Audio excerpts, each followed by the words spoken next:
All right. All right. All righty.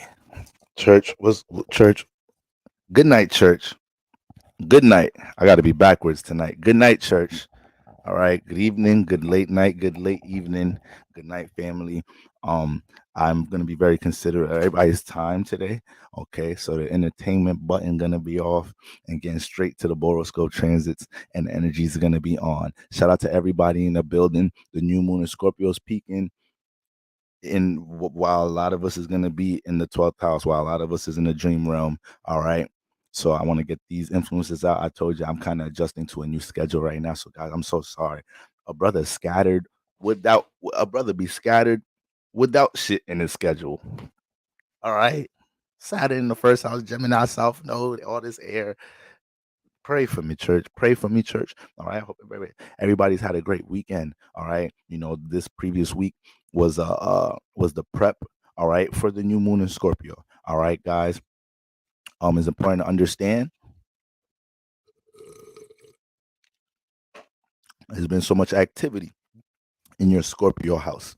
All right, leading up to this point, I've been saying this is the time to take power and authority over what you've been experiencing in this house, and that's really going to be the icing on the cake and the influences for everybody in their house, but directed in that way for what serves you or what you've been experiencing, being transformed by, and also things, once again, the rollover, the aftermath from things dealing with eclipse season. All right, happy birthday, all my Scorpios in the building. Happy birthday to y'all. So first, let's just get into the Boroscope transits, okay, and then we're gonna get into influences for all signs. Shout out to everybody in the building. Shout out to everybody, guys. Once again, I'm late as hell. It's Sunday. All right, guys. I got to do my best to be considerate. Shout out to everybody in the building. Shout out to Sun Ray. Deacon from the Hip is in the building. Guys, I'm busy. I'm working today. I'm about to work. The cap shit about like I said, Libra Sun Cap Moon Square. So I'll be trying to be on my work shit, but y'all see my square every day. Yeah, I see my square every day. That's really hilarious. Like, I know there's probably people in here that read charts for real and be like, look at this nigga.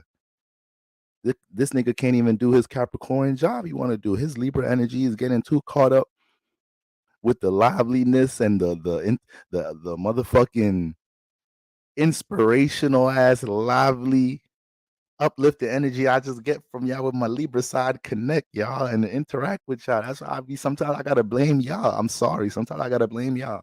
I cannot take the blame for all this shit all the time. All right, y'all be jacking a brother up. Okay. Knows I got some air. So but that's what be happening. Sometimes the Cap Moon struggles to get to work because my Libra Sun just be my Venus and Libra just is too much, y'all. It's too much. So today I'm in a cat bag. And I'm in a cat bag. Shout out to everybody in the building. Raw talent. Do you know God is? Do you believe? Do you believe? All right. You sending collection plates. You must know God has something in store for you. Raw talent. Wait, is that ER? Is that brother ER? Is ER in parentheses? All right, brother. You have too many identities, brother. It's okay though, because I told you come as you are. So bring all your identities. All right. Shout out to everybody. Shout out to everybody. Scarred Owl, sister. I really don't have to tell you anything, sister. You know I love you. You know you're gonna do what you do. Sister, I kind of need you to be on it tonight, sister. I'm gonna run through things. People got questions. Everybody, sister Scarred Hours in the building doing what she do all the time. All right. And she's still looking for them three niggas that snuck into the church a couple weeks ago when she told y'all 5 at a time. And she went to hour 2, all right, to get some collection plates, came back and the niggas was gone. All right. Saw them niggas worshiping and everything hour later. Okay. So if them niggas is in church today, Scarred Owl, we got security for their ass. Get they ass, Scarred Owl. You're gonna have to pay this. You're gonna have to bring a plate if you want to be saved. All right. Okay, Sister Scarred Owl, not playing. Okay. I be having to tell Sister Scarred Owl to relax sometimes. Some motherfuckers be running up on me, pressing me to do this, that, and the third. Sister Scarred Owl would be ready to get on their ass. I be like, sister, I be having to calm Sister Scarred Owl down on y'all ass. So is the new moon Scorpio about to peak? Mars is heavy in this energy. Uranus is heavy in this energy. This ain't the night. This ain't the night. So that's why I'm disappointed in myself that I'm even coming with the message late, because this ain't the night for real. All right, but we're gonna understand how this energy carries into the week. So shout out to everybody. Shout out to Bukula. Bukula. All right. Studied a little bit on them syllables because midway I'm like, wait, hold on. Is it the boo ko or is the buku? All right, but I think I got the bukola. Hi from Nigeria. It's just past 3 a.m. Looking forward to today's sermon. So the way I pronounced it, bukola, the way I ended up pronouncing it, that better be correct because I'm Nigerian. All right, and I needs to be represented right now. Shout out to you tapping in all the way over in Nigeria. God damn. Can you, where you at? Where you at in Nigeria? All right. Are you by Aqua Ibom State? I might have to get send a little something for my cousins. Go holler at my family over there. All right. I'm dead ass. All right. Shout out to everybody in the Gitchy, ya, ta, Shaka Khan. See you, sister. Sister, I need your help tonight. Need your help, sister. I need all congregation members working tonight. All right, working. All right, brother Julius. Hold on. Let me just get in order real quick. Let me at least just go through the comments that's up here now before I get in the bag. All right, sister Amber G is in the building. All right, very devoted, very active sister. Doesn't miss any services. Doesn't miss worship. Brother Darren Wells in the building. Devoted brother. Your mind is like a gun and you want to load it up with itty bitty bullets of knowledge. That's how I know. If you know that clip, you either a OG member of church, or you a new member of church and you binge watching like a mug. I might have to bring that intro back.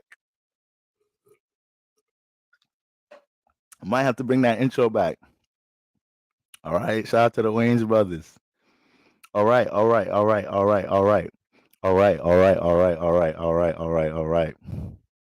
Sister Q, what's going on, Sister Q? Sister Martian Empress. All right. Scorpio sister, happy solar return, sister. Happy solar return to all the Scorpios in the building. All right, sister knowing, Scorpio moon here. We feel your energy. I was about to say we see you. I don't really see you, but I feel your energy. You never see the Scorpio, but you feel them. It's crazy how that works. Sister Taylor in the building. So happy solar return, sister. Devoted sister. All right, Sister Ayla, the green dress woman. I ain't never see a woman. Now, women, you guys are just naturally magical creatures, but I ain't never see a woman pull off that green dress this many times now, Sister Ayla. That is my proud church support member right there. Shout out to that membership family right there. Sister Ayla, we see you. That green dress gets us every time. Don't switch it up now, because you come up in here with a red, blue dress, we're going to feel away, sister. We going to feel away. Don't switch up on us like that. Give a brother a warning. Give the church a warning first. Sister Ebony, listen, my congregation is, listen, they're here. They're present. All right, they're existing in the now. Don't get me jacked up. I told y'all entertainment is on -2 today. All right. I gotta cut it. As soon as I start, I gotta bring it down, y'all. So don't get mad that I don't extend the shit. All right, brother Julius Payne. Yo, boy, appreciate the session the other day. You the hood guru for real. Dead ass still waiting for that email though. My fault, bro. Like you see, I'm late to the reader, so you know I'm on scattered timing right now. As soon as I get off this, bro, I'm gonna upload it into a file and I'm gonna send that right over. Appreciate you, brother. Brother, do you know? I don't even got it. That brother knows, because the blessings already came and more is coming. All right. Because one thing about my God, he doesn't put a limit on the blessings. All right, Ashe, glory is his name. And I'm going to hit a glory just because I know either Tracism is in the building or she's going to be in the building, but I feel her spirit, so I'm going to hit a glory, Pastor. All right, papaya, fruit salad, cashew, raisin, ghetto tongues. All right. And next comment I see. Next, glory. I gotta hit another one. Glory. Papaya, black beans, black negro beans, red beans. Backwood. Ghetto tongues is getting me too early. Sister, next comment I see, Sister Tracism. That's why I gotta relax, because everything, you see how shit just be synchronized. Didn't even see the comment. Next motherfucking comment, 2 comments later, that's what I see.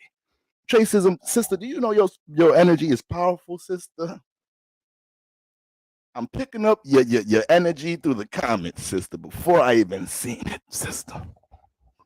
Golly, you guys are working with some powerful energy on this new moon. All right, I'm just getting my shout outs out the way. I want my congregation members to be active because I'm in my cat bag. I just got to make sure it ain't church. You can't have church without introduction, guys. I got to get my greetings on.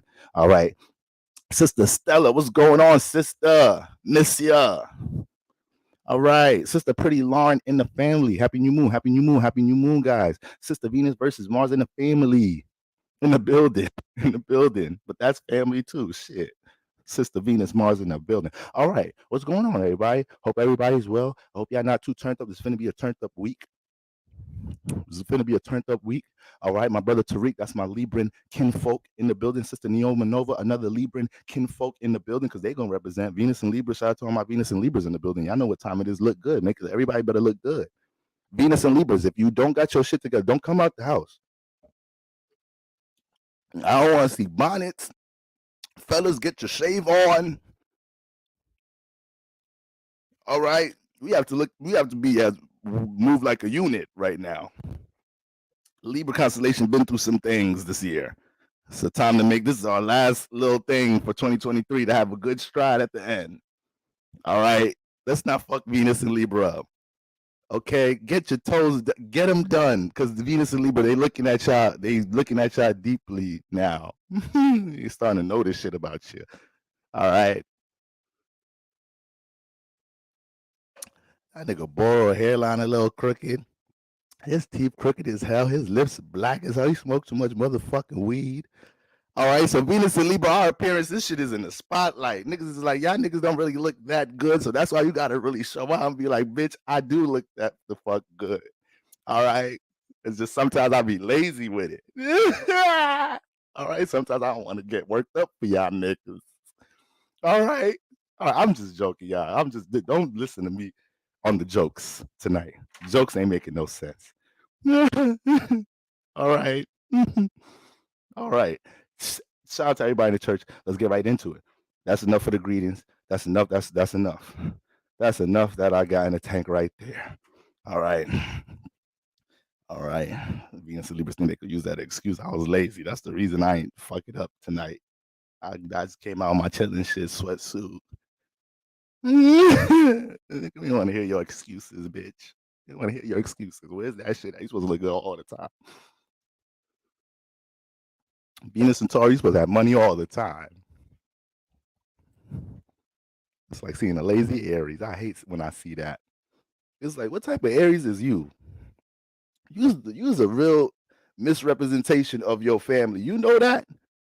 Oh my God, I ain't see a lazy Aries. My body don't even work the way your body work. I'm the complete opposite. My shit dead as hell. Look outside. Look, you don't even see the sun. What time is it? It was 5 p.m. That bitch gone. What that say about the sun in Libra? What that say about the sun in these fall signs? We debilitated. We the lazy ones. We the ones that get some leeway, some grace if we lazy. Aries, you better use that, bitch. I wish my body could move like that. I'm trying to get on stream. I'm trying to start my stream on time. That's what I'm working on. Shit. I'm trying to start my stream on time. I'm trying to go to sleep at time. I'm trying to work out on time. You don't worry about none of that shit, because you don't give a fuck about time, Aries. Matter of fact, niggas say I drag Aries too much. I'm done. I love y'all, Aries. Sorry. I gotta make sure I stay on task, because I'm one that can get this new moon energy charged up a lot, right? So I gotta relax with my shit right now. It's Sunday and I'm ready to be on 1,000. It's Sunday night and I'm ready to be on 1,000, family, but I know I just can't go there right now. I just know I can't go there. I have to be disciplined. Boroscope transits of the week, family. Boroscope transits of the week. Everybody, you're smelling good. You're looking beautiful. Toes done. Everybody look like they got Venus and Libra. It don't matter where your Venus is at. Y'all showing out. All right. Shout out to you guys, church. Hope everybody weekend was great. I hope you guys were able to use the previous week to get settled into a space where you're ready, where spirit is ready to get not only embrace more birth and new beginnings, but embracing revelation time. All right. I like to call the ninth house Sagittarius space the revelation space. Because Scorpio gonna break you down, family. Scorpio in the eighth house is gonna break you down. All right, family. That eighth house ain't nothing. Ain't nothing to play with, family. But when you embrace it, like I tell you, you get stronger. Look at the Scorpio. You shoot them 3 times. You find out they in the hospital. They ain't die. It's like I shot that nigga in the chest. That nigga, and I know that nigga don't got no fifth house placements. I know that nigga don't got no fucking placements around the heart chakra and the solar plexus. How the fuck he eat them chest shots? If a nigga had Mars or Saturn or some shit, nigga had Mars and Saturn and Leo or something, I get it. The nigga had some durability, and that nigga don't even got no planets in the house, and he ate that shit. They're Scorpio.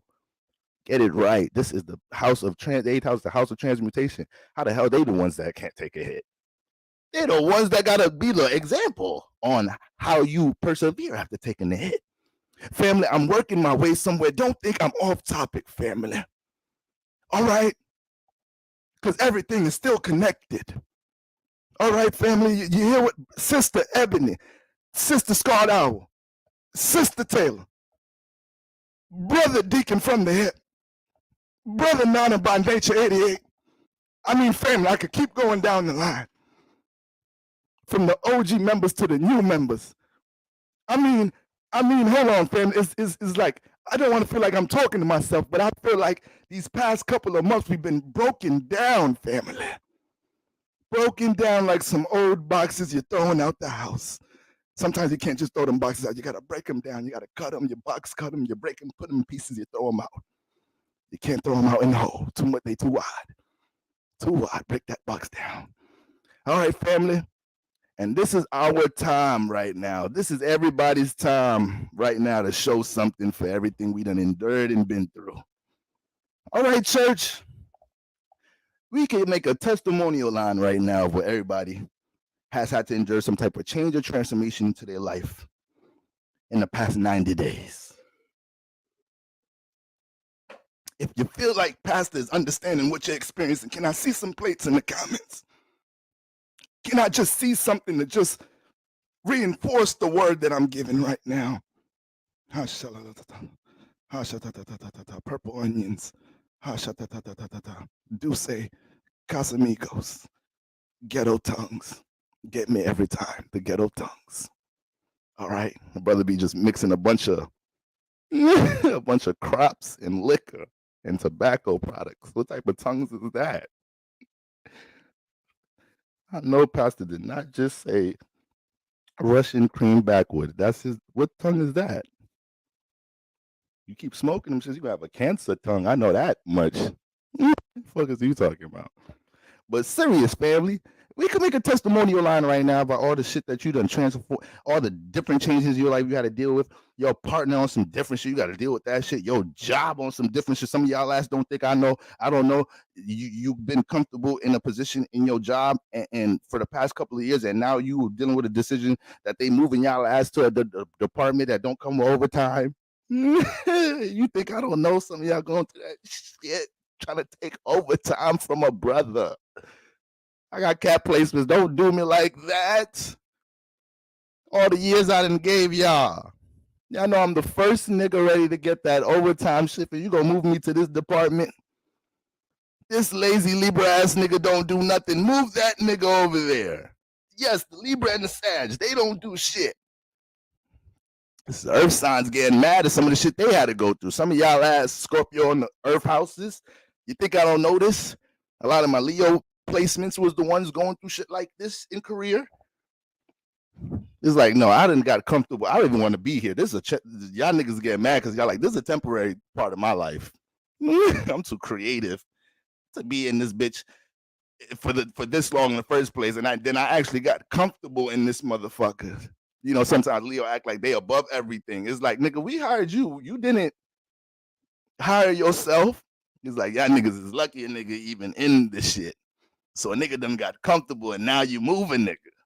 It's like, nigga, we don't feel lucky to have you. Nigga, we will fire you right now. Do you want to keep working here or not? Leo, what the fuck? It's Scorpio season. It's not about how you think you've seen in the world.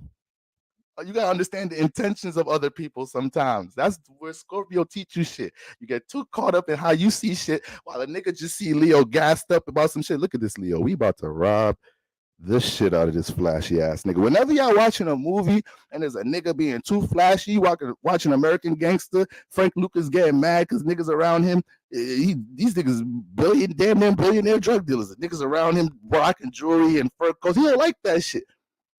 Any movie where you see the nigga that's flashy about to get robbed, that's the relationship between Leo and Scorpio. Yeah, Scorpio's the nigga. Look at this nigga. Yeah, every Friday they pop out to this club with all these hoes and them chains. You think they the shit. Niggas don't understand what the fuck I gotta go through in my life to get mine. Every time I get mine, a nigga take. This is a nigga with 8th house stellium right here. This is your Mars in Scorpio, but unhealthy. Like the nigga went through some trauma for real. Mars in Scorpio, conjunct Pluto. Yeah, all in the first house, Scorpio sun, ready to take some shit and not give a fuck. Because niggas been taken from him the whole life. It's just that this nigga is not as spiritually developed to understand. I don't think that's how I'm supposed to respond. Sometimes that's how you gotta learn. Sometimes you gotta do a little 6-7 year bid trying to get your power back to realize, damn, that wasn't the way to get my power back. There's laws in this bitch. All right, no matter how spiritual I think I am, nigga, ain't nothing getting you out that sentence. The judge don't give a fuck about that spiritual shit, nigga. Libras rule the judge. How many Libras will be out here on some bullshit? I don't want no Libra judging me. You could have picked a better sign to fucking have discernment judging niggas. These niggas don't even know what the fuck they want from the motherfucking takeout, from the drive-thru. How the fuck they sentencing niggas? How they ruled the judge and shit? I don't even know what time to start my live stream. I don't want to send this guy to jail. This is too much responsibility. I know he killed 3. Listen, motherfuckers die every day. Niggas make mistakes. I can't live with this shit on my conscience. All right. So, Libra, sit y'all ass down. Anyways, so guys, we done all persevered through some shit. 8th house going bananas, this, that, and the third. So as we go into the Boroscope transit, it's important to understand that this week is pretty much the follow-up of everything that's being established with this new moon in Scorpio. That is the most important thing going on this week. How we follow up the new moon in Scorpio, the first week after the peak. All right. So today, guys, the 12th, we spent the day with the moon in Scorpio, guys.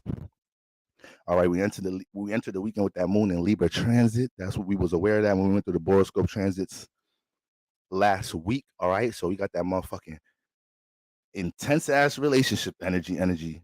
I said energy twice. How you know that shit intense? Yeah, guys. Yeah, I'm a Mercury, and y'all gotta understand. Like I'm a Mercury, Mars, Pluto, stellium. All this shit on my shit right now. I'm trying to relax. Y'all know I don't finish my sentences. Y'all know I already don't fucking finish my sentences. So don't get mad if I'm saying words 2-3 times. All right. Mercury and water don't give a fuck about articulating some shit. Should be with the feel all this time. And there's a lot of feels in the air. If I passed a lot of y'all the mic right now, y'all will be double, triple wording like a mug too. So don't judge Pastor. All right. I just had a set trip on the church real quick every once in a while. It's okay, Pastor. We know your gangster side.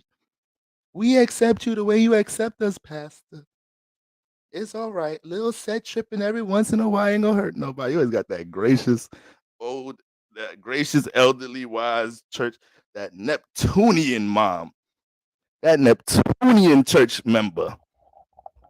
That's Sister Agatha right there. Always with that positive reinforcement. Pisces child could be a whole criminal, a serial killer. Pisces child would be, that Pisces mother will be in court acting like, no, it's okay. My son is just a couple loose screws. No, no, it's more than loose screws. It's way more than that, Pisces mother lady. Your son is This nigga doesn't need to be a part of society in any way. And you are too delusional to realize because you full of love. You are hopeless romantic in every way in your life. You are hopeless romantic with your own son. Like, oh my God, you can't even believe this nigga's not a serial killer. You still seeing the good in this little demon you produced? You can't tell Pisces shit sometimes. But yo, I'm sorry. I don't know why it's all this Scorpio energy. I'm hating so much tonight. Damn. I'm a hater tonight. You know the certain signs that is haters and they own it. Scorpios are crazy. They know they some haters. Aries, they know they some haters. Some of y'all some secret ass haters. Virgo, secret hating motherfucker. Pisces, secret hating motherfucker. Leos be around a lot of secret hating motherfuckers, thinking these niggas in their music video fuck with them and shit. Got the Leo rapping and shit. Niggas come through with my chains. All these niggas behind you, Leo, they's around you because you popular and you got hoes around you. These niggas don't give a damn about your ass, Leo, but you can't see that shit sometimes. You can't even see that sometimes. I don't want to hear in your album how niggas ain't this, ain't that. No, you can't see this and can't see that. But you see this. You ain't see these niggas. You ain't even realize in your music video when you was editing it with your cameraman and going through the shots, you ain't even notice you was the only nigga dancing. These niggas wasn't even dancing with you. You only looking at yourself in the video. You see that shoulder bump move I made right there? Can you double on that? Can you just crop these niggas out? I don't even know why I had them in the background. I mean, those are my friends, but this shit really should just be about me. All right. All right, I'm sorry. God damn, I can't turn this shit off. I got an addiction to talking shit. So we had the Libra moon transit. We had the Libra moon transit coming into the weekend, family. Okay. Now, the reason why the Libra moon transit is significant because we know who entered Libra that week. So as soon as Venus enters a new sign, she gets activated by the moon. She don't even get a chance to get settled. She don't even get a chance to get to 3 degrees. What's the plan to get to like 3, 4 degrees? That's when it's like, okay. Because sometimes your ass don't get settled as soon as you get in the house. Your ass walking around some shit, putting the groceries away. You feel me? Take your clothes off. You trying to make a decision if you're gonna be a dirty nigga or not. Like, am I gonna take I stink like a bitch right now. Should I just nap though and then take a like what am I gonna do? Should I? I'm tired as hell. Let me take a nap and wash my ass later. I'm gonna be a stink nigga for a couple more hours. A nigga tired. Nigga put a 10-hour shift today. All right. So you don't go right into your comfort zone all the time. You gotta do them little things at times. So that's like 0, 1, 2 degrees. Then when you get up that cusp energy, 3 degrees is lit. Is in there. Venus ain't even get a chance to get 3 degrees in Libra. It's like as soon as I get home, plus this is where literally home. This is not just a new sign. As soon as I get home, damn moon. I know I'm supposed to be connecting my values, understanding my values in relationships, understand how the people. I know Venus and Libra is supposed to be the transit that I realize I like toxic people, and that's why I get the results in my relationship because those are the values in my relationship. I know this is supposed to be the transit that I realize I value women just for how they look. That's why women take advantage of me because I lead with my wallet. I know this is the transit I'm supposed to realize this. Now, everybody that's getting taken advantage of in their relationships or being with a motherfucker that don't reciprocate some shit, if you ain't learned nothing if you ain't learned nothing in the past 90 days, I hope this one could get you before the year's over. I hope. Because it's really hard to hide your true values in a relationship. All right, but Venus and Libra think they sneaky with the communication aspect to it, making shit sound good all the time. That's why shit get fucked up a lot. All right. That's why shit get fucked up for Venus and Libras a lot of time. You try to communicate, and in your relationship partnership, sometimes you try to make things sound too good sometimes. And it's not saying that you're being a people pleaser. Is how you run from motherfucking confrontation it's not even confrontation. Venus and Libras, they run from the fucking potential of some confrontation. This is not even a confrontation yet, but in their partnerships, this is what they do. Probably not so much when it comes into this is Libra placement, Venus and Libra. Probably not so much when it comes to like they best friends, they cousins, like they homies that they debating about some funny shit. Like they gonna get intense with them niggas about anything. right? Libras will be intense. You know, you'll see Mars energy if you're close to the Libra. You feel me? If you could get to know the Libra, you see that soft ass shit. And with Venus and Libra, that's very important to understand. That's very important. A lot of Libras and Venus and Libra's asses, they'll let a lot of shit rock. They'll let a lot of shit rock. Okay. And it gets to a point. Hold on, y'all. And it is a new moon. It's jacked up. Where you from is giving hard. I'm from the Bronx. But you feel me?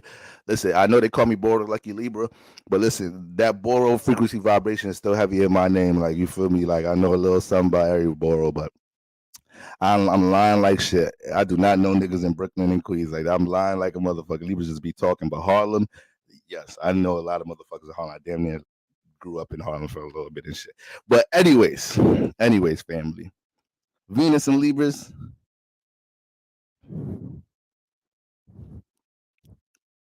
y'all know y'all get into this shit at times in your relationship, right? It's not once again, it's not a people pleasing thing. Just sometimes you see a potential confrontation. You say, you know what, I don't want it to go that way. Whatever, you got it, babe. Or like, you know what, okay, and doing that a lot will cause some shit. You leaving your partner no chance to take advantage of your ass. You can leaving your partner no. They start taking a bigger piece of chicken all the time. They'll never want to ask you if you want the last sip of juice. All different type of shit they just stop doing because they know your ass is like, okay, babe, okay. I always let you get the last sip of juice anyways. You don't have to ask me anymore. It's like I was always willing to give it to you. All right. So motherfuckers, Venus and Libra, for these people, Venus and Libra, this shit get extreme. A nigga will really try some shit with Venus and Libra. Really try some shit. Like, yo, babe, I was just thinking, yeah, your sister, like, I'm attracted to her ass too. What you think? Like, would that hurt you? Niggas gonna try anybody being overly passive in their relationships right now. Your partner gonna try you.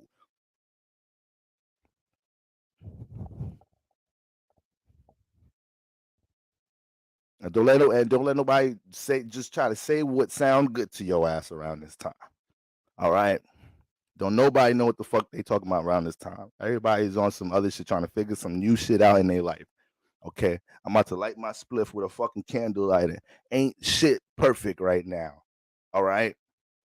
So this is the whole all this connected, y'all. This is the whole point about this new moon in Scorpio. Learn to make what ain't perfect. Learn to work with that shit right now. I know your ass ain't in the job department you want to be in right now. I know you probably ain't getting to connect to the crush that you really have right now, or you ain't get a chance to get out of the situationship relationship your ass in right now. Whatever it is right now, whatever changes, transformations you've been through right now, we have to learn to make it work. Because if it changed for a reason. And this is not the time to hold on to some shit to the past. You can bring understanding to things about the past right now. But for anybody doing any drastic, it doesn't even have to be drastic. Mild to major transformations in your life, family, it happened for a reason. It happened for a reason. And I know everybody in here is intuitive and spiritually minded. So I know there's no doubt that you guys understand what these things, why you guys may be having to confront certain things in your life right now. All right. Make certain decisions about things. A lot of you guys may simply have to confront certain situations in your life right now. It's just because when you deal with such heavy Scorpio energy, you don't understand how much things are buried until you get a lot of transits lighting Scorpio up.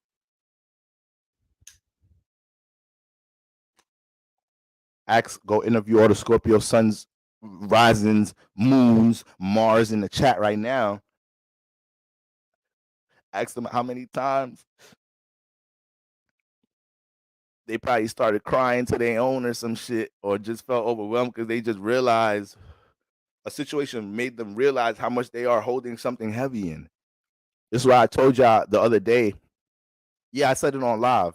I posted a clip on YouTube. I mean, I posted a clip on Instagram, but I said it on YouTube. We was talking about Future and Ciara, and I was telling y'all, guys, Future is hung up over Ciara, guys. He's hung up over Ciara, and it may not really be a love hung up on her. It may be more of a ego battle control issue, toxic hung up over her. They most likely transformed their relationship because they're both Scorpios and they couldn't get their intensity on the same page, became too transformative. became too power and controlling, and now that's why Future doing all the extra shit, because he hung up Scorpio. Scorpio don't got time to feed anything that once they realize it impacted me like that subconsciously, and it's not something I want to participate in no more. It's one thing when the Scorpio still want to fuck with the person. It's one thing when the Scorpio still want to participate with the group endeavor or the whatever the environment that they feel like did them wrong or whatever. But when they made the decision that they done, even if there's a chance, I know I'm not dealing with the person no more. Scorpio's not participating in things or doing things, going out their way, mentioning you in songs like multiple times though. It's water signs, so they mad subliminal. So I can't say they ain't gonna do nothing. Water signs though, subliminal ass shots. You could bet your bottom fucking dollar they're gonna have something on Instagram in their story or something. Cancers, Pisces, Scorpios, they can't fucking help it. They fucking start seeing they attract everything too. Everything water signs, they start filling in. Holy shit, they start attracting it. They get they fucking heart broke. They whole exploring IG. Motherfuckers is posting throwback love song, throwback heartbreak songs. Can get you out of my system, you know. Hey guys, this is a thread with the top R&B songs from the 2000s eras. You guys remember these songs? It's like, wait, hold on. Y'all niggas ain't say all these songs was sad. First, so this out of my system shit. I remember when I broke up with my girl in 6th grade and can get you out of my system. You know what you do to me. Water signs, you just start attracting all type of emotional shit, everything that relate to the emotion you in. And you know what water signs gonna do? They gonna sink in that shit. Like, fuck it. Where my iPod at? I said iPod. We in 2023. Fucking 2023. Look, like I said, ain't shit perfect right now, y'all. Nigga mentioning iPods. Give Pastor grace right now. Give a nigga some grace. All right? Motherfuckers start get water cycle, get them headphones and really start listening to that album and all sink into that shit. Man, that's what the water signs gotta do to deal with their shit. But because they water, they'll do that and they have the potential to feel in the extreme. But that's why they're the example why you may neglect that feeling out process. You laughing at Pisces, Scorpio, Cancer because they looking at the ceiling in their room for 3 days straight. Think about that relationship, listening to T-Pain and Bow Wow Can't Get You Out of My System on repeat. You laughing at them, but at least because they're water, they have no way but to they're water. They have to soak into the situation and find some type of understanding for it to then move on. Whether they water signs in the chat know that or not. That's why you do that. You can't process the shit after. Okay? But y'all all have ways y'all go about this in a negative way. Y'all all have ways. Cancer down to Pisces. Y'all have ways you do this in a negative way. Cancer's cardinal water. So sometimes Cancer will go about this release process trying to create a vibe in some type of shape or form that could be counterproductive, right? Get your heart broke. Now, instead of you sinking to the vibe and going through instead of you just going home and for the next 72 hours listening to T-Pain, Bow Wow Can't Get You Out of My System, you feel like you got to create a vibe. You know what? Fuck that. This nigga broke my heart. I never really liked his fucking sister. Where that bitch at? She work at the gym I go to. When I go in that bitch tomorrow, I'm gonna start some shit with her. Cancer, now you being in your toxic bag, you're taking your cardinal water energy too far, and you know how it happens when you get in that bag. You're gonna end up seeing her before you go to the gym tomorrow. You're gonna end up seeing her that night. You're gonna end up seeing her in the morning going to work. And now you in fight or flight mode. Now you got them inner thoughts, them inner Cancer moon thoughts. Like, ain't no way I'm about to bail out of this. Like, I'm a real nigga. My heart is in this. Let's get it popping right now. Cardinal water. Let's jump into it right now. I knew I was gonna bring this bitch. I knew God was gonna manifest this situation to me quicker. Fuck it. That's a sign to handle it right now. No, it's not a sign to handle it. Is you a Cancer? You're a fucking Cancer. If you calm your emotional intention down and understand how you be attracting shit in your life, just because you attracted this negative situation, the potential for this negative situation to happen quicker don't mean that the shit was a sign for it to happen. Understand your goddamn power. All right. So that's your negative. That's Cancer's negative way of dealing with their process when they could have just sunk into their shit for 72 hours. Can't get you out of my system. Scorpio. We all know. Everybody. We're talking about this energy for the past couple months. You should all know what's their negative way of, instead of just going to the crib. And Scorpio is the sign that's gonna cry by himself. Cancer is gonna cry with the best friend, this and third. Pisces all day, every day, crying the best friend, crying on the phone with their mom. Cancer crying on the phone. Scorpio's the one that cry by themselves. Scorpio is Mars energy. Scorpio is the one that is the one that's the prideful. Is Cancer prideful is a bitch too. Pisces not as prideful. Pisces got way more fucking humility and way more fucking like humility than fucking Cancer and Scorpio. Like I ain't gonna say Pisces take accountability for everything. I ain't gonna say that because they could be some lying ass. They could just try to psych themselves up to believe their own lies, but way more humility in the Cancers and Scorpios. So when you get to Scorpio, Scorpio is gonna cry by themselves. Mars is too prideful. I don't want to see people see me cry, and that's why you will think your Scorpio friend is the toughest, most durable person in the world, which they are very emotionally durable. They are, but that's why you're able to see it, especially if they're a Scorpio sun, because you may never see them in these states where they feel like they need pity, this, that, and a third, but you're gonna still feel their intensity. You can still feel how Scorpio could be talking about, like, yeah, man, yeah, fuck that bitch. Like, I'm good on that relation. I don't give a fuck if she broke up with me. Like, I'm good, this, that, and a third. You can feel that they feel heavy about the situation, though. You can be able to feel that they feel heavy about that, because Scorpio energy is too heavy that anything is fixed water, so they fix so much things inside, it starts pouring out their aura at times, or other people could feel the energy outside. But Scorpio is just gonna go about it negatively because they just gonna hold it too deep to the point they black it out. This is what I'm saying. This is how I know Future not over the shit, because he's still participating. Scorpio's gonna be negative. They got their heart broke. Instead of just crying, to bow out, T-Pain can get you out of my system for 72 hours straight looking at the ceiling. Instead of just doing that, doing your natural water thing, filling it out, just getting the toxic waters out, just like a sponge. Like, you feel me? You're supposed to be sponging like a bitch right now. But what you do, you hold it too deep. What you do, this is what Scorpio do. They hold it too deep, and now the passions and goals that they already had in their life, the intentions that they had to do things in their life, things that they were passionate about, creative endeavors, their influence, they're going to catch a natural influence to want to transmute that energy into that. But it's positive because it's a transmutation process. Now you're moving the heavy energy into actually something productive, something that could lead into positive creations and manifestations. But this is the thing. Scorpio could rob themselves of their own glory because it took you getting hurt and moving in hurt, you having a competition with this person the whole time. So it's a great thing, Scorpio, you was able to utilize that situation and naturally turn your transmutation powers on, and say, fuck it, I'm about to get money, fuck it, I'm about to get in shape, fuck it, I'm about to be the best me, I'm about to transform, evolve based off of this dark situation I just been through. Eighth house energy, whether Scorpio is spiritually minded, whether Scorpio's smart, wise, this is their psyche. They're doing this is how they act. This is their psyche. So Scorpio, that's a great thing. You jumped into your natural transmutation bag. All right, I feel this. Let me direct it towards this, right? Something else I feel passionate about. Let me just force it through that. But once Scorpio start manifesting these rewards, a better body, physique, you should be feeling more healthy about yourself. You should be feeling better about your character. You're more disciplined, you're in better shape or whatnot. That might be the example. You got more money, better career. That may be the example. You have a better partner. That might be the example. No matter which example, Scorpio is still waiting for that revenge type situation, for that partner to see you with the new partner, for that partner to see you with the new body, for that partner to see you with the new career.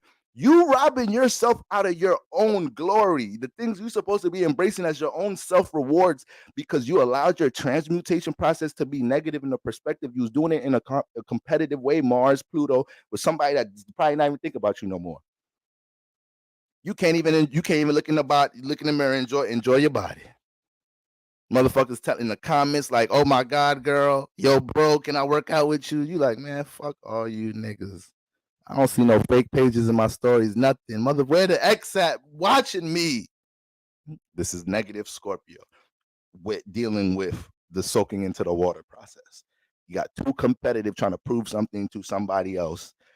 I probably not even just came in your life to fuck you over. That was your eighth house get fucked over moment. All right, all Scorpio placements got them. Okay, and a lot of y'all got this. How I fucked them over back. A lot of y'all in here got this is how I fucked over 25 people after I got fucked over once. A lot of Scorpios got that story. Okay. And then Pisces. It's pretty simple how Pisces deal with their negative emotional shit. Instead of just getting their heart broke and sinking into the emotion, just doing your natural water thing, filling it out, 72 hours, looking at the ceiling, bow out, can't get you out of my system. Instead of Pisces just doing that, which you are the first sign too. You the first sign to do this. The first water sign. Pisces gonna do this before Cancer and Scorpio. Cancer is more action oriented. Scorpio is way more Scorpio is a little bit too is also more proactive because they're Mars, so you better hope they're not jacked up to respond right away. Because lucky you better hope they listening to Pluto instead of Mars. Pluto's the one telling them like, "Yo, relax. Let's think about this over time."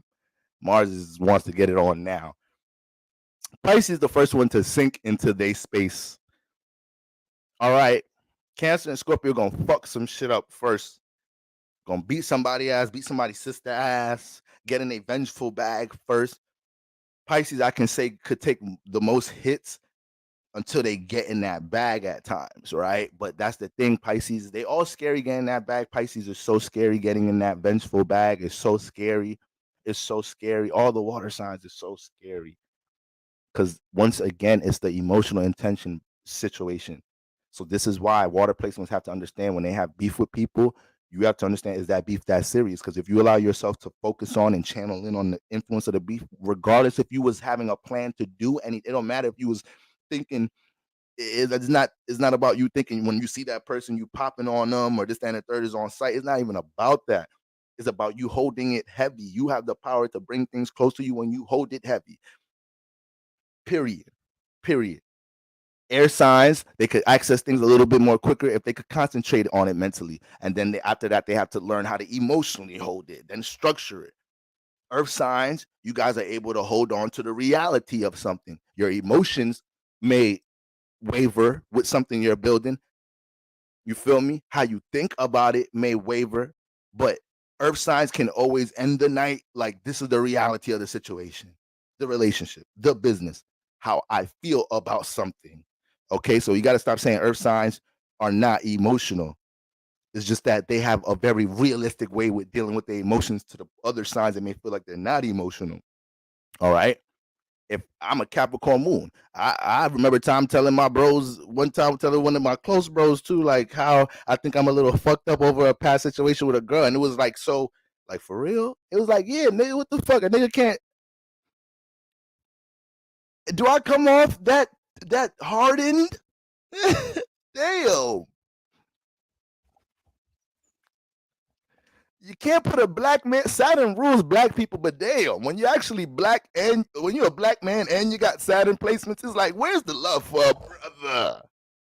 All right, that's why I gotta call myself the lucky Libra. I gotta hack shit in my name to do some spiritual shit to bring luck and prosperity in my life. You think that's by mistake? No, I'm a Saturn nigga. Give me that lucky Libra shit. It ain't the lucky Cap. All right. So shit. All right.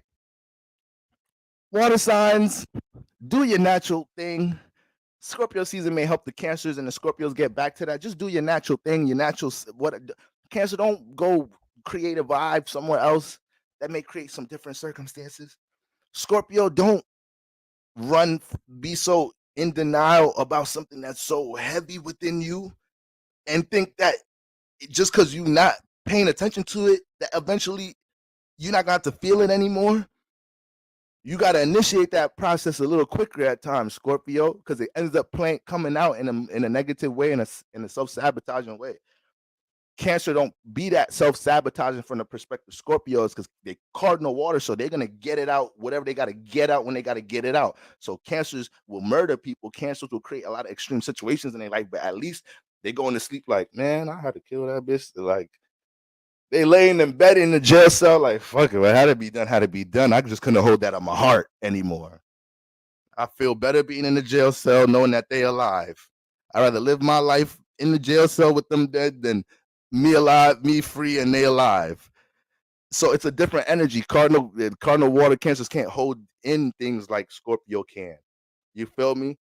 And sometimes Scorpio can't react to things that quick the way Cancer does because it is more what's the word? Specific word, stealthy. Scorpio's a bit more stealthy. It likes getting away with crime. It like getting away with the crime.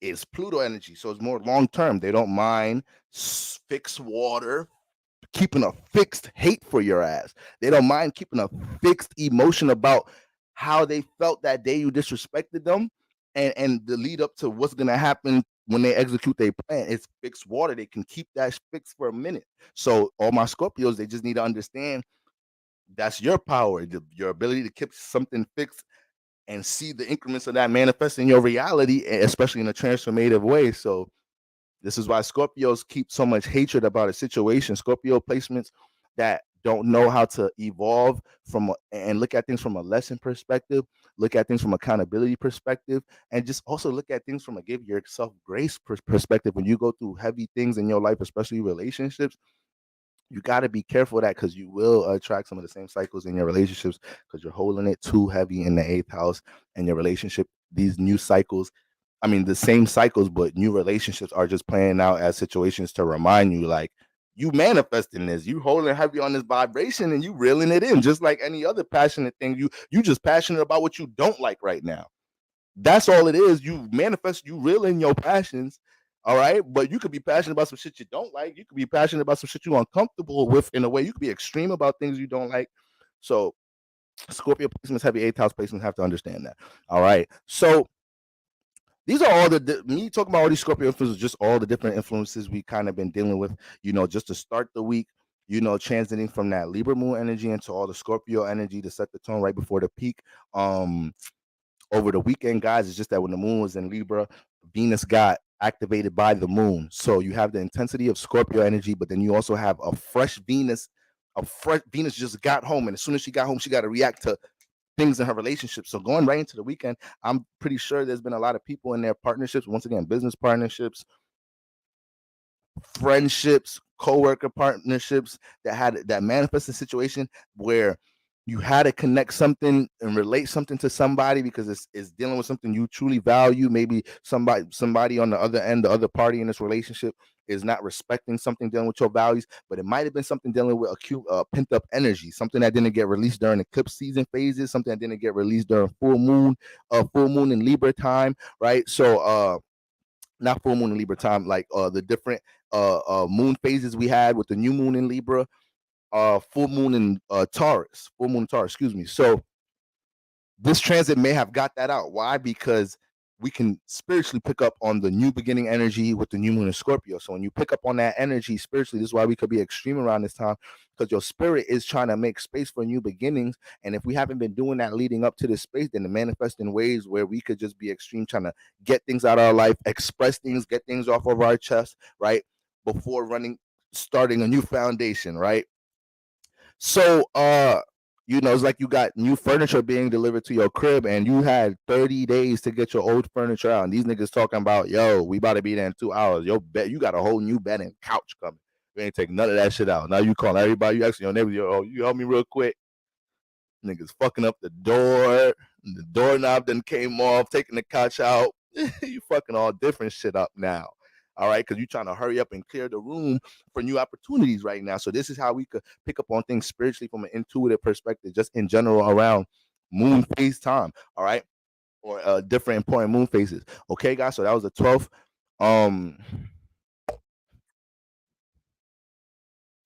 Okay, and that was the most important thing that we had going on for today for the most part. And then obviously leading into moon day, guys. The new moon peaks at around 4:30 a.m. All right, guys. So I know a lot of us probably gonna be in the 12th house. A lot of us we're bringing it in on this live stream real quick before we get into probably a little space setting, a little intention space. This is still, even though the moon moves into Sagittarius tomorrow, you still have the Sagittarius transit to work some magic. All right, the veil will be thin while the moon is still in Sag. All right, so Don't feel like you got to get it all in tonight. If you got some things you want to exercise around this time, okay? So we got the new moon peaking early to start the day tomorrow. All right. Now understand, guys. Well, we're gonna get into the new moon activity. I just have the aspects with the moon here, the new moon. So we got that going on, but the moon does enter Sagittarius in the evening. So we have the new moon peaking in, a few hours, and then we have Sagittarius shifting as soon as we start the week. So this is what I'm saying. This week, focusing when we talk about the Boroscope transits, it may not seem like there's a lot of activity going on, but besides the new moon in Scorpio, but it's the carry out of the new moon in Scorpio. Once again, we've been through different transformations, regardless of if it's certain transformations that came that were expected, right? Or unexpected, maybe some pent up energy. We felt like something was going to change, but we didn't expect it to change the way it did change. Whatever transformed around these times, um, uh, the new moon is once again you being able to. This week is you taking the influences, starting this new cycle, understanding like, yo, this is the new environment I'm in. I can't look back towards tomorrow. These are the new. I mean, I can't look back at yesterday. I can't change nothing about yesterday. I can look back and reflect on. I can't change shit about yesterday. You feel me? And I need to identify every way I could fucking take power instead of play victim with life right now. It's as simple as that, family. It's as simple as that around this time. Okay. You can jump into your empowered bag around this time because this new moon has some jacked up energies when it comes into some motherfucking self-empowerment from a positive perspective, because Mars is harmonizing with the new moon, but then from an opposite perspective, because Uranus is opposite. So whether you want to get aligned with Mars and self-empower yourself in a harmonious way, or if you want to deal with a situation going into this week with Uranus being opposite, setting the tone with somebody, most likely in Taurus, something in the workspace, something dealing with how you gain security and stability, something with a business partner, something affecting your value system in some type of shape or form, trying to take control over you. This is the time to set that standard, set that initiative, okay? And this is the first week to carry it out. So we can't play victim in life in general, because the situation you was born in is your fault. People that ain't into spirituality, they'll say shit like you can't, you don't pick the life you're born into. That is not true. That is your fault too. That is your fault too. All right. If that is too hard for you to digest, you made this maybe your first early steps dealing with this whole spiritual thing, this whole spiritual concept, and how it really works as far as being in bodies, experiencing things, heaven and hell, and what these allegories mean. But you was born into your circumstances. Like when you spiritually understand this shit ain't random. This shit is not random. Okay, so we're all where we at today because of our own life circumstances, and it's very important to understand during all the transformations we just went through, whether it was expected or unexpected. This is the time to be like, I've learned my lesson, or I've understood that this is my new environment, my new circumstances, and the best thing to do to be in alignment from this point on is identify every way you can take power of this situation.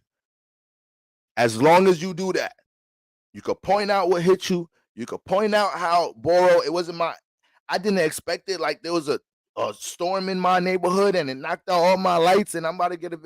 I know. I know life be lifing in this like a bitch. Life be life in there. I know the insurance company on some home insurance on some bullshit, right? Home insurance be on some bullshit, y'all. But home insurance on some bullshit. That wasn't your fault. All right. Cable swings knocked into your car and shit. Geico don't want to help a nigga out.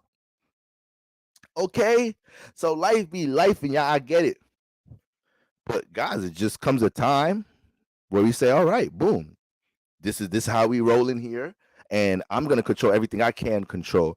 This is the portal for that. If anybody that wants to, participate and see what that vibe is about, all right, universe, just know universe is in favor for that, right? Universe is going to be supporting you if you allow yourself to acknowledge the changes and embrace the new circumstances, and also identify how you could take more power in your life, and how you're going to allow yourself to see, continuously dissect, your response to transformations in life, because that's also a test of character towards your spirit, your spiritual, your character. That's a test of character in general, how you respond to things in life. But your true spiritual character is really seen, when you're dealing with some unexpected motherfucking changes. All right, if you really all spiritual and all of that, like you say you are, you gonna talk to God and tell God, God, I know what's up. Like I know what I signed up for. I know this is just initiation phases. I know you're just trying to see if I'm a real nigga.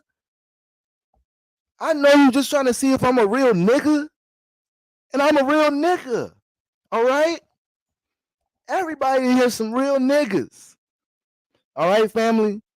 So we got to get the ball rolling this week, okay? There's nothing to hold your head about with things that are not in your life, or like I said, that you might have been stripped of, because a lot of us been stripped of some shit, and it's really for the good. But a lot of us might still be bitching, acting like we don't know why we got stripped of some shit.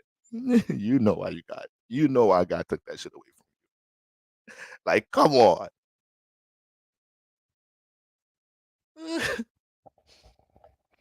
Niggas be acting like they have no clue how they got the karma they got. You are a criminal. You're a scammer. What do you mean you don't know how you got shot? What do you mean? You shoot people. You don't think somebody got one out for your ass? What the fuck? Niggas be acting like. Anyways, so that's what we got going on, y'all. Moving into tomorrow. All right, new moon peak, and then moon entering Sagittarius late in the evening. Okay, lucky days with the moon in Sagittarius moves into my fire signs, my Saggies, my Aries, my Scorpio. I said Scorpios. My Saggies, Aries. Who's the other fire sign? Leos. Damn, my bad, Leos. Damn, y'all really this Scorpio shit be putting y'all ass in the dark too. Goddamn. Yeah, I see why y'all don't like this shit. I see why y'all don't like Scorpios in the eighth house. It be making niggas say y'all names last and shit. It be making niggas forget y'all. I see why y'all don't fuck with Scorpios like that and shit. Something about this energy y'all niggas be feeling forgotten and neglected and shit. Y'all turn into that spoiled ass child that get everything they fucking want, and then now this one fucking day, the one fucking day, they can't stay up past their fucking bedtime. The one fucking day, this parent, this soft passive ass Libra father and fucking Pisces mom, passive ass fucking parent couple. This one fucking day, they let your ass. They say, now we not having it. Your ass going to bed at motherfucking 9. You are motherfucking 9 years old. You're not gonna be telling us what time you staying up and shit, or we seeing you stay up past the time and we letting it rock with your little lioness ass. We disciplining that shit today. All right. So shit. The Leo child get all of that shit. But when the planets get into Scorpio, this is when the Leo child start acting out. Acting like they not seeing and shit. Mom, I'm hungry. Relax. We eat at 6 o'clock every day. It's 5:55. I'm in the kitchen cook. But I know, but I feel like you don't know I'm hungry. Leo child, Leo person, sit your ass down. You just mad at Scorpio season. You just mad we going through some 8,000 transits. And it ain't about how a nigga seen all the time. You gotta read the room. All right. So Scorpios, don't worry, this shit is almost over. With your bougie, impatient. Nah, I'm in my hater bag. I gotta relax. Anyways, that's what we got going on. Mars, I love all my Leos. That's what we got going on Moon Day. Then moving on to Mercury Day. Moving on to Mars Day. Excuse me, guys. All right. We spend the day with Moon and Sagittarius. All right. Then the Moon aligns with Mercury. Okay, so you got the Moon in Sagittarius. You already know Mercury is setting the tone for Revelation season already. All right, Mercury setting the tone for Revelation season. So the revelations are on the mind now. We haven't took so much action towards these new cycles. That's why the new moon in Scorpio is so important. Right, so there's a lot of finishing touches we're putting on things right now as we embrace this new foundation. But Mercury is in Sag. So right now during this new moon in Scorpio, motherfuckers is already thinking above their situation. You should be thinking above your situation. You should be able to mentally process ideologies in your life right now, different belief systems in your life right now, different higher ways of thinking, optimistic ways of thinking right now. With everything that look dark in your life. All right. I know this energy hitting some fire and air signs crazy right now. Mercury and Sag. I know Mercury jumped into Sag. There's some homeless niggas right now is moving like they got the motherfucking penthouse in Midtown New York. That's their energy. All right. So that Mercury and Sag energy, the Sag is one energy that's like it's instant. Well, all fire signs is you're gonna feel some shit instant. But Sagittarius just bring an instant vibe to shit. It's an electric energy. It's an electric energy. I don't know what Sagittarius can't do. You know, they might be the most underrated sign in many different facets. Shout out to Sagittarius. Goddamn, y'all creative as hell. Y'all smart as hell. Y'all charismatic as hell. Y'all be looking good. Y'all thick. Sagittarius woman gonna be a little plump. All right, might have plump cheeks. Okay, I'm not even talking about them cheeks. I'm actually talking about her face. Okay, you might have them plump cheeks. Your skin is so plumpy. It's like you never got out your baby's. This your baby's skin? You never got into your adult skin? Damn. This Saturn in the first house working my ass. I got into my adult skin early. You got a nigga getting all metrosexual and shit. This nigga, I'm a masculine ass nigga. My masculine ass, I'm turning into a fucking Tyra Banks makeup artist. Like, is this your baby skin? All right, shit. God damn. I know how to keep that youth. Shit. Pass a brother a little some of that. All right, what's the skincare routine? What's just water? Don't tell me it's just water now. I hate what motherfuckers be doing. What's the skincare routine? Boros, it's just water. Stop lying. Stop lying. I saw your ass drinking a grape soda, eating a beef patty last night on your story. Why you be lying, Pisces woman? Mm-hmm. Motherfuckers be trying to use good skin to sound like they healthy and shit. Well, I just be meditating sunlight. No, the fuck you don't fucking meditate. You's a fucking lie. Last time you meditated was when you went to sleep. That's when you meditate. You don't know shit about inhaling and exhaling without shit in peace. Mad I complimented your skin. Don't even look all that good now. Who am I talking about, y'all? I don't even know whose skin am I complimenting. I forgot. Sagittarius. Plumpy skin. I don't know, y'all. Do y'all know? Is it me? Do y'all notice that about them? Because they talk about, we know they rule the thigh area. And we know the thigh is a plumpy place. But if you look at Sagittarius, they cheeks could be plumpy. Cancer got like the same skin texture like them too. Cancer rises be having like the same. It's like you still got your baby skin. I don't know how else to like. She's a grown baby. All right. I want to change your pamper. You wear pampers? You want to wear pampers? I'll change your pampers. All right. I don't care if you're a grown woman. Go ahead. It probably looks sexy, or you probably look like a sexy baby. Matter of fact, that don't even sound right. I'm sorry. I rebuked that one. I'm sorry. It's just a little bit of blood of Christ. Scorpio energies. All right. Pastors be, certain churches, pastors is living foul in that life. I not that type of pastor, y'all. That's them other churches. Those fake churches, y'all. They taking advantage of them kids. We never hear Sister Scarred Owl. Make sure y'all kids come in and leave the same way every time they go to the playroom during the service. So I don't even want to hear none of that. Neither. Trying to get a lawsuit on the brother. All right. I'm saying, Pastor Boy, your son told you what? Lying ass Libra boy. Listen, I'm gonna tell you what happened. Your air sign ass child talked too damn much. I had to give him a spanking. Past the old school. I'm a young. If it was a young pastor, you gonna just shake him up a little bit, give him a little. I don't know. I don't know how you physically discipline a little nigga. I don't know. Just give him a headlock or something. Past the old school, past the oldest house. Bend over, boy. Give him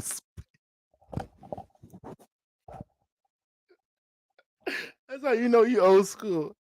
That's how you know we got some old school parents and grandparents. We got spanked on the ass. Like you really just, sitting there. 1, 2. Ain't this a bitch? 3. This is how you know you can't. You got some. You could jack you an old soul. Everybody want to be an old soul. If you got spanked on the ass, like literally, that was your punishment. You came from you got an old soul. You got an old soul like a bitch. But back to the Sagittarius energy. This is all Sagittarius energy take you somewhere else. This is all that Mercury and Sag shit. So everybody should be aligning with an optimistic way of thinking. All right. So everybody should be aligning with an optimistic way of thinking about persevering, about new standards and ethics you develop. You about to set in stone in your life based off of this dark shit you done seen. That's what the Sagittarius energy help you do. All right. Listen, family. Yeah, but like Scorpio is like Scorpio's like scared straight. Y'all know scared straight. I know some of y'all know scared straight when they bring them little ass criminals and shit. But it be young ass criminals and shit. They getting petty crime and they going to juvenile and they getting the scared straight program. That's the fuck the 8th house is. It's supposed to be the scared straight program. It's supposed to bring you into the darkness and say, look, if you don't get your shit together, this is the type of transformations you make. And once you in the year, it's really dark. Ain't nobody seeing what's happening to you in here. You got to forget your real life outside. This is your new life. You can't even complain about nobody that you getting taken advantage of in jail. It's your ass. That's your fault for getting into that dumb shit. That's your fault for taking that being so deep into your desires for something. You couldn't take time to embrace something you had to rob. You couldn't calm your emotionally unintelligent ass. I don't even know if that's a real word. I'm calling other people stupid and I don't even know if that's a real word. Unintelligent. That got to be the word. Your non-intelligent, like a mother flipping ass down and control your emotion and killed somebody. That's what you get for being too deep into your desires and led into such a crazy ass transformation. Now you in here. Now you really in the 8th house. Nobody can see your ass. Ain't nobody right in your ass. Your baby mom's talking to a new nigga. That's 8th house for your ass. And the nigga too. You know the nigga too. That ain't some 8th house shit. You know the nigga. The nigga dap you up and everything. Your girl used to say what up to nigga. Hey Ben, how you doing? Yeah. Wendy Williams, how you doing? How you doing? It's like, wait, hold on. Why the fuck you holding the how you? You never used to peep it though. Now you in jail. Think about it. Damn, she always used to hold the how you doing to that nigga. She ain't say that shit to me. She saw me, it was how you doing. She saw that nigga, how you doing? So like, but I never peeped that. Now I'm in jail. I got everything to think about because I transformed the fuck out of my life. And my girl's with a nigga that's always been around. But 8th house deal with a lot of secret admirers, secret love and shit. You got Venus in Scorpio, Venus in the 8th house. You might know a thing or two about shit like that. I hope you ain't on the fucked up side of that. I hope you ain't the one doing some fucked up shit like that. Fucking with your ex friend and because that 8th house have you on some fucked up, spiteful, vengeful shit like that. But anyways, hopefully it just happened to you and you ain't get. I mean, I ain't saying hopefully. I'm sorry. I don't want that to happen to y'all, but hopefully if it did, it ain't bring you to the dark side where you jumped into that bag now. All right. But anyways, listen, Sag season is coming up. I'm spending too much time complimenting y'all ass. All right. That's how you know that let me not say too much. But so yes, guys, Mercury and Sagittarius. All right, that's the vibration everybody need to be getting with right now. But the new moon in Scorpio once again help set the temperament for that to carry out those actual thoughts into new actions because you know the moon activates it right after a new moon in Scorpio. So motherfuckers gonna be real extreme starting this week about the new shit. I'm letting y'all know now. Y'all about to go to work. Niggas gonna have all type of new shit going on. Niggas gonna be like, I'm telling y'all right now. Y'all gonna be in group. You realize one of your friends not responding to group chat or some shit that much. Y'all be like, yo, what's up? And that's the way you have been. You ain't saying nothing in the group chat all day. Ain't shit dealing with life, like dealing with some real shit. It's like, so what you trying to say? This ain't no real. We your friends to your thick and thin. So everybody could be, it's gonna be people really intense about their new bag. But like I said, guys, a lot of this is Scorpio energy. Mars is in the mix. Uranus is in the mix. We might be a little too intense for other people. Like people feel our intensity, but that's a good thing because some people might have to respect y'all shit. All right, some of y'all may not have jumped in that bag to the point your own people around you know you on different timing. Right, that's how you know people on different timing because you've seen people that you close to and you know you really see them on different time. You know, motherfuckers close to you always talking about what they're gonna do. The people close to us, we know about all their dreams, goals, and aspirations. We know about every fucking thing they're gonna do every fucking week and their aspirations. But you close to them. That's your best friend. That's your cousin and your sister. You ain't thinking about it. You hear that shit all the time. You hear that shit all the time. Not this now again. Now this week, niggas is turning it on. Niggas want it to be. Niggas want that shit to be known. Want it to be seen. So when you close to somebody and you know when they really on some different time because you close to them, it's like, oh, they really working on some shit. Oh, they ain't got time for the group chat because they really following their goals and shit. So they fake disrespected us and called us, said we wasn't real. But at the same time, that is motivating. They in their bag. So some people might be in their bag to that fucked up way. To the point is like you are so much in your bag, you kind of rub your disrespect the shit out your friends that have your bag through thick and thin. But hey, it kind of played out with you being being a motivating influence, and eventually they're your friends. Eventually you could let them know, like, I was in my bag around that time. Like, I love y'all. Sometimes we hurt the people we love the closest. That's just how it goes. All right. People don't want to believe that statement right there, but it did make all the fucking sense in the world. How the fuck you gonna hurt somebody that ain't close to you? Bitch, I don't know you. Could disrespect me all you fucking want. I don't fucking know you. Go ahead. What you want? They call my mama a bitch. Like, go ahead, you a bitch ass nigga, bro. Like, go ahead. I don't know you. And I told you I'm a Libra. I don't like fight. I'm too pretty to fight. You could get scratched and shit. All different shit could happen. I know how transformation work. You get into a fight, think it's gonna be a regular ass fight. You lose a leg. You get hit by a car during the fight. Be all different type of shit. I don't got time to play with life like that. Life too delicate. Okay. Anyways, so that's what we got going on. On Mars Day with the moon continuing its transit through Sagittarius, excuse me, moon transiting through Sagittarius, and then we got the moon activating Mercury in Sag. So yes, we could be real expressive and communicate about these ideals, right? Being we want to activate that energy to the point that now we're everything we respond to with the moon, with a new jacked up moon coming off a peak, charging Mercury up inside. Sagittarius proud about what they know, proud about what they experience, what they got going on in life. Very proud sign, right? Very proud sign. And which fire sign isn't a proud sign when you think about it? But yes, you got that influence. So guys, I'm just telling you right now, you do not have to be in a super expressive bag to people about what bag you in right now, about what you about to create, birth, about anything right now. And that be a real unfulfilling thing, pushing that excited ass, inspirational energy ass, and it ain't reciprocated. So what's the point of pushing it out? You the one that's about to do all this shit. Don't feel unfulfilled, family, because ain't nobody finna reciprocate your new beginnings, family. All right, keep them things to yourself. You guys should know who you could relate them to that's able to reciprocate that energy, family. Sometimes we try to extend our dreams to people that ain't dreamers, family. All right. Sometimes we try to brainstorm with a brother that ain't got a brain in the storm. Do you understand where I'm going with that one, family? All right. All right, Pastor. We get you, but that one didn't make sense a little bit, but we get you though. All right, then. That's what matters. All right. Get the brain in the storming. Brain be somewhere else. Brain be in the beach. Brain be in the jungle. It don't be in the storm. That's when Pastor say some shit that sound fire like that, but it still didn't make sense. But it sound fire though. The brain was in the cave. The brain was in the ocean. It wasn't in the storm though, family. It's like, what does that mean, Pastor? Can we just get to the new moon? All right, guys, let's get back to the web before I get carried away. All right, let's brainstorm on the transits. All right. All right. So moving past Mars Day, guys. We get into Mercury Day. Okay, ain't got that much action going on. All right, but we do got that little Mercury harmonization with Venus energy going on. All right, hold on, yeah. Let me just.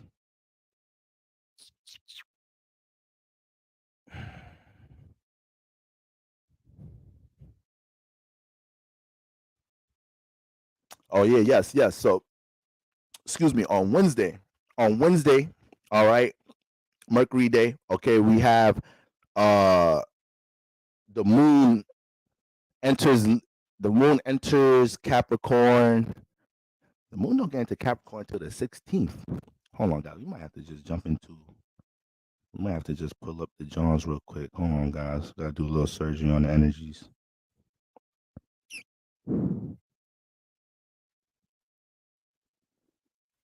Gotta do a little surgery on the energies real quick, y'all. All right. Okay.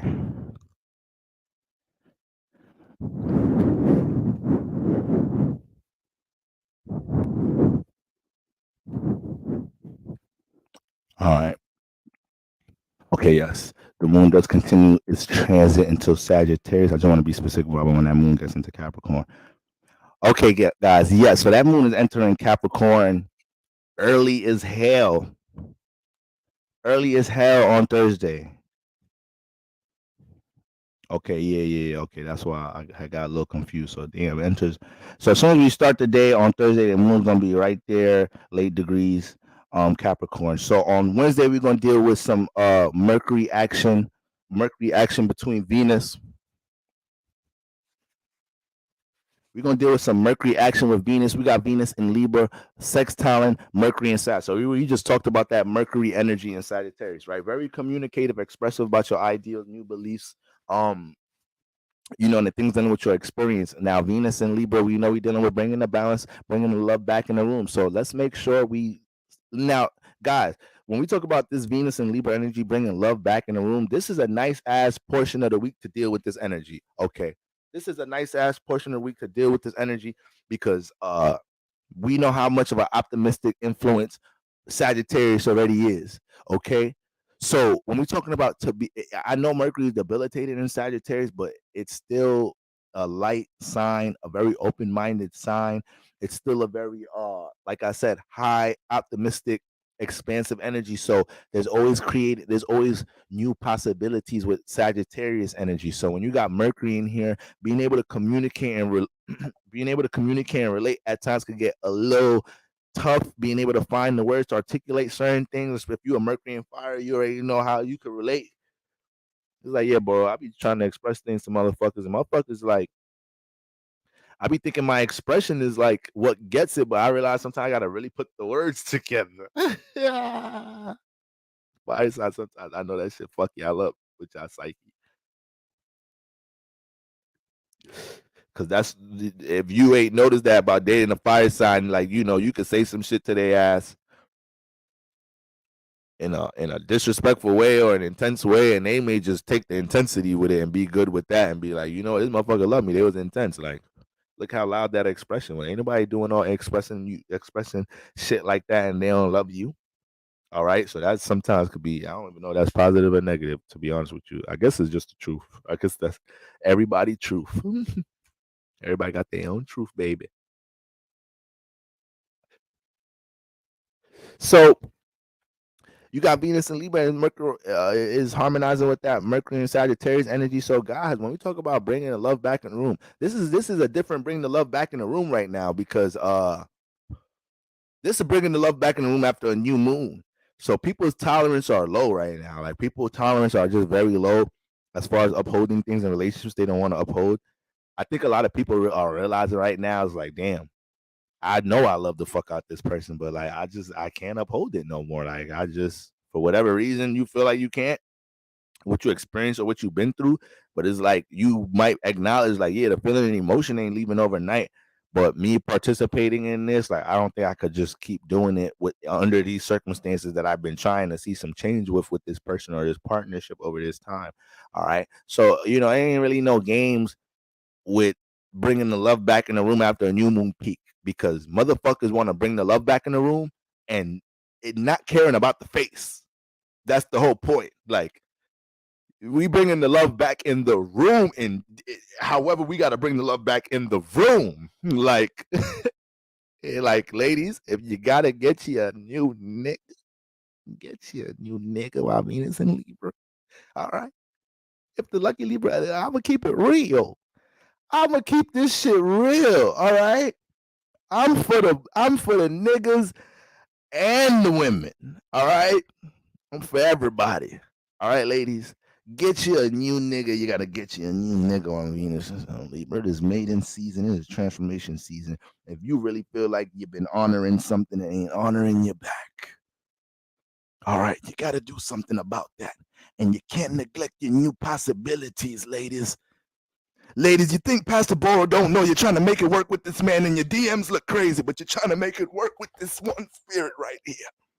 Don't know your DMs look crazy. Don't know Pastor Boro in your DMs. I'll be mad as hell y'all still with that nigga. I'm intuitive as fuck too. I know that nigga ain't treating you. I know that nigga. I'm like, God damn, she still ain't open my shit. What is it? Today's November 11th? It's been 2 years. Fuck. Open your fucking DMs. All right? All type of astrologer Johns I be in their DMs. I be trying to have astrologer conversation like a bitch. Don't nobody want to talk about astrology. I want some ass. I give a fuck about where the sun is at right now. This my awareness is in these DMs, and I need a response. This is what I'm paying attention to. All right, the fuck, damn, stop dealing with that nigga. Okay, so ladies, there's niggas like me in y'all DMs waiting. You're still hung up on this nigga. This nigga ain't no good, ladies. Open my DM. All right, I ain't that much better, but I'm better. That's the whole point. It's graduation to the shit. At least you moving up though in some way. All right. Okay. Damn. Fellas. I gotta kind of give y'all an opposite message in this bitch. All right. I gotta give y'all an opposite message. You better act like you know damn well you love her. You is not that masculine that you can't admit you feel deeply for her. God damn. It ain't that much masculinity alive. She's a woman. You ain't supposed to like their ass. The fuck? Niggas, we live in 2023. They be trying to make niggas feel bad for liking a girl. I be like, dude, I'm not gonna get consumed in this backward ass world. As soon as I said that, motherfucking, the views is 69. This world is backwards. You tell a nigga you feeling a joint. It's like, you like her for real? Like, you just don't want to fuck? Like, I mean, she got a nice personality. What the fuck? All right, we actually had a good conversation. She helping me with some shit you niggas ain't helping me with. I tell you niggas I want to stop smoking weed all the time. You niggas enable me. She's helping me. She texts me every day. How's day 1? How's day 2? You niggas ain't trying to hold me accountable like that. See, sometimes, fellas, you got to get the fuck away from your bros. Sometimes a good woman, sometimes a good woman in your corner keep you out of fucking trouble. I'm going to just say that much. Sometimes a nigga just need to come home. A lot of niggas got into shit in their life because they ain't come home. They ain't come home. All right? Okay? If any of y'all cool with any pretty astrologer ladies on Instagram and y'all know them on a personal basis, can y'all tell them, I'm probably in their DMs, can you let them know to check their shit though? The fuck? How much fucking followers I need? The fuck?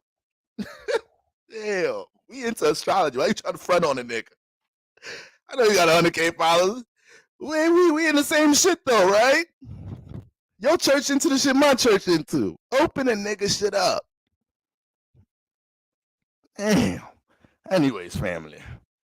Anyways, new moon is fucking Mercury is harmonizing with Venus right after a new moon peak. Ain't nobody safe. Niggas DMs is getting open this week. I know I know this week with the energies going on, some of these DMs, my shit is getting open. Some of these hoes took too long though, so I don't know how I'm gonna respond to some of them this week though. Some of them it don't matter. It's like I'll wait for a while. Some of them I'm a little mad because it's like, hold on, I wanted you, but you acting like you a little too much. Like you acting like you was all that. You was a unique preference. You really not all that. All right. I was just trying something new.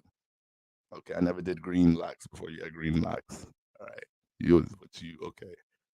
So sometimes you won't be knowing until you get the opportunity and shit, y'all. All right. Now, continuing the day. All right, continuing the day.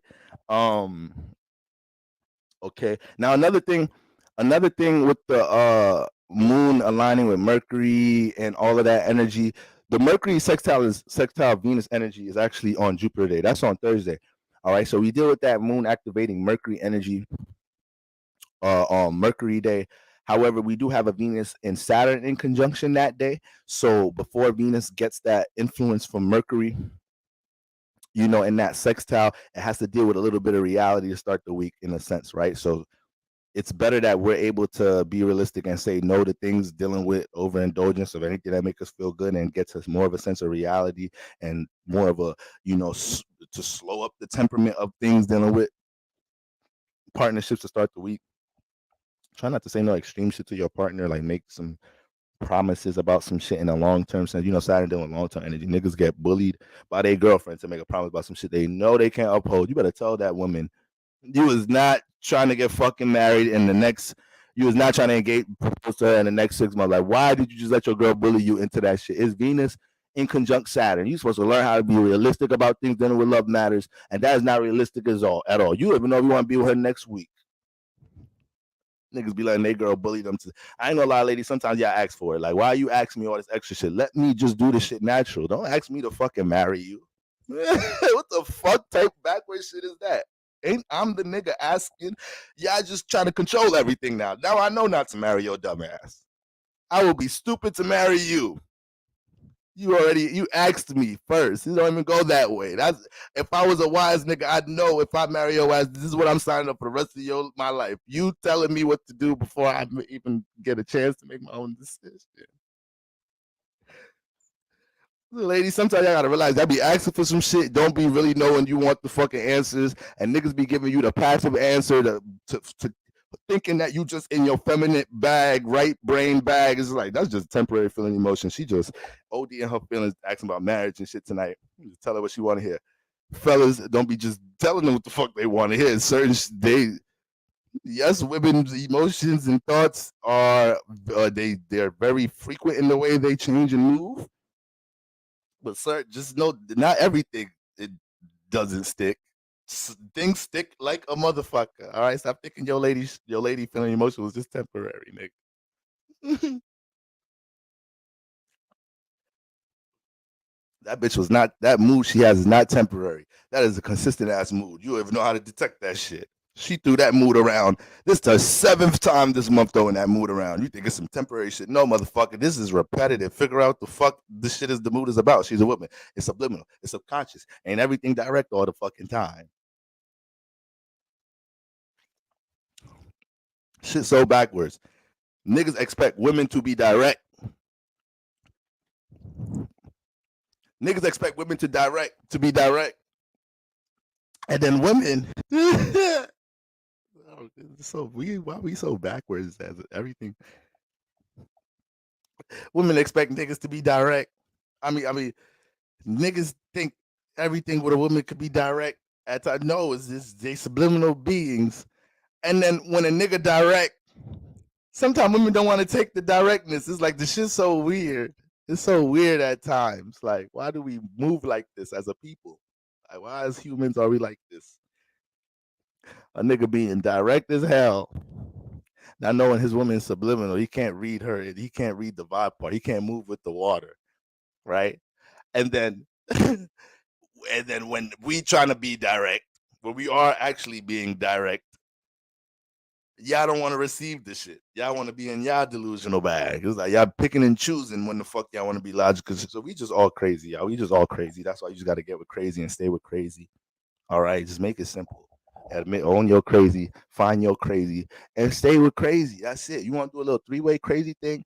Do your 3-way crazy thing, but don't be too crazy and add mild crazy.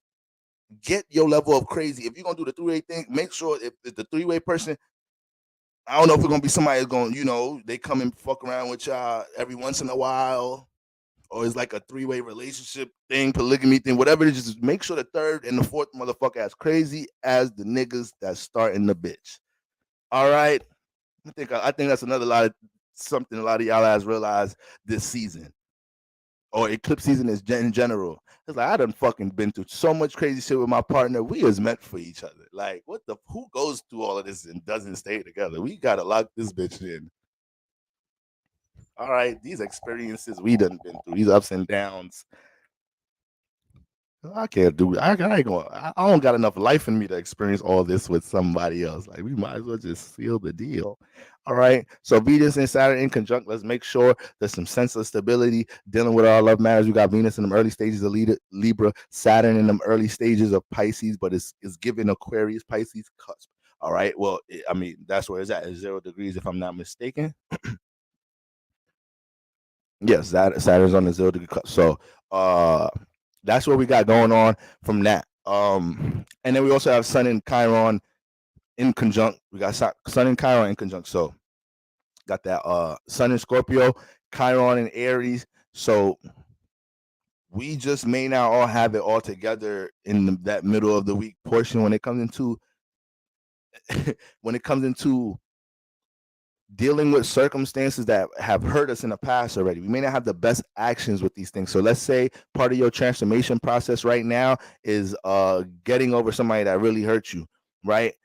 This may not be the week that, not around this time. This may not be the week that you could really digest this person trying to have a conversation, trying to get things off their chest or bring conclusion.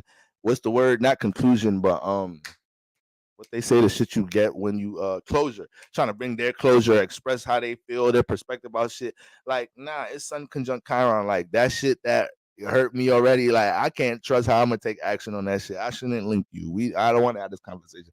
I can't trust how I express myself or take action on things from things I already have wounds from. All right. Now specifically, Sun and Scorpio, Chiron is in the Aries house. So this can manifest in any situation with us taking extreme actions towards things that we have insecurity, discomfort with when it comes into expressing ourselves from an individual place. So we might kind of any forms of restriction or individuality, we could kind of express it in an extreme way. That could be very transformative to start the week, but it may feel spiritually right to overcome a sense of refinement, restriction from your self-expression. So it may create a transformation in some type of way, but that spiritual fulfillment of it's tough sometimes with the in conjunction alignments at times. It's like sometimes they be causing you to do some left shit to make it right. All right. You gotta think about it. Aries and Scorpio. Look at the in conjunction signs. If you just look at the pairings of the in conjunction signs, you just see the pairing and you think about it. It's like, I ain't gonna lie, that match don't look like they make the best decisions together. Just look at it. Sometimes it's either you're gonna think they're gonna make a decision leaning so much on the energy they share, because a lot of in conjunction signs share energies. So they're gonna lean too much on that energy. Ain't gonna be balanced from that perspective. It's gonna be too balanced. Can't nobody check the other one. All right. You ever seen the Aries try to check a Scorpio? You ever seen a Scorpio try to check an Aries? Is that even possible? Does anybody even win that one? Or do they just both self-destruct like a bitch? That's the only thing I've seen in my head when I said that. I just seen a big bomb and an explosion. Don't nobody win that war. They fighting to the death, and that's what they honoring. They honoring the fact that they dying after this. That's some real Mars Pluto shit. All right, some of y'all can't fight to the death. I'm a Libra. I know I can't. All right, some of y'all's. Now I'm good. I'll gracefully bow out. Let me live the rest of my life. I'm not that much of a warrior for disrespect. Disrespect me. I gotta go to work tomorrow. I got family to provide for. Shit. All right. So so a lot of activity on that Mercury day, guys. One more time. Moon in Sagittarius. Spend Moon in Sagittarius for the day. Moon activates Mercury in Sagittarius. We got to be careful how we express the things that we have strong sense of belief in. All right. And then but Moon will influence us to react to a lot of the optimistic ideals we have about things with our transformation. So understand, family, the positive thing in your everything with a Sagittarius energy dramatic. So the positive thing in your head could be a negative thing, but you're viewing it as positive. That's what Sagittarius do a lot of times. This is I'm not going to be too long on this, but Sagittarius, this is what Sagittarius do. They can if there's any sign that can justify negative things or put some type of philosophy and positive outlook on why they did something negative, you Sagittarius might be number one. So you can't justify negative morals for shit around this time. Like, all right.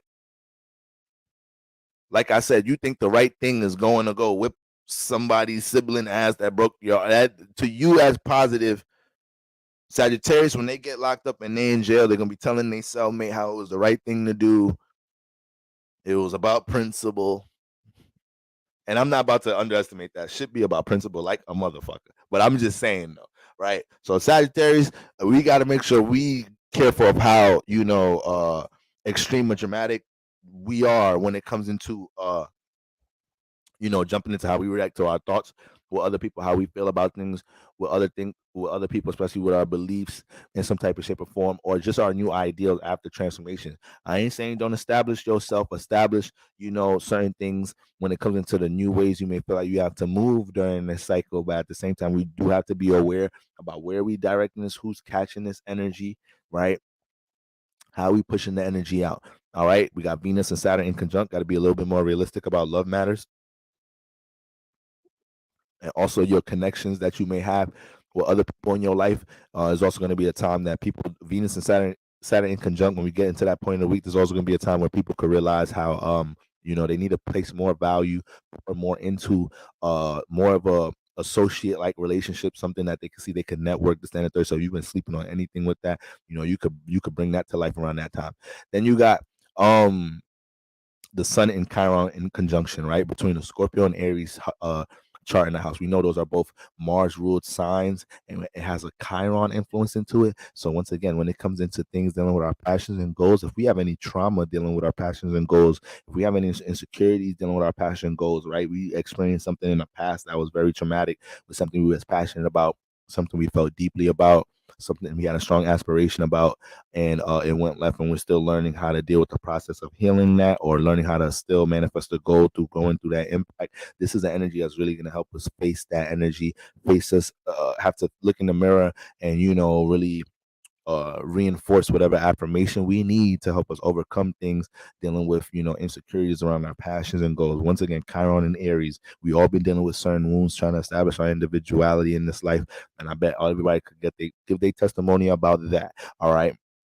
But then the Sun in Scorpio, all right, so it's dealing with action being taken towards concentrated emotion that was not, I just not temporary emotion. This motherfucker fixed like a bitch. I've been feeling like this for a while. I've been feeling this negative energy for this situation for a while, and I've been feeling this passionate ass energy for this positive thing for a while, but nonetheless it's fixed.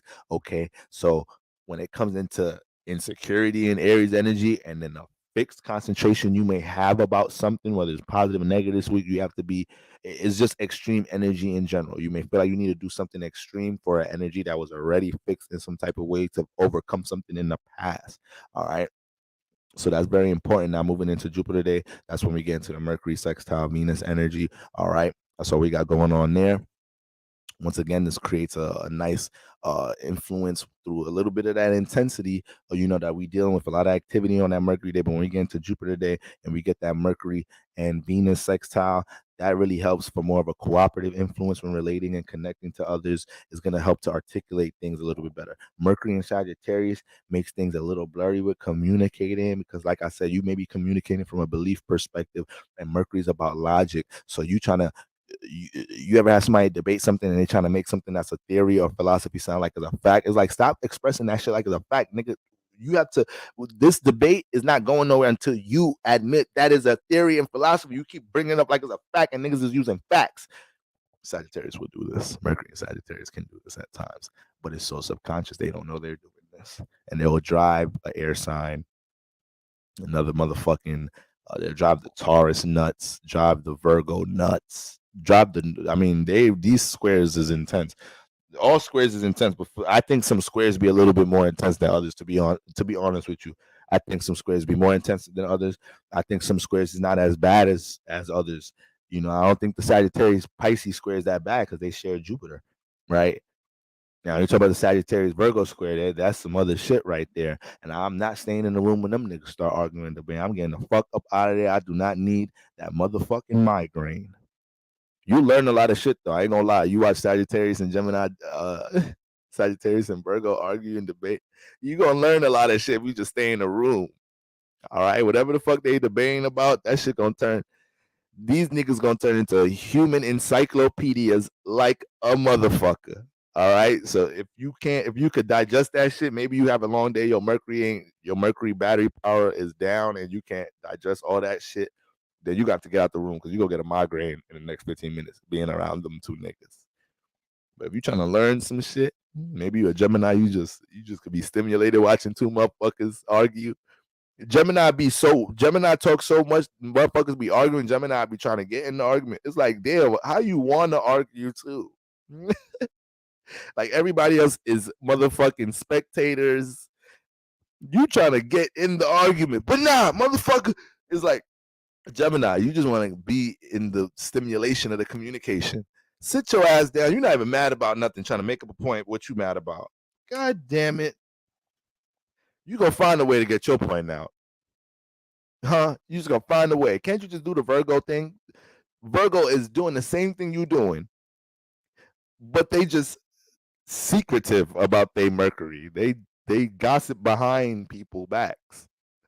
Virgo critiquing everybody and their mother, roasting everybody and their fucking mother, thinking they fucking innocent all the time. These niggas is flaming you. All y'all got some Virgo family members, everything. Your Virgo partner is talking about you to somebody else right now. Like, yes, I hate how they snore like a motherfucker. That shit is so fucking annoying. Big snoring bitch. Like, this your Virgo partner. You don't know that. Your Gemini partner tell you that in your face while you sleeping. Stop fucking snoring so fucking loud, bitch. Damn. Gemini is telling you that while they sleeping. Virgo is a little bit of a buildup to that bitch reach you. There's a little bit of a buildup, but their friends know what they gossiping ass. So sometimes Virgo's got to be Geminis to get out of that bullshit. Let their partner know you a snoring ass bitch without the buildup, without this gossiping behind the back, without the little subtle cues to know that your ass snore too loud. Like, just give it to the real. Just turn into a Gemini for 6 minutes real quick. Virgo. Sometimes Gemini don't know how to do Virgo. They don't know how to shut the fuck up and keep their shit to themselves or gossip in the group chat. I'm a Libra. You know, there's ways to gossip. Yeah. You gotta know how to not do it so you don't get caught. You know, air signs be gossiping, shit be coming back. And be mad as hell at the niggas who told this shit to the nigga you was talking about. How you mad? Aquarius, Libra, Gemini, how you mad you told Sagittarius, Leo, Pisces ass? How you mad you told Virgo some shit? They gonna tell the motherfucker, they gonna tell somebody that tells them that finds the nigga you talking about. As soon as you see the nigga, I heard you was talking about me, and your head is like, no, this Leo Sagittarius and not motherfucker. That's your fault, air sign. You can't keep secrets for nothing. You can't keep shit to yourself. Aquarius is the most trustworthy one. Libras, Geminis, forget it. Aquarius will hold it down for you. I give them that. They'll hold it down for you. They're going to tell people close to them, though. They're going to tell people close, but they just have way more better judgment and not telling the person that, not telling somebody is going to get to the fucking motherfucker we talking about. I give Aquarius that. They're going to make sure it don't get to the nigga or whoever the fuck we talking about. The snoring bitch, whoever. Libra, Gemini, no discernment who the fuck they tell.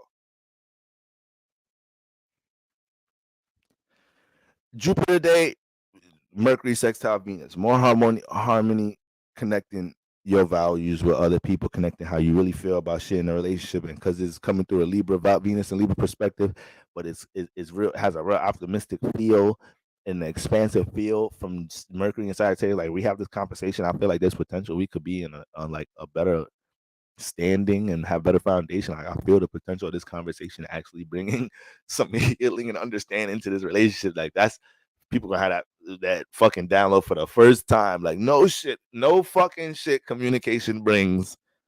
No fucking shit communication brings understanding to your relationship. We done lost that. We done lost that shit. Yeah. I just gotta set a reminder for people in the chat. Communication a two-way thing, y'all. Some of y'all think it don't work both ways. Like, I realize that. You know how they say common sense ain't common? I realize some people don't know talking and communication is like, you're supposed to listen at some time. Like it's almost like a game. Like, it's like, basketball and shit. We pass the ball to each other. Football, we pass the ball to each other. And conversations was a pass the ball. Some of you niggas want to shoot all fucking day. Some of you niggas want to be all stars, don't want to be team players, role players. You don't listen to the plays from the coach calling all type of plays. You don't give a fuck.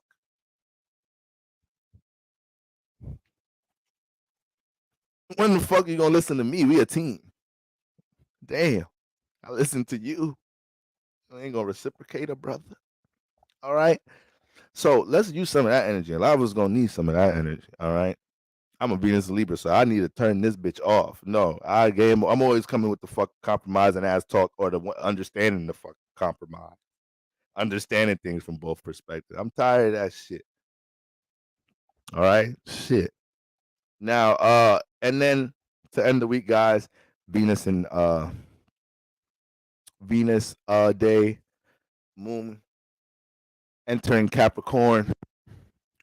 All right. Okay.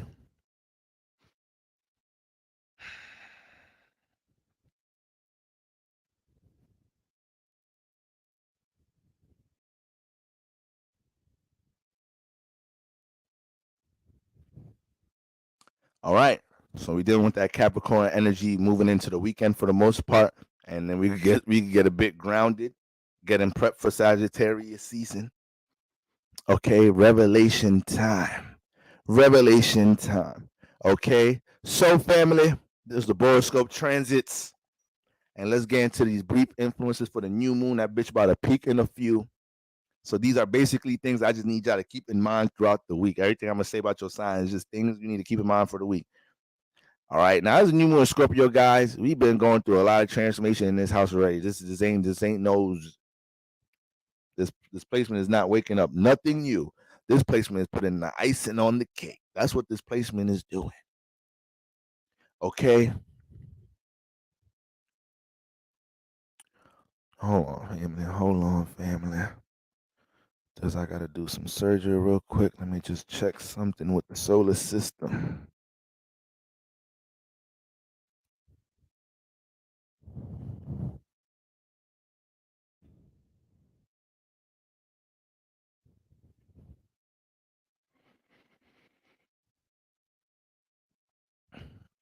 Okay, my fault. Yeah, I'm sorry. I'm so backwards today. The moon enters Capricorn on Thursday like a mother flipper. I said it enters Friday, so it's already gonna be there Friday. Enter Thursday, like we said, really early. All right. So I just wanted to. Every time I say some wrong shit about a transit, like I just get a little spiritual light bulb go off my head. Like, nigga, you fucked some up. You better get them transits right. All right. So we're dealing with that Capricorn energy to get us a bit grounded, getting into Sagittarius season. All right. All right. Now, family, new moon in Scorpio for everybody. Now, matter of fact, let's just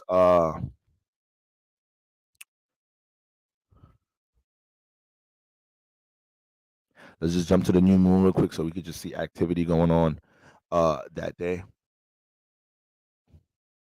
in a few. All right.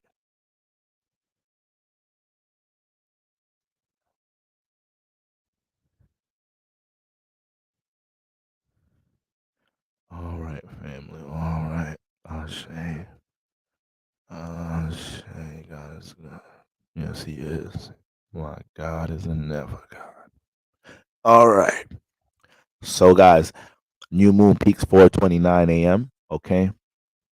As you can see, the activity right here. Okay.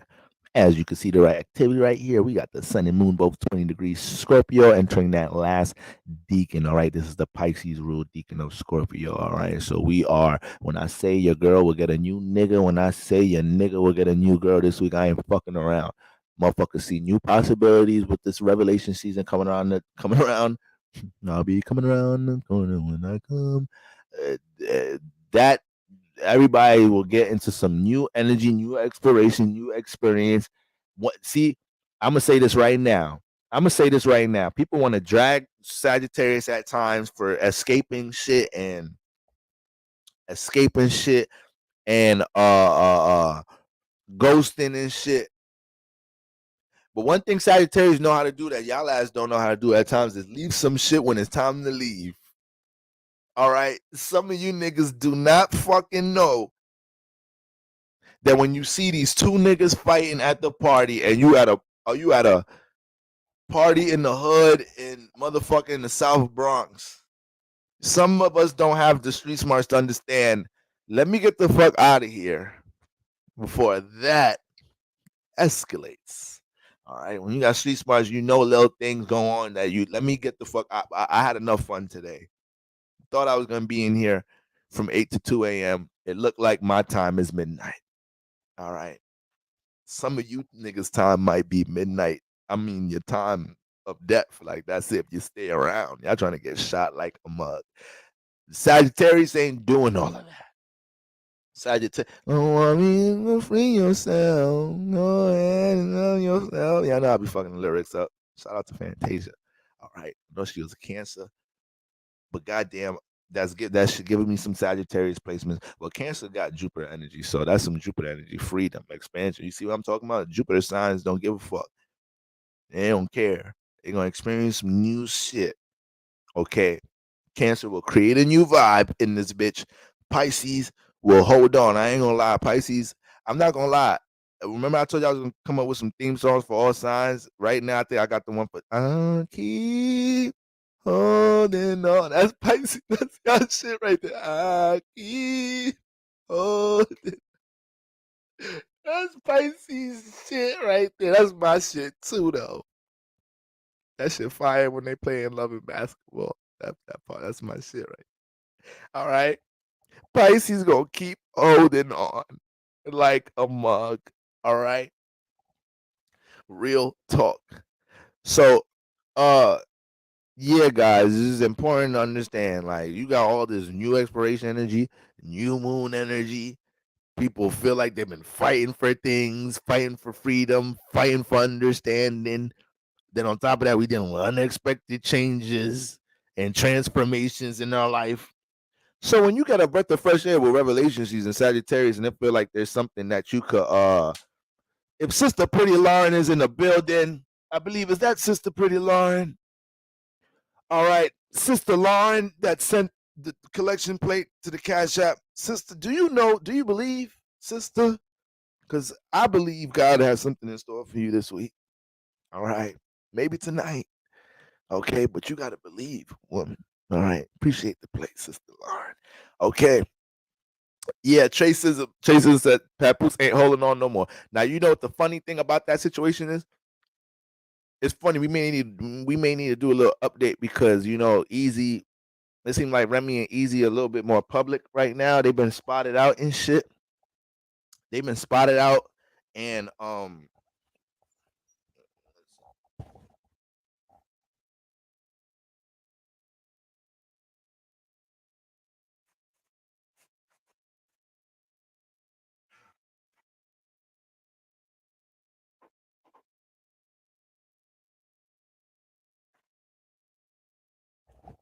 yeah, they ass been spotted out in the public and shit.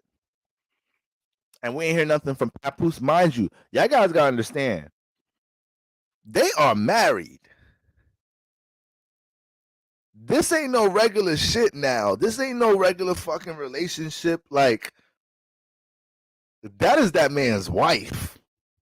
And Easy and Remy out at games and shit. So I don't know, Sister Tracism. I think Papoose holding on because we ain't hear no official statement about nothing. And before all of this transpired in the battle rap community, the big rumor started off with Pat Easy, the Black Captain, got knocked out by Pat Poose. Now, I'm going to tell y'all something right now, ladies. Okay. I'm going to tell y'all something right now. If you do something wrong to your man, if you fucked with another nigga, right, you was in the wrong, and your man came through, found out, and whooped that nigga ass, this nigga love you to the end of the motherfucking time. Whether he stay with your ass or not, you need to understand that shit. All right? How the fuck you the one do? I don't know this nigga. You the one doing me wrong, and I whip this nigga ass. So you just know this nigga just he couldn't help. He couldn't imagine seeing another man with his woman. All right. If I walk in the house, I don't give a fuck if this is my wife for 20 fucking years. All right. This might be 30-year-old Lucky Libra saying this shit. It might change 45-year-old Lucky Libra. I could be fucking married. If I walk in the house, my wife with another nigga, I'm walking right the fuck out. Like, as soon as I walk in the door, I walk right the fuck out. Okay, that's what it is. Okay, that's the reality. All right, let me go. I'm out of here. We're gonna figure out how to reset this bitch and deal with this shit tomorrow. I ain't sleeping here tonight. God just showed me what it is. What the fuck I'm gonna do? I already told you I don't like fighting. What the fuck I'm gonna do? The fuck? Go ahead. You can have my bitch. Like, well, it is what it is. She obviously don't want me. She obviously don't want me. The fuck I'm gonna fight this nigga for? What if I lose the fight too? Niggas don't be thinking about that shit too. You lose your girl and you get your ass whooped. I'm 6'5", you know, good 230 something, right? I'm lying, y'all. Good 240 something. Nigga try to be a little skinny, a little 240, 50 something. 6'5", all right. It's water weight, y'all. It's water weight. Okay? If that nigga a little bigger than me, I might just be like, you know what? You could have her ass. And she snore too fucking loud, so whatever. I could find me a... It don't be that serious. So, ladies, some of y'all been in situations, y'all done did some shit. You really even did nothing serious, right? A nigga replied to your story and you just hearted it. Like, you wasn't trying to, like, play the nigga or nothing, but you just wanted to, like, get on my DMs, like, whatever, just heart it. I ain't gonna reply to it with words. That's too much. Now you're gonna think I like you. All right. This nigga don't even get a thank you with a heart emoji. None of that. Just heart your reaction. Yo, nigga, see that? Think this is some whole other shit though. All right. I'm about to go. So, ladies, you've been with emotional ass niggas like this, intense, ready to kill a nigga that just reacted to your story. You just hearted this shit. Cancer ass man ready to kill a nigga. All right. So that's how it is. That's how it is. I ain't saying because the nigga don't fight the nigga, he don't love you. I'm saying if the nigga fought the nigga, he fucking love you. That's what I'm saying. All right. We ain't talking about the nigga that ain't fighting. I'm just saying the nigga fought the nigga. Because usually if the nigga fight the nigga, there's a slight chance he's ready to reconcile some shit with his woman. It's like you just call her in the bed with a whole nother nigga doing unholy things, not things that we condone in my church, at least not at certain hours of the day. But anyways, so it's like, come on now, come on, all right. And then that could lead us into the whole double standard cheating thing, but we ain't gonna get into all of that right now. I don't think y'all ready for that. We've been through enough intensity this Scorpio season that we should just get right into the energies. All right, guys, Scorpio sun, Scorpio risings. All right. Yeah. Sister Tracy, you better shut your mouth. All right. Okay, Sister Johnson goes. She hasn't been coming to services. Me and Sister Johnson been trying to keep a low profile. I can't keep a low profile. I got to run the church. But as you can see, Sister Johnson ain't really been coming around. Obviously, you guys know it's been hard to hide what's going on. All right, Scorpio season revealed it. All right, but I know my church members honor my private life, so I appreciate how you guys been moving outside of church. All right. Ashe, God is good. Sometimes the flesh is weak. We fail, but we get corrected. Ashe. All right. Now, family, Scorpio sun, Scorpio risings. all I'm gonna do with this new moon in Scorpio energy, family. Well, hold on. All I'm gonna do is make sure I remind you as to what you just experienced, what there was to understand, and how you take your power. Okay. Now,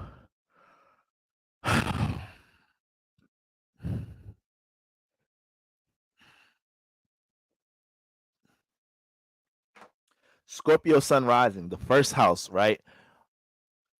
This Scorpio season in general, remember Mars entered here first, so Scorpio season was here to revitalize. I'm bugging. I keep forgetting. I keep bringing this up.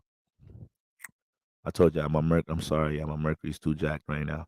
So yes, we have this intensity right here with Mars in the bunch, right? So new moon in Scorpio, 20 degrees, Pisces deacon, Mars is in you feel me, intact. So all of that new energy has a burst of Mars energy. So when we talk about extreme, we're not just saying that shit. The moon in Scorpio itself is an extreme transit because you have to dig so deep when it comes into your subconscious and deeper than we want to at times. So Mars is here. What happens when we have to confront something? Mars, Sun deals with a lot of confrontation action energy. What happens when we got to confront something and we're already uncomfortable navigating the moon and how we feel about something? The moon peaks in a few hours, but we've been dealing with the moon in Scorpio transit. Okay, so these past 24 hours itself may have already felt like over the weekend you had to deal with certain intense situations, or you had to weed out things that may have felt intense because the moon activated these things, right? But now it's peaking next to Mars. So when we talk about extreme actions, when we talk about making decisions around this time, that could be long-term decisions. Like I said, somebody gonna get them a new nigga or get them a new John, and you might just be intrigued by a lot of these new energies, and you don't realize how your little rebound really fucked up the potential with you and your partner be off and on and off like a motherfucker. You got you a new person and shit, and now you really fucked shit up. They don't really want to fuck with your ass no more because they're like, oh, all right, you got somebody new, you replace me. All right, I'm not the one to go back, and now you making long-term decisions and shit. You don't even know how that shit just fuck shit up because of rebound energy. All right. Don't let that negative side of Scorpio, the eighth house, holding things too deep into a vengeful space and then fuck up something you actually want to stay connected to. All right. I have a lot of eighth house energy, and Lord knows we can self sabotage, family. Lord knows it. All right. So we got to be careful of that. Okay. Now, another thing is this opposition, right? Moon opposing Uranus. This is the strongest, opposition when it comes into the new moon, right? Jupiter is really out the way for the most part from a degree perspective because it's still is all the way back at 9 degrees. When we look at Uranus though, right? You got to think about it. Uranus is all about us, finding ways to get stable through a lot of unexpected changes that we've dealt with in our career life, with the people, places, things we value, and finding ways to develop our sense of individuality and character through these things. And when we talk about gaining power, when I tell y'all, this transit is to help us gain power around this time, this, that, and the third over our transformations.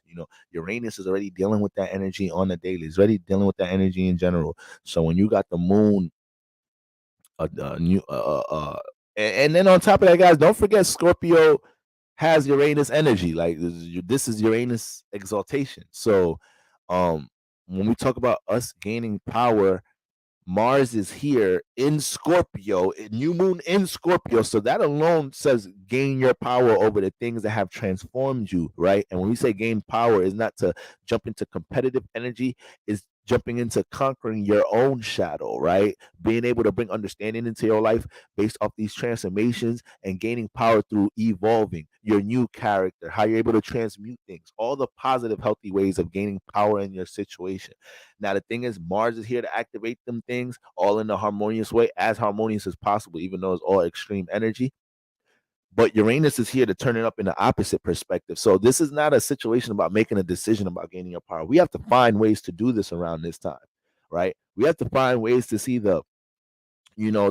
how our transformations in our life, especially the unexpected ones, this and the third, were really a lot of situations that manifested to help us starting to make decisions on our own about things. A lot of us had to experience certain things, whether we were stripped of certain things, whether we had to really acknowledge something that we feel deeply about, whether it's certain things that transpired in an intense way with power control issues.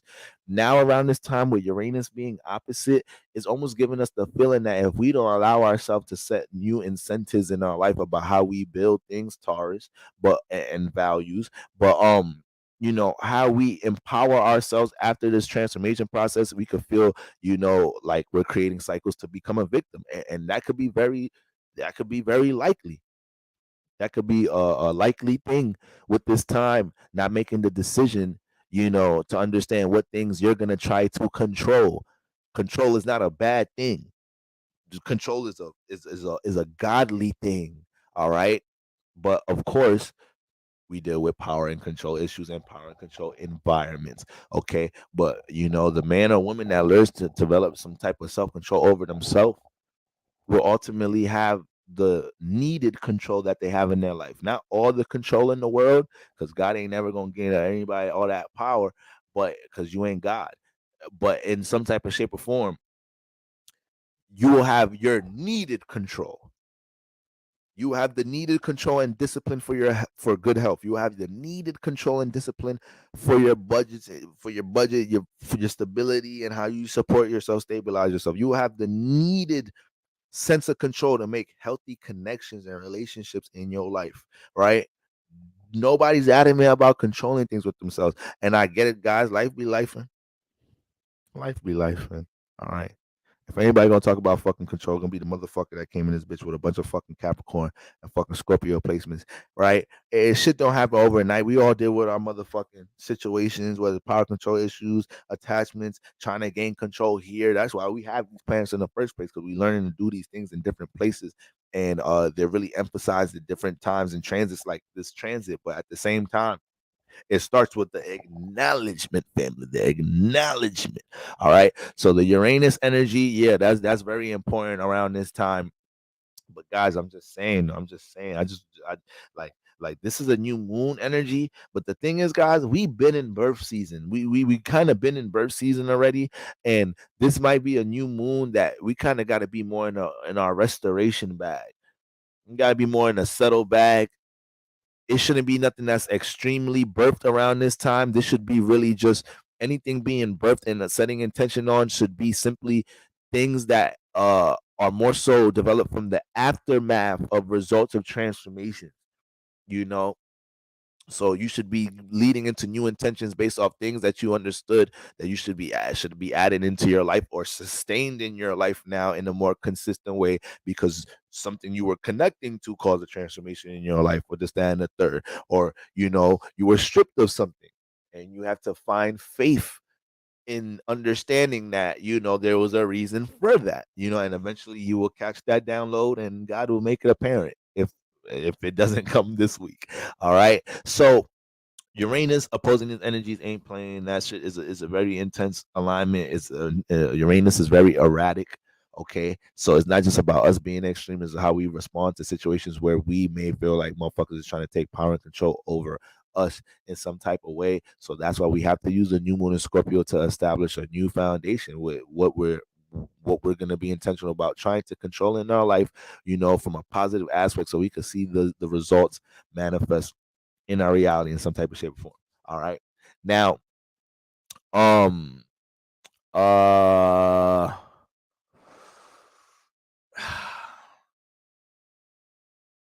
those are the major things hitting the new moon for the most part. All the alignments that start to develop, are things that we just spoke about in the Boroscope transits that develop throughout the week. But for the most part, the most important thing is that Uranus opposition. So it's kind of important to look at your Taurus house around this time, all the fixed signs. If you have anybody that has placements around 17 to 23 degrees of a fixed sign, that's very important to understand, because you guys could be dealing with the most friction around this time. You guys could be dealing with the most pressure to feel like you got to make a decision about things. So right now, fixed signs, be careful feeling being able to be in the present and understand that this is not the pressure I think it is, or I have control to make decision in my own timing. And if you is a decision that you realistically have to make in a short time frame about something, You have to allow yourself not to be extreme about it, understand how things, look at the possibilities of how things may affect things on a long-term scale. All right. So Scorpio suns, Scorpio risings.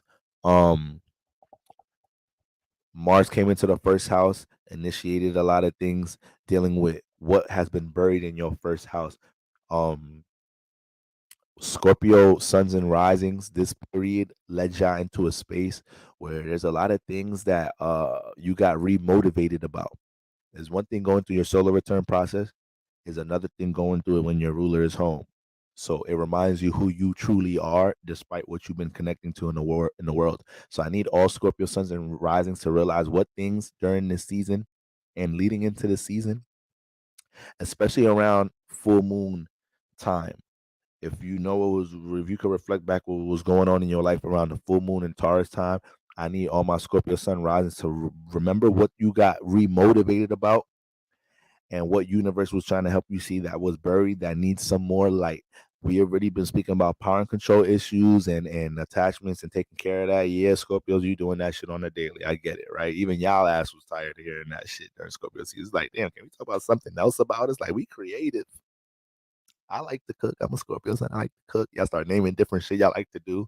It's like, damn, bro, we are hidden. Like, damn, niggas don't be knowing shit we into. Niggas don't be asking. Because it looked like you about to got the resting bitch face, Scorpio women. I don't know. I didn't. You didn't look so pleasant when I was about to make my approach, and you looked like I didn't want to waste my time. I didn't want to waste yours. All right. So Scorpio sun rising. The most important thing I need y'all guys to remember is what you got remotivated about in the first house. What thing you was working on, you was into your that or you are passionate about. It's not like you're not passionate about, but there was a new surge of motivation and awareness towards it to the point you got extreme about wanting to push it out or get into it and not neglect it. Whatever that is, there has to be a level of sustaining. There got to be a level of you sustaining that because that was the most important. That was one of the most important things being highlighted around this time. What things have I buried in my first house that Mars came and filtered out. And when I talk about filtering out, also filtered out what people, places, and things, experiences in your life help keep these things buried. All right, so that's very important for my Scorpio sun risings, highlighting what things you got remotivated about. And then when we're talking about new moon time, when we talk about new moon time, Scorpio sun risings, a lot of y'all been stripped in different ways around this time. Now remember, this is eclipse season, y'all. I told y'all it wasn't the regular birthday season for Scorpios. It wasn't the regular birthday season for Libras. This was a different, y'all. All right. It was different. You ain't celebrate the same way. Okay. All right. So that's not to say and the Sagittarius and Libras didn't have a good birthdays, but just also understanding that motherfuckers was some of us was in the club Saturday night. We had to put on the fit and smile and take pics, but we at Sunday morning we went right back to some shit. We had fun like shit Saturday night in the club on my motherfucking solar return. Sunday morning I woke up like on the phone with my joint. Why you ain't? So you taking it this far? So you ain't even come to my birthday party? You taking it this far? All that fun went out the door when Shorty ain't come to the birthday party. Now you on the phone with us Sunday morning. So motherfuckers, Libras, and Scorpios and shit. We just dealing with all different type of shit behind the birthday party, behind the birthday pics and shit. Everybody's shit is eclipsed. All right. So when it comes into my Scorpio sun rises and we looking at the new moon, you have to understand Scorpio sun rises. When it comes into anything that you've been dealing with from a transformative point of view, it's only been something that you've been dealing with. Like was not Scorpio sun rises transformations were the least unexpected ones because they deal with the intuition to pick up on that accumulated pent up energy, and then it was y'all season, and Mars got in there first. So before we got into Scorpio season, Mars been weeding out for the Scorpio sun risings. What's holding back the first house aspirations and development from a psychological perspective, from something the Scorpio sun, Scorpio rising needs to self-diagnose in some type of shape or form in their first house. So you had to go into your little surgery bag, Scorpio sun rising, and figure out what that was. It may have been an extreme circumstances, an extreme circumstance that remotivated you to get back into something, seeing somebody do something in a successful way, and that you're better than, and that helps you remind you, like, damn, I don't even do that shit no more. Why did I get out of it?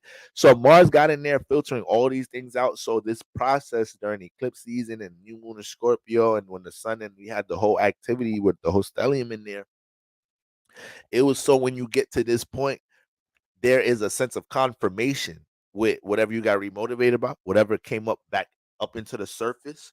All right, you got Scorpio in the first house, so you can't bury nothing in the first house, like, but you have a sign that wants to hold things deep. So when it comes into Scorpio sun risings, there could be a lot of things dealing with aspirations, passions, and goals that get buried all the time, and then now things have to be experienced through different things. That's all I'm gonna say right there. All right. Other than the actual goal and shit. Okay. And this was a time where Scorpio sun risings realized I'm bugging. Now, I'm a Scorpio sun rising. Like, is we not talking about Scorpio in the eighth house, aka I got Scorpio in the first house. I have to push it out in some type of shape or form. And I can't be holding it out in the first house because it makes my first house look crazy when I hold it in. People could tell something's off with me. People could tell I'm unstable. People could tell I'm fucked up about something because I'm a Scorpio rising. I'm holding too much in my first house, and this is a push out house. This is where you push everything out without reasoning too. The reason is because it's your first house. Because I want to. It's my personal life. It's my personal goal, aspiration. Who the fuck is you? Get your ass back in the seventh house.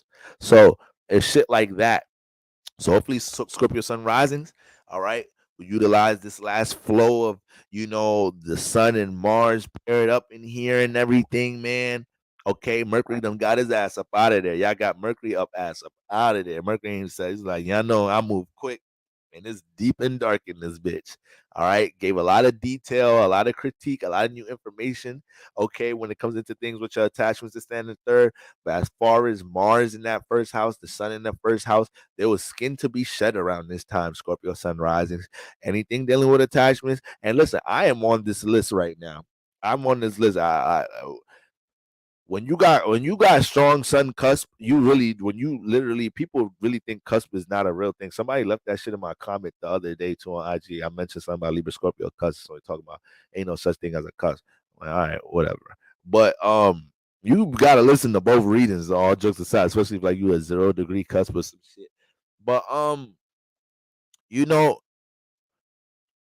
attachment is gonna kick our ass. Strong Scorpio placements if we don't act right, like if you think you haven't gotten grace periods, you have.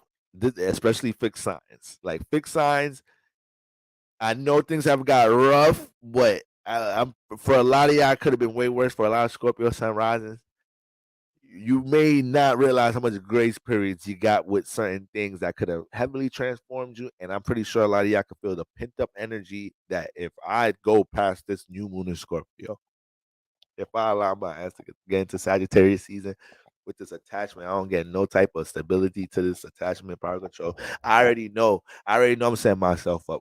I already know I'm setting myself up. I've been telling you I've been trying to quit weed for the past 30 days. I already know I'm setting myself up. I already know if I don't quit this shit soon, from a spiritual perspective, from so many different perspectives, this is me being transparent as hell with y'all. All right.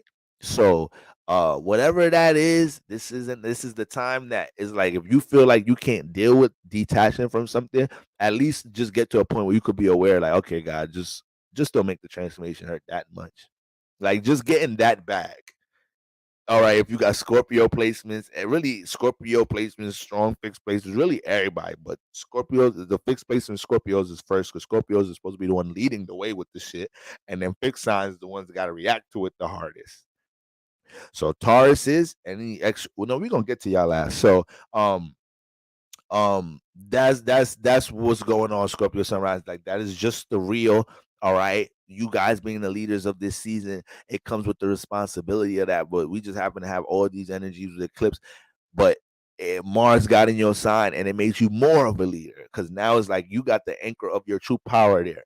Right, so now you have to really walk the example of being the transmuter and being the one that could gain the, the deep psychological understanding of things, then with the attachments, why you gravitate towards certain people, places, and things, and be able to change whatever you feel like needs to be changed in a reasonable manner in the name of the Lord. Okay. So the Scorpios that failed to do this, we ain't got that much motherfucking long left. All right. We gotta tighten up or it's gonna beat our ass. Okay. Let's use the hell out of this new moon energy. The new moon don't get down with Scorpio like that, but we're gonna have to make it rock around this time. Scorpio sun risings. Understand a lot of you guys got forced to deal with some sunlight, and a lot of the new things you're about to birth in or intentional about birthing or may have already birthed around this time, it will need to sustain sunlight. Is not give it some sunlight and pop out and brand it and show this business now and promo this and or show this new facet of my self identity or who I am, maybe something new added into my 10th house, and then try to run the shit behind the scenes afterwards. Like you got motivated as shit during the Mars in your first house and everything. I said how turned up this was gonna be over time having Mars in the first house with all that activity there. Mars home and in your first house. I said there's gonna be a lot going on, and I said, is that motivation and intensity gonna manifest into some type of positive result that's sustained for Scorpio sunrise, or is it gonna be just it's going to be like a moody thing. It's going to just be a quick flare of intense energy around this time, and nothing is sustained after that. All right. That's what you need to make sure you walk out of this energy with around this time, Scorpio sun rises. All right, guys. I'm actually, y'all spending the longest on y'all. No, I'm not doing that long for every sign, guys. But leading the way, if Scorpios get their shit right, leading the way, it spiritually helps everybody else get their shit right. You can't have the leaders of the sign not have their shit right around this time. All right. How the hell are we supposed to deal with power control issues? Yeah, I ain't getting this shit together. I am not being no fucking example of my fucking self. All right. I can't even fucking stop smoking weed. All right. But at least I'm a real nigga to know there's consequences for it. I don't justify it. I'm walking into consequences because I know how spirituality works. I know how fate works. They try to tell you that shit just be scripted. No, family, the power be in your hand. You have free will to make your own fucking decisions. That's why the gods be on your ass. The gods wish the shit was scripted when it's they turn to benefit off you. When it's your spiritual family time to benefit off your shit, that everything you doing in your experience, that's when they wish this shit was scripted like a mug. But when they is time to benefit off your shit, you ain't giving nobody shit at the altar. You don't pray for. You don't fucking give nobody no goddamn thanks. You don't think nobody set some shit out for your ass before you helped you in certain times. All right, that's when they start feeling unappreciated like a bitch. All right, wishing your ass ain't have free will at all because you make all the wrong fucking decisions. Okay, so Scorpio sun rising, y'all got to hold it down. This is y'all need to understand too with this new moon in Scorpio.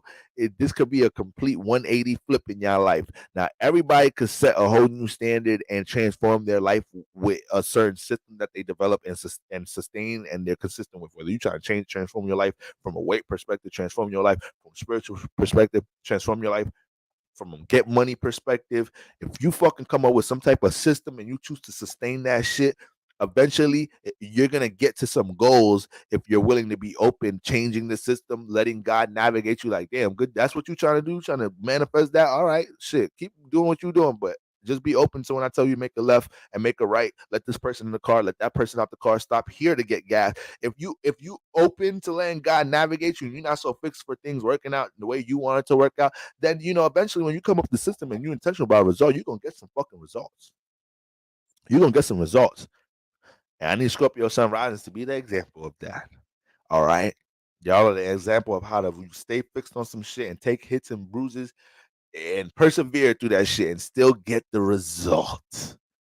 Okay. Shout out to my emotionally, mentally durable eighth housers. Okay. But this is the starting initiation phase of this shit though. Like after this new moon peak, guys, leading into this week.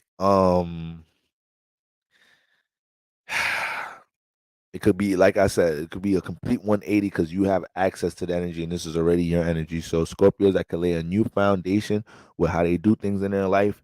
It could be, you could be looking at a whole different thing moving into a motherfucking winter time. It could be that quick. Shit happening in less than 60 days out this bitch, let alone moving into motherfucking spring equinox. So it's gonna be a lot of things different for people in the next 3 to 6 months in general, because we just got out of eclipse season. So a lot of us don't really even maybe know how some things we were doing around this time is affecting the next 3 to 6 months in an intense way. So it's like you could be intentional and real things into your life fast in a positive way the next 3 to 6 months, or we could just allow ourselves to be lackadaisical about the emotional intention we carry in life, and about where we're directing our intention and awareness in life in general, and manifest whatever results those bring. All right. So shout out to my Scorpio sun risings, Sagittarius sun rising, the 12th house. The new moon is fully illuminating your 12th house, Sagittarius sun risings. Understand that whatever type of thing that you had a strong crave to deal with from an experience journey perspective in your life around this time is something that needs some type of attention. But at the same time, when we look at the 12th house, we store a lot of memory for things dealing with our insecurities. And once again, things that went left, things that didn't play out in our favor when it came into creative aspirations, or times we dealt with restriction when we wanted to explore things in our life or whatnot. We can hold a lot of that shit in our 12th house. 8th house could get some of that too, but it's just the 12th house is more so leaning on imagination and creativity, fantasies, things that are dormant in your subconscious, and that exploration energy. Yeah, I can't forget Jupiter and Neptune is home here. So when we talk about Sagittarius risings, there was a lot of things that placed awareness on these things that may be stored in this house, not just from the creative perspective, not just from the things that you may want to experience and explore. And we already know you're an explorational sign, but when it comes into what things are stored in this house that are in the way of things dealing with your aspirations, this, that, and the third. All right. It may be a long-term battle that you have dealing with regimen. And that's something that you was really confronting yourself about, around this time with things manifest transiting your 12th house, because you're about to go through your first house evolution process, right? What Scorpio just experienced, you're about to go through, your first house transit, your solar return transit. Scorpio shit was turned up because they had their ruler home and whatnot. So it brings a different sense of awareness, but and a different sense of responsibility, how you should be carrying yourself. So that's why it's more intense. Sagittarius, you gotta go through your whole sun in the first house thing. You feel me? And when we look at having all that intensity and transformative energy in the 12th house, you may have had a new transformative influence on dealing with something from a potential space, things that you looked at from being the potential result of a relationship, the potential of a creative endeavor, a potential with the potential of a space you could be on from a spiritual from dealing with spiritual development. All these things may have transformed around this time. Everything with the 12th house is dealing with a subconscious subliminal space. So it might have been a real isolated space, especially having a stellium in there, because there's too much activity going on. We're reflecting on things that are still in your imagination, and you may feel like you need to jump in a space of isolation to be able to digest those things. Okay, now the thing is, you had Mars here, may have been some potential projection on things dealing with your creative awareness, Sagittarius sun rising. You can't let that get the best of you around this time. And I think this energy also helps you to understand there needs to be a level of concentration. All that Scorpio, we all built a level of concentration in our Scorpio house in some type of shape or form around this time, right? Whether we've been meeting our goals, working in the time frame, getting the results we want in a certain time frame, and whatnot. There's been a level of concentration and focus on things in this house. You may have been focusing and concentrating on negative Scorpio things in this house, but there was concentration here though. And when we go to the concentration being in the 12th house, if you're concentrating so much on things in the 12th house, then you're concentrating on things that you haven't manifested in creative in real life time yet, or you're concentrating on some experiences that happened already.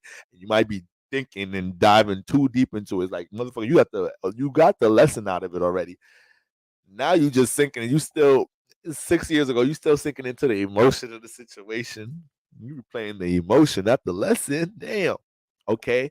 So when we talk about the 12th house spaces, yes, there's new development with Sagittarius suns risings with how they want to project their creativity out into the world. But a lot of y'all ass ran into situations during eclipse season that sat y'all ass down because you realize this is why I have not yet gotten to a space where I could see things evolve with 12th house influences because some attachments or power control issues in my life in some type of shape or form. And Sagittarius sun rising has had to identify that in some type of way, and everything get lost in the 12th house. So you had to do a lot of recollecting around this time. You had to, when we're talking about you understanding what your attachments, power and control issues is around this time, Sagittarius sun rising, you might have made some crazy revelations to your own damn self around this time, because certain things in the 12th house, like, yeah, you have all this you have Mars, Sun, and Mercury here. So remember, Mercury ain't the best thinker in the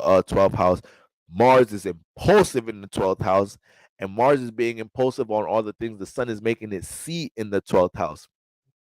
So that's just a lot of intensity for a space that already has a lot stored in it from a subconscious point of view. So you can be extreme on how you feel like you have to deal with things, dealing with your creative awareness and not just trusting the process of things, and also feeling like you got to be extreme in a substitute for just identifying something dealing with attachment and its insecurity, a negative way of thinking, an insecure way of thinking about this area, instead of having to be extreme in some type of way or play on escape mechanism influences. That may have been real easy to do around this time too. Sagittarius sunrise, and not really want to deal with that heavy energy because y'all don't like heavy energy. I like to keep things light, but y'all got all that energy in the 12th house. So it was almost like everything that's holding you back from some type of inspiration had to pop up in your face around this time. It also showed how things dealing with connections in your life. Remember, Scorpio is your neighbor sign, so y'all kind of have an understanding about each other that other people don't have. And the understanding Scorpio has about you, Sagittarius, is how at times, from a positive perspective, you can develop a new moral, a new ethic, a new positive expanded way of looking at something from your transformation, from your 8th house transformation. But at the same time, you could be like, fuck this, I'm out of here. AK, as soon as shit hit the fan in the 8th house, you just out of here, you bounce. Scorpio knows that about you, right? We all know you're a ghosting ass mother flipper, but for the most part, Scorpio know how deep it really is. Scorpio know how deep it really is. Scorpio sees when you do this in your personal life, when you're not ghosting someone, you're ghosting something that you believe, that you say you believe in. You're ghosting your own creative awareness. You're ghosting your own goals, like, because it's too heavy, and you might have to identify something else that's attached to why you not you know pressing play or something, or activating something in your life. So when you run from that type of heaviness, then now you just neglecting yourself of certain understandings in your life. And I think this period helped y'all to deal with that. So that's why y'all may have definitely had to deal with some of that 12th house isolation space, because sometimes even Sagittarius sun rising, y'all are easy to get gassed up, and easy to get gassed up in a way is like, once again, y'all justifying things. It's about to be y'all season, so I just got to get this little drag on y'all before it's y'all season and shit. All right, I'm low key. I low key was dragging Scorpios in jokes, in different jokes and shit this season, so I low key got to watch my back. Sad season, because that's like public enemy rule number one. Like, you don't drag niggas during their sun sign, but it's like it was a biased drag because I'm fake dragging myself a little bit. All right, so Sagittarius, I got the note in that bitch. That's about it. I can't go too crazy on y'all ass, all right?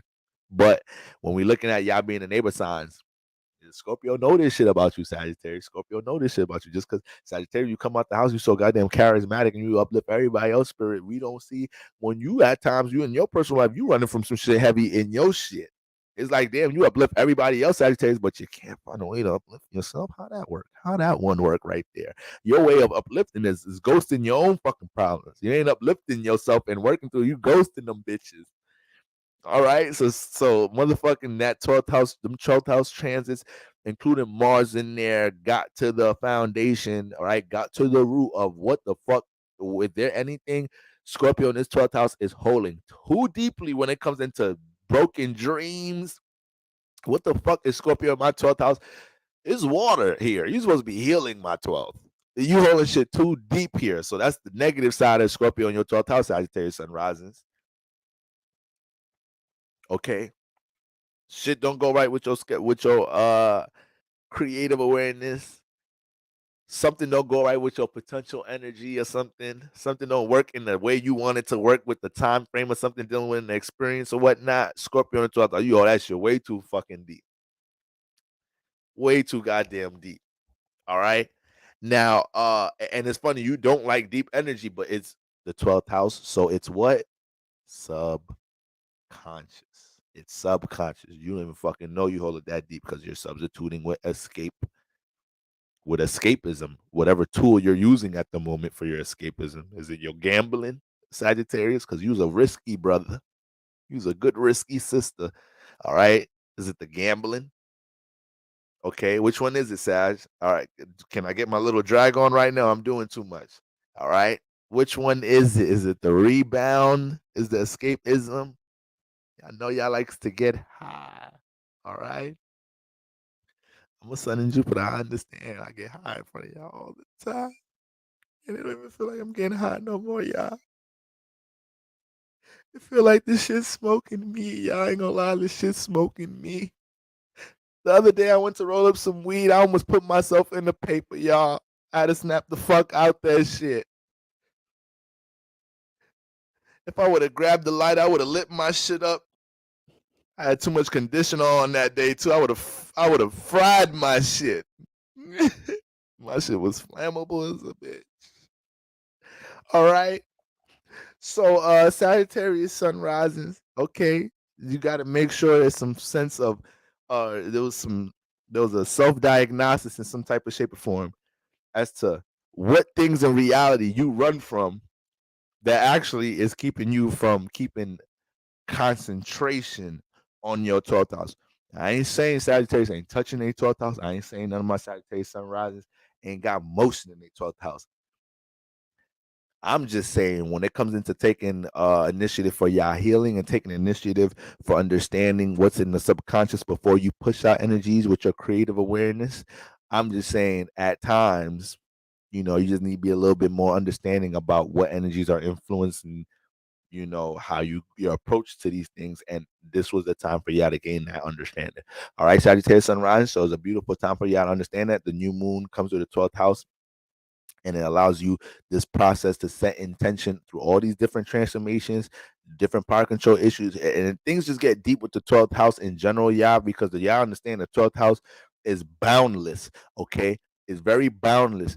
So when we're looking at we want to always look at this house as the womb before the first, right? I know we look at the 12th house from a 12th house perspective, from it being last, but what the fuck is last when the planet moves from your 12th house in the first? What is last? It ain't no last. It's a cycle. Okay. So when we look at planets transiting your 12th house, you are in a pregnant cycle. You are about to birth something. You need to be understanding of how to nurture your womb, nurture your aspirations. If you have certain attachments and you're pregnant, you're not about to be smoking now.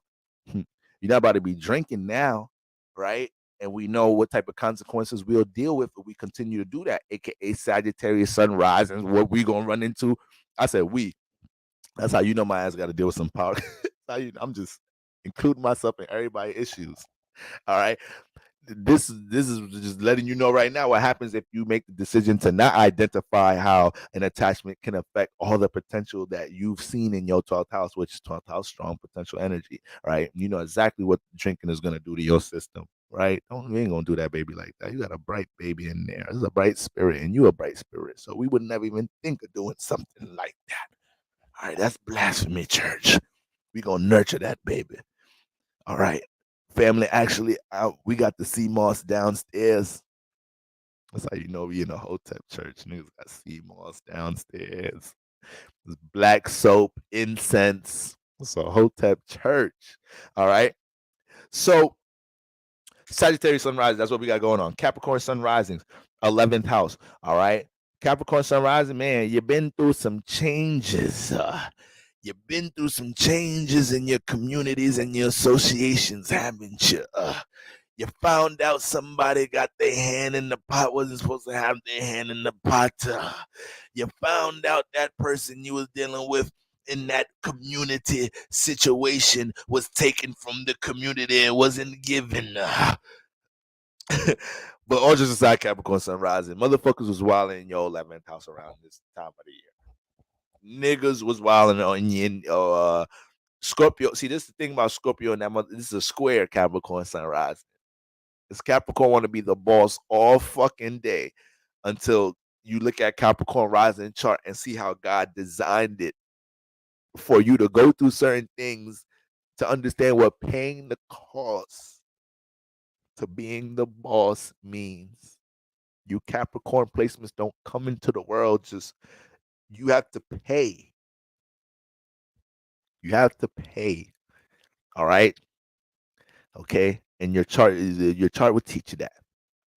And when you get into Scorpio in the 11th house, all right, when you get into Scorpio in the 11th house, Capricorn sunrise, this is when your street smarts get tested. How the fuck you gonna be a CEO? You ain't got no street smarts. How the fuck you gonna make big business deals with other corporations and shit? Niggas gonna take advantage of you. Scorpio in the 11th house. You have to be aware of the intentions of the people you're surrounding yourself with and doing business with and partying with and building with, Capricorn sun rising. All right. So with Scorpio in that motherfucking 11th house, I hope any true colors you've seen about how people are participating in the same groups and communities as you. I hope you understand not only because listen, this gets deeper than rap. And I'm not even saying this because I'm a Capricorn rising. I got Aquarius rising type chart. I don't even have this placement. But this get deeper than rap because, you know, it's not even so much about Scorpio in the 11th house getting taken from. It's not so much about that. It's not so much about the rapper with this placement signing with the manager and the label that rapes them and takes them and, you know, uses them up and chews them out. This get deep to the person being too deep into something with the wrong click. All right. Everywhere Scorpio's at in the chart, shit get too deep sometimes.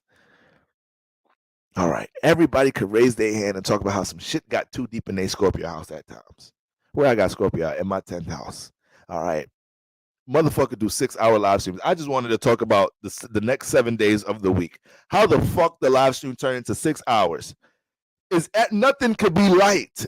Nothing could be fucking light where Scorpio's at in your chart. I can't even go 5 minutes not cussing when I'm in my 10th house. I project on my church. I'll be doing all type of Scorpio shit right in front of y'all. All right? Right in front of y'all. I snitch on myself. I expose myself. I just told y'all an hour ago I'd be in every astrologer DMs. Go ahead, ask them. All of them. Okay? Shit.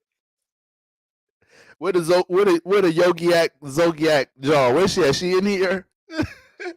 Get her freaky ass. Somebody tell her freaky ass I'm freaky too. All right, you know, he talk about eating pussy and all this shit. I don't even know who the fuck name I was trying to put. Zodi. I'm wilding tonight. I'm wild. I'm saying motherfuckers' names. Anyways, okay. This new moon guy is fucked up. I'm probably gonna regret what the fuck I just said tomorrow. It is what it is. I'm a real ass nigga. Okay. Sometimes that's how Scorpio justify their bullshit by telling themselves they're a real ass nigga after that. No, you a dumb ass nigga. Sometimes real ass nigga when keeping it real go wrong. Right? You get into all type of shit. Okay. So Capricorn sun rising, Scorpio in the 11th house. It might have been some shit that transpired around this time where y'all ass realized there has to be another level of discernment dealing with the groups that you're a part of. And you also realize that when it comes into things that you want to build in your personal life, all right, You cannot just allow anybody to, because you feel like they can be used in some type of shape or form to be a part of it. And that's something that will bite you in your ass a lot of the time, Capricorn Sun rising. You know, you not understanding personalities and being so, driven towards something you're trying to build. That when you see something you could use and it's a person, not knowing that they have their own way of thinking and feeling and functioning, reacting and acting to things, and motherfuckers is not robots. So this plays out in mad ways. You could have, there's a Capricorn Sun rising that might have had, people that they were working with, building with in some type of shape or form, and you might have been using this people. You might have dealt with a transformative situation around this time where people felt like, motherfucker, we see your intentions and agenda, bitch. This is square Capricorn Sun rising, so it gets serious with your Scorpio in the 11th house. It gets so serious here. Okay. Sometimes Scorpio Sun, Capricorn Sun rises, y'all get into some shit with Scorpio in the 11th house. Y'all get through a transformation here, and y'all try to turn into some lone wolf shit. And how can the CEO, the boss, the master builder be a lone wolf? It don't work like that. You got to deal with different personalities. You're gonna have to hire people. You're gonna have to make business deals. But Scorpio in the 11th house, you get taken from, lied to. Motherfuckers that have all type of shit going on with Mars energy in your 11th house, with some hidden shit in the 11th house. And the 11th house already got low-key hidden energy to it. So it's like, damn.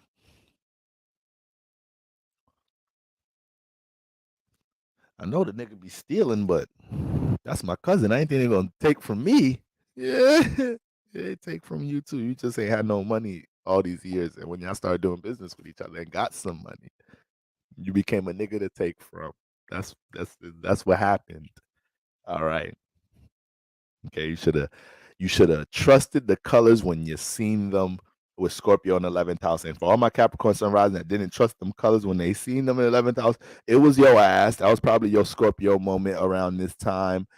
Being in places your ass wasn't supposed to be at, Capricorn Sun rising. Oh, that was, y'all got into some shit around that time, aka you trying to stick to some type of schedule, you being on your Capricorn shit, you trying to build this, that, and the third. You got a girlfriend, is like, yo, I ain't doing shit else. It's work, overtime shift. You got to throw the overtime shift. It's work, overtime, and then and my kids, and I ain't fucking around. You let the homies talk you into the wrong shit on the wrong day at the wrong fucking time. You get into some stupid shit. You drinking, go to the strip club, being somewhere you're not supposed to fucking be, in the 11th house, and your ass wake up, don't know what happened last night. Girl asking you, who the fuck is this? 5 a.m. You're doing this. I told y'all ain't nothing good about the hand and this shit, right? This shit says defeat. You lost. But what happened? You was doing a whole bunch of shit in the 11th house you wasn't supposed to be doing, Capricorn Sun rising. And it happened like this, right? So it could be all different type of transformations that take place here, right? You got into transformation dealing with being enabled by people in your 11th house, sharing the same desires. You have a desire crack pack in the 11th house. I always gotta mention crack pack at least once every live stream, because we all have different crack packs in our life. All right. We all have different crack packs, guys. All right. There's things that we do. People we share our attachments with. People we get enabled by. All right.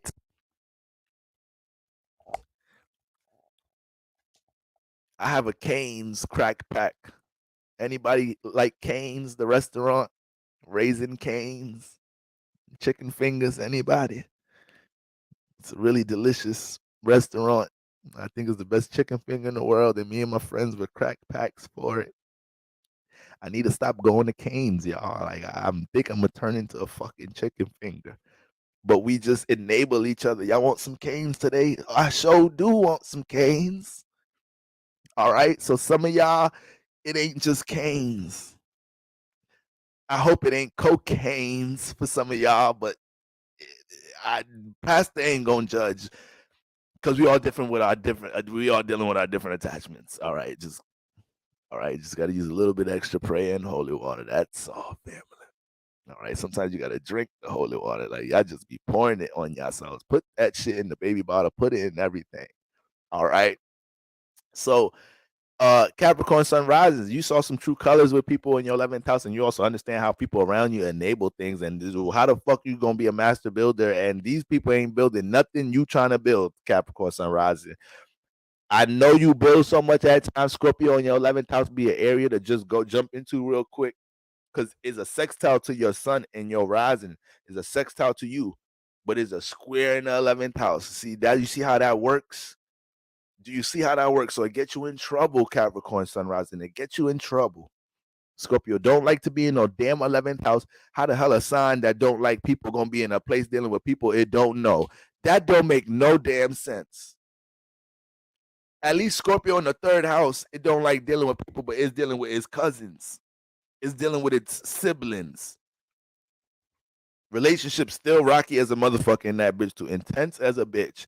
Y'all be lying like shit. Whose placement is a Virgo rising? Y'all be treating Virgo rising so wrong. Scorpio in the 3rd house, but if I already go watch Scorpio in the 3rd house, and you see my true sentiments about that video.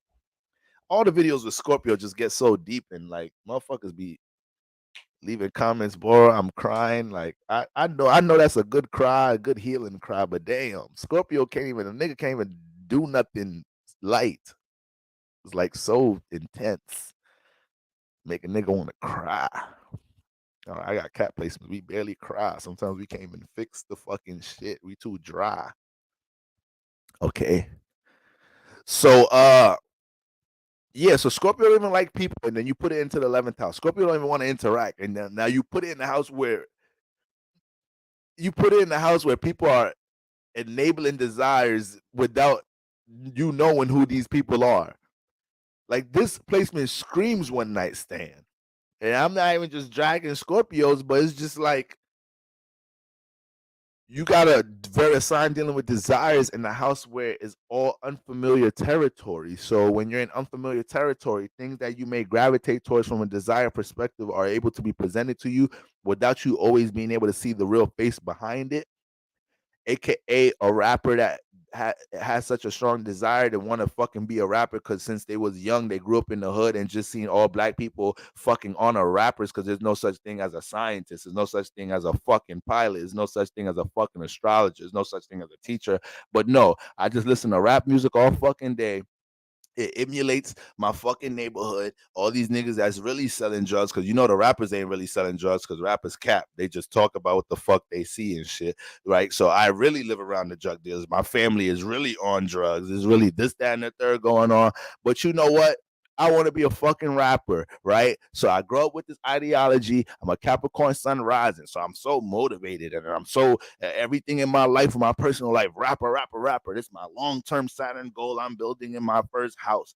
And then what happens? Scorpio in the 11th house. My desire for this fucking thing that I've been fascinated with since young, from a desire point of view. From a desire, it's simply just a program. I want the chains, I want the money, I want the girls. The shit ain't even about the art, me connecting my message, this and that third, me crafting my talent to see how great of an artist I can be. It shit ain't about all of that. It's about the imagery, my desires. And you get into fucking Scorpio in the 11th house, you get a little song, do some shit, and then now when it's time for your ass to make some type of deal with the record label, this is 11th house shit. You making deals and shit with these niggas. It's a bit 7th house too, but you don't know these niggas. You don't know these niggas. 7th house is deals and contracts, but this is my wife contract. I know who the fuck she is. I hope I do. I fucking hope. 11th house contract, that's a record deal contract. Niggas telling you they offering you this and the third, and you don't know these niggas. You don't know their families. You don't know their ancestors. And this is why the black families are in chains. Okay, even though they could be wealthy, because you're still signed to a fucking slave master. All right. But you're gonna tell the youth to just go be a rapper and continue the cycle. All right. Signed to Atlantic Records. This is fucking Scorpio 11th house, what that could get you into at times, Capricorn sunrise. And I think this might have been the year you dealt with some of those transformations. You dealt with some of the transformations, dealing with that record label, dealing with that social space, or at least understanding that social space, that community, that group effort can lead into some deep transformation in the name of a desire, and I need to have more of an intentional way to gain control on how I navigate relationship energies in my life, that's so they can support the things I'm building personally, right? And it may also been a time where you realize your 11th house helps you to realize what's important that you're building in the first house. Because remember, temptations, all right, temptations, desires, power control issues, peer pressure, all type of dumb shit going on with Scorpio in the 11th house. From the perspective, other people are projecting because they feel deeply, and Scorpio got motherfuckers in their 11th house that need healing and shit. So people dealing with their sense of projection and whatnot. Capricorn Sun rising, you got to make sure your debilitated home having ass don't start trauma bonding with a motherfucker Scorpio in the 11th house, right? So this is all a sextile. Once again, Scorpio be providing Capricorn a lot of things to release tension with and shit in the 11th house. So it's just like that's why Capricorn be falling into shit in that area, because there's a square in that house, but it's harmonized into the first house. So now with this new moon, you can be very extreme with any of these circumstances with these groups, especially if you didn't get the chance to find understanding, hash things out. I'd wait a little bit till the week gets to the till we get a little bit to that Mercury harmonizing with Venus energy. It's gonna come out too strong right now. You trying to connect things with people in this space, or everybody, all earth risings ain't really a good time for y'all to try to start some shit with some communication, get some shit off y'all chest to start the week, because y'all are in spaces where it don't matter about how y'all push it out. You have Scorpio in the air house. It's not about how you push it out. It's about how people feel right now, how they gonna receive shit. You can't really trust the temperament of Scorpio in your air house right now. All right. You kind of got to be in the receiver energy. Water is the receiver energy. So that's why you get the moon could gas us to be in a push out energy OD. Like I said, this is more of a reflective new moon. This ain't a regular new moon. Okay. So, because it's the first new moon after an eclipse phase. So it's like you have all this extra impact when it comes into the eclipses, things that we got stripped of and things we're forced to start. And now we get the first new moon that's not an eclipse. And that shit is in a fucking fallen state sign. And the shit is in Scorpio on top of that. So it's such a strong incentive to do things in the extreme level as far as cutting things out to help your new process, starting things right now. But we still got to find ways to do things in the most reasonable manner. But that's really hard to say, because like I said, sometimes we get to points in our life where the only option is extreme, and shit's still gonna have to get done.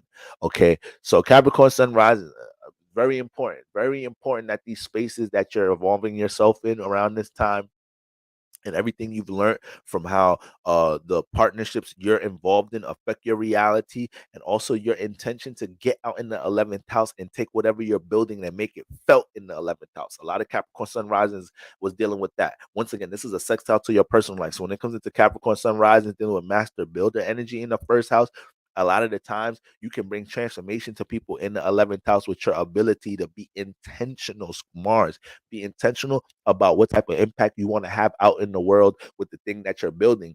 But what does that do? It starts to make you look at what is you building. How much value do I have that I'm with what I'm building that motivates me to take it out into the world, or am I just trying to have a money grab with something? And that's cool. Not everything with business has to be so fucking significant and meaningful, right? We make businesses for money, but um I'm just bringing that up because I'm just talking about building in general, right? It may be a business for you, it may be just straight personal regiment and things dealing with personal development in your life, and you realizing how Scorpio in the 11th house and the transformations you've been through based off of people not being aligned with the things you got going on, that you built in the first house. You got Scorpio in the 11th house, so there's a sense of intensity with how people go about things out in the world around you. For some reason, in your life, you got Scorpio 11. It may seem like people are very extreme to go get the things they want to get. And as a Capricorn sun, last thing I'm gonna say for my cats, as a Capricorn sun rising, you can't play that game. You gotta be the example of the slow game.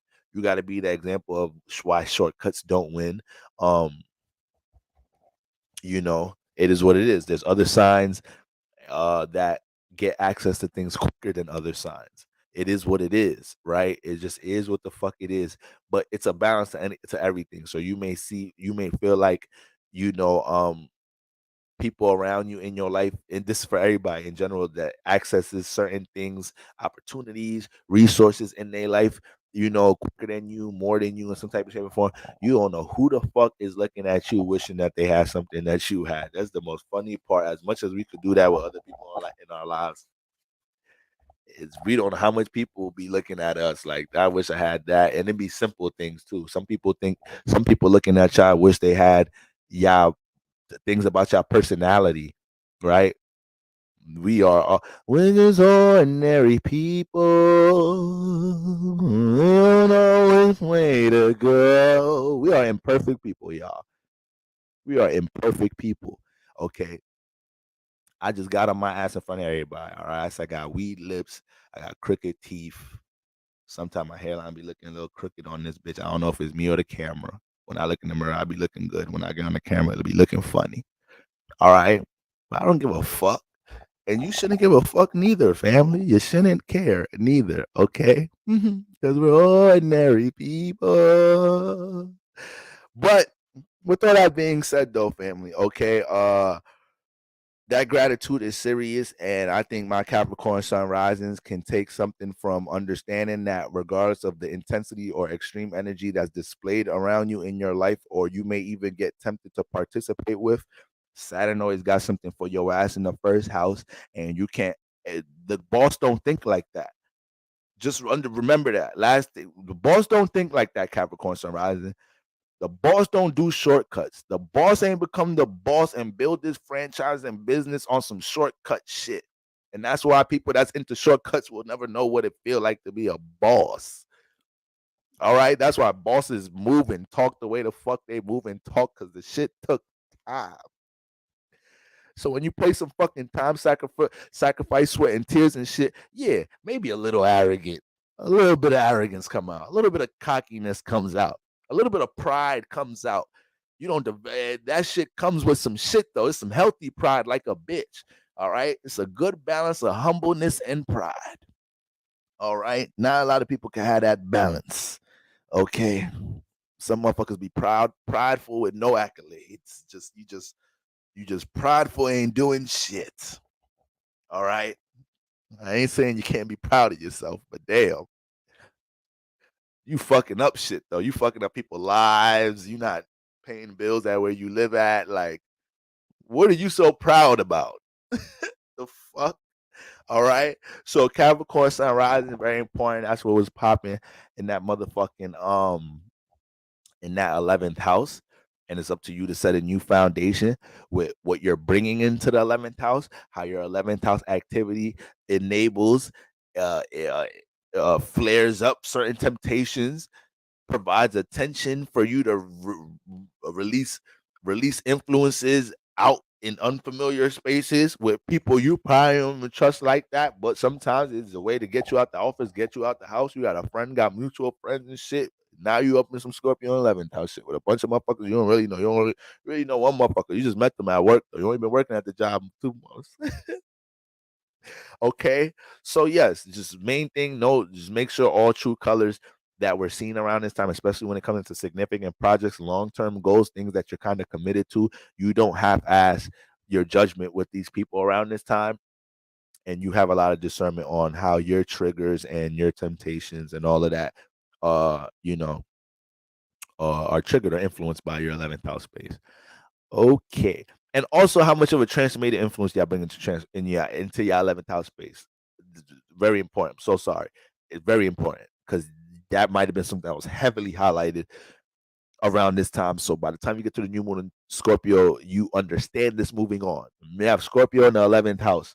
So most likely wherever your Mars is at, wherever you guys, if you have Scorpio starting in your 11th house, wherever your Mars is at, the things that you know how to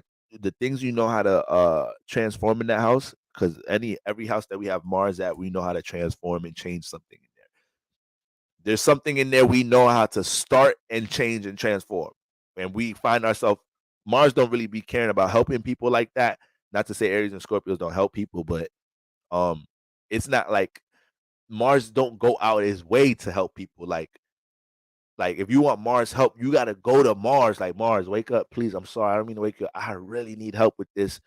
Then Mars is gonna help you. Mars is not really just searching around like, who need my help? And Mars to focus and concentrate on what it got going on. If you need Mars, you got to deal with some sense of urgency, because he deal with urgency, right? He's not a lackadaisical energy. So when we talking about all that 11th house energy, wherever Mars is at in your chart, Capricorn sunrise, you already can have a transformative influence in that area. So the things that Mars is into in that house, the things Mars may be passionate about the house, you may have realized around this season, that's something that you can bring into the 11th house, or something you've been having a transformative influence on in the 11th house. You got Mars in the 7th house, you may realize that, you bring a transformative ideology or outlook onto things dealing with partnerships. And every time you get in a part of a community or group in some type of shape or form, you got other people thinking about things differently, about partnerships, more of an individual perspective. You got Mars in the 4th house. You got a real individual way of being able to have other people, 11th house, have other people understand how to transform or change, their attitude, Mars attitude towards things dealing with the subconscious, what they may hold heavy. You can have a strong influence on being able to motivate people to overcome things dealing with their subconscious. There's some people that is fucking world-renowned names because they're just so good with motivating. So that's the thing. Sometimes guys, like, our gifts be way more powerful. Is like sometimes we be wanting to get a reading or get a download or hearing a tarot reading or hear that we have this mystical ass, fucking crazy ass mystical power, and we come from the lineage of this, that, and the third, and these stars in our past life. Your power to motivate somebody could be the most impactful thing in the world. Like, it could be the most impactful thing in the world. And you have to learn to honor these good things that you do. You honoring good things that your things they're naturally good at or whatnot can take you so fucking far in life, right? So that's very important to understand. I hope on my Capricorn sun risings. Yo, guys, I really be lying to y'all. I really be lying. I start the live saying I ain't gonna be on here for a little minute. I told Scorpio I ain't gonna be here for a little minute. I be just lying. I'm just be lying. Anyways, shout out to my Capricorn sun risings. Aquarius sun risings. Aquarius sun risings, the 10th house. The 10th house was all the way turned up. Okay. This is my shit right now. So y'all watching me be very reckless, damn near unstable, lack of punctuality and everything when it comes to my live streams. You might be able to, you might be able to, you got some testimonies. So I ain't by myself in this bitch. Y'all just making me be the face of everything in Scorpio season. Goddamn, y'all niggas tell me it ain't no such shit as a cuss, but when it's Scorpio season, a nigga gotta carry the cross. Damn. God damn. All right. So Aquarius sun rising. Listen, guys, 10th house was turned up, and everything that you need to be intentional about seeing change when it comes into how you develop career, navigate career in your life. A lot of you guys went through some extreme transformations because there's a lack of intention here. And it's that simple. It is too much goddamn frustration that's gonna pent up with a goddamn Scorpio 10. Take it from listen, it is too much goddamn frustration to get pent up. It's because this is a Mars, you have a Mars ruled sign in this house. This is Mars exaltation. This is Mars exaltation house, and you have a sign that's ruled by Mars here. So yes, it ain't Mars itself, but Mars is the ruler. Okay, and what happens is that charge that you get, the same Mars charge you're gonna get if Mars was in the house, you're still gonna get that charge. It's not the planet, it's just the sign and the rulership. So Mars activity is very important where it's at. You need to know where Mars is at because that's basically the house that's gonna be able to expand so much for you in career. It's always an energy you need to add into career. It's a great energy for you to brand, advertise, and market. You're always gonna really have access, being able to connect that energy to the world or be seen for or branded. It's one of the first houses you look at with career, right? But um yeah, with this being a Mars ruled house, there's so much pent up frustration that can manifest here when things get too buried in this 10th house. And another thing about this placement, especially if you have Mars in here, if you have You part of the Pluto and Scorpio generation, and you Aquarius rising, and you got this motherfucking Scorpio in the 10th house. You changed too much. You changed too much. You transformed too much in the 10th house. All right? Transform too motherfucking much. Okay? Now, understand it is Scorpio here. So you cannot shut down transformation, but it get to a point when you're building something with intention in your career. You once again you have to sustain certain periods where you allow yourself to see some results. Okay. That's one thing about having Mars influences in the 10th house. Strong motivation to want to build things in the 10th house, and also willing to stay down with the damn, this shit gonna take a year. Damn, it's gonna take a good 6 to 8 months of like intense dieting and training to really meet these goals and get in shape. Damn, I'm gonna really have to work these 2 jobs for a good year to get in a position where I could save up 15, 20K and be able to like really fund my own business. But I'm gonna really be working 60-hour weeks for a year. That shit right there. Tell him a little something, Aquarius sun rising. Tell him a little something about that shit right there. All right. Mars and Scorpio and all that shit. It got the durability for that shit here. But Aquarius sun rising, what happens when we have eclipse season? We have Mars transit the house. We have Mars transit the house. First. All right. Then we got the Sun and Mercury coming here. Anything that would any form of an attachment, insecurity, something self counterproductive habit, wrong business ideas, wrong business partners, bad habits that just fuck your 10th house up, things that fuck your reputation up. All of these things was highlighted around this time. All these things was highlighted around this time. And they may have also caused transformation in your life. You got into a really deep bag about some shit dealing with being out of alignment around this time. Aquarius sunrise. If your reputation got a little funny money about, like your reputation looking a little funny about something in the workspace, especially, but because of the 10th house, but 10th house dealing with reputation in general, right? You out of alignment, especially when your reputation looking a certain way based off of the vibration you're riding and not what you're doing. So it's like you hanging around people you're not supposed to be hanging around, and now you getting associated doing a lot of things, and you're not even doing none of those things though. So like just an example, like things like that. So it's really important to understand, how this is your time to take power over things in your 10th house. But shit, if there was really a lack of intention was going on in your 10th house, you may have manifest situations where maybe a place that you're dealing with in career may have got real intense to the point it forced you, your boss said some shit to you sounded really crazy, said sounded really crazy. And it manifested a situation where you might have had an intense reaction to that or whatnot, then that caused transformation. So yeah, it just maybe it's intense energies around you in the workplace. But if there's been things that's been buried, a lot of things have been buried in this 10th house. There was probably a lot of intensity from that, acknowledging that this thing's been buried, and you may have gotten to an extreme starter bag when it comes into things in your yeah. This is mad random. I really don't feel bad for being up at 1 a.m. on a Sunday doing this.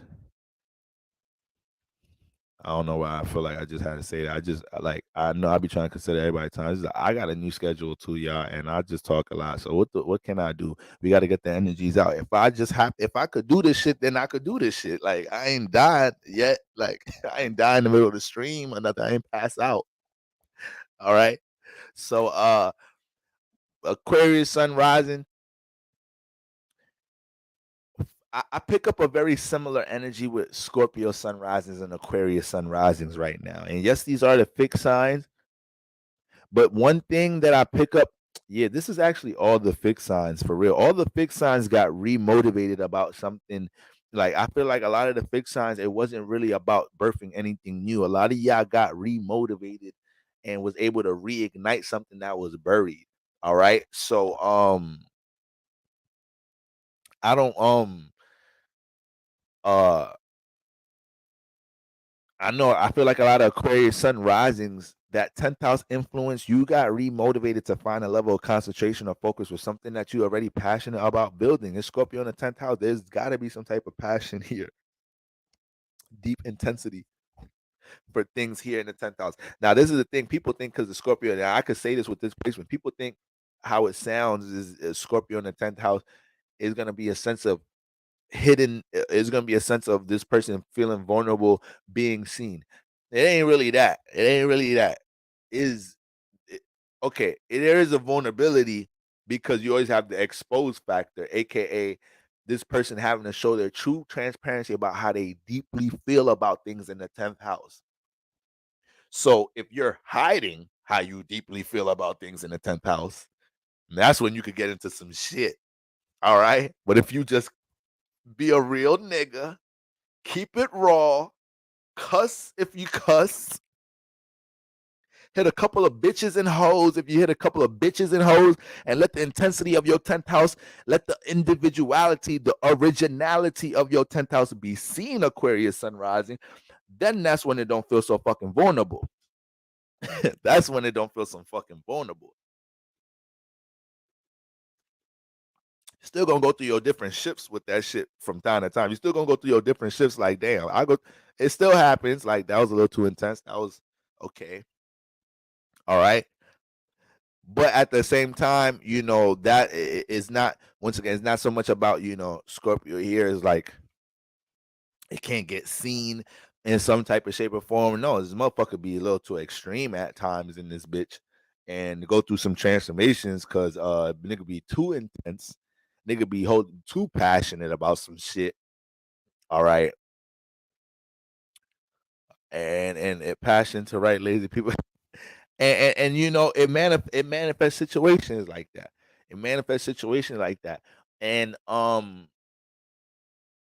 that's actually what's gonna gravitate a lot of energy in the 10th house. I think a lot of you guys realize that with this place, I mean, not with this placement, but around this time, that you may have a transformative influence on others. Now, also for the good or the bad too, though.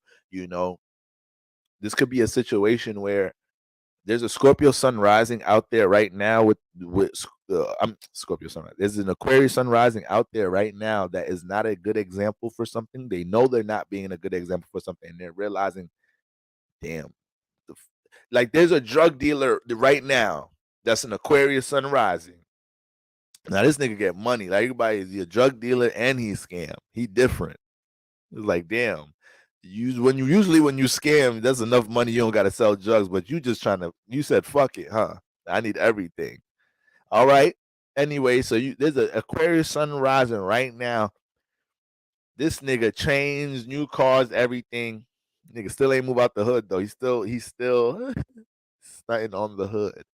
All right. You know how black folk do. We gotta stunt on our own people. But anyways, this nigga may feel like, like let's say he's like some spiritual gangster nigga, y'all. Let's say he's one of them justice gangster niggas, right? Nigga doing all type of gangster shit, but nigga pray. Nigga be praying, nigga be asking God for like help. Nigga feel remorse. This type of nigga, right? Not the grimy, super toxic gangster nigga, the nigga, this the life chose me. I don't want to do this shit. Right? This nigga, my family, blood crips, my grandfather, I was born into this life. This nigga.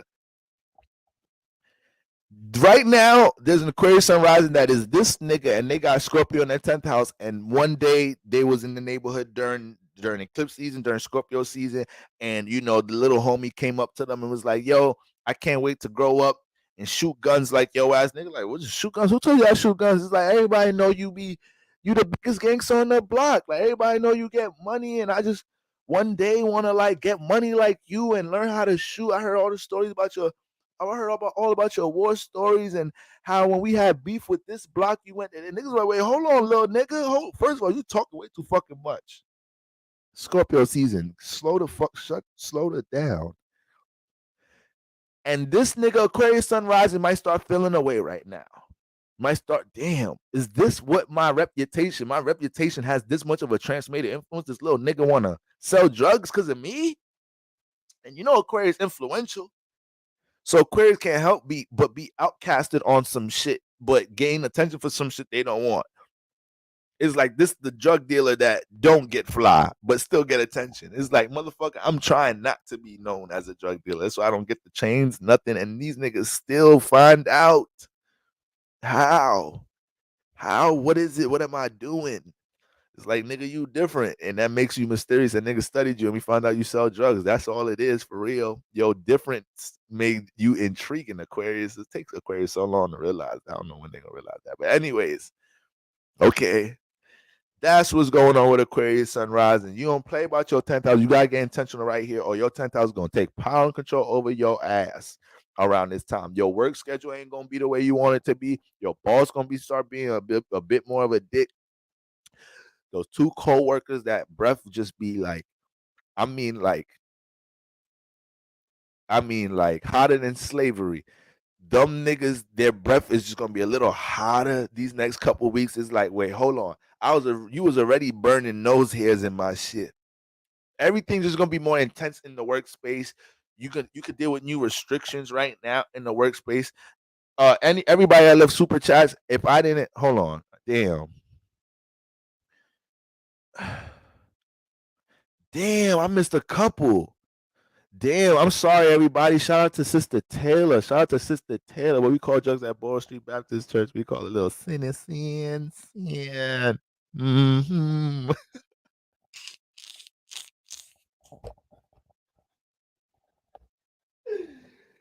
Yo, Sister Taylor. Now you a clown. You was a clown for that one. I'm mad I didn't catch that one in the moment. Oh shit, that is a little sin. Mm-hmm. Appreciate you, sister. Happy solar return. Sister Knowing, thank you for pouring into us like this, raising our consciousness with a solid sense of humor. I appreciate you, Sister Knowing, because you be knowing. Damn, sister. Can I get a reading? Damn. All right. I study astrology. It's still some shit I don't know, though. Brother Nana by Nature 88, proud congregation member, devoted brother. Wasn't sure if that was you in the Cash App, but here, take my money. Appreciate you, brother. Brother, do you know something? God, I know you know, brother. I know you know. Sister Ayla with a glory.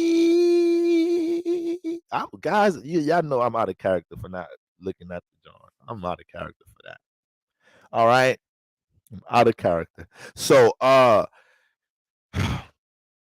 that's what we got going on from my what's the name? From the Aquarius sun rising. Like, this is the time of your life to take action with something that you done got remotivated with, re-sparked about in your career life.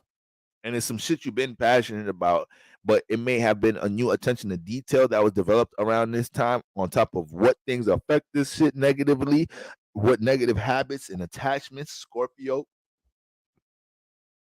impact the negative 10th house in some type of shape or form. Okay? That's my, like, once again, this is my placement. So it's like, you feel me?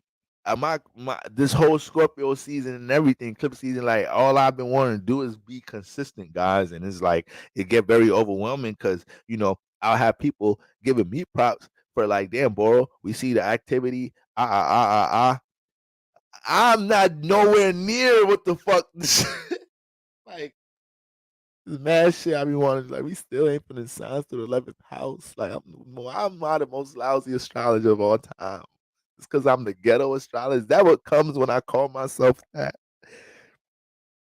It just sounded good for a little bit, but you know how we start manifesting ourselves, and when we channel shit, we be channeling shit when we call ourselves shit, y'all. I'm about to stop calling myself the hood's guru, because I be on hood timing a little too much. I'm about to be the suburban guru. I want to be the suburbs guru. Catch a nigga at Starbucks with Kathy talking about the planets.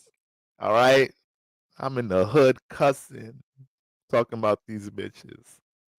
All right?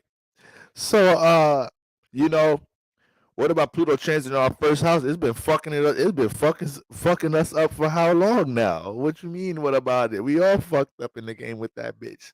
Ain't no Capricorn rising in here feeling stable about shit since that bitch been in that bitch. All right. I hate goddamn Pluto.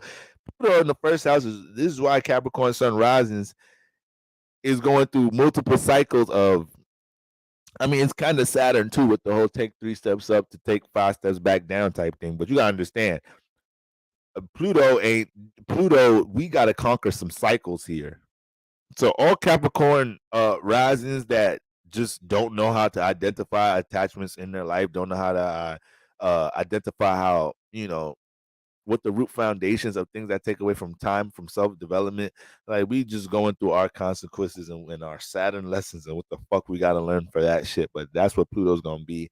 That's all Pluto's gonna be doing in that first house, is gonna continue to just, from time to time, strip us of some things that don't support our personal development. And we gotta learn how to deal with that transformation, but is in Earth, of course. So it may deal with resources, your temptations, your desires, maybe the reasons why a lot of Capricorn sun risers are broke right now with Pluto in Capricorn. Like you have too much desires for the drug, you have too much desires for sex, so you just tricking all the time, thinking that's gonna like do whatever.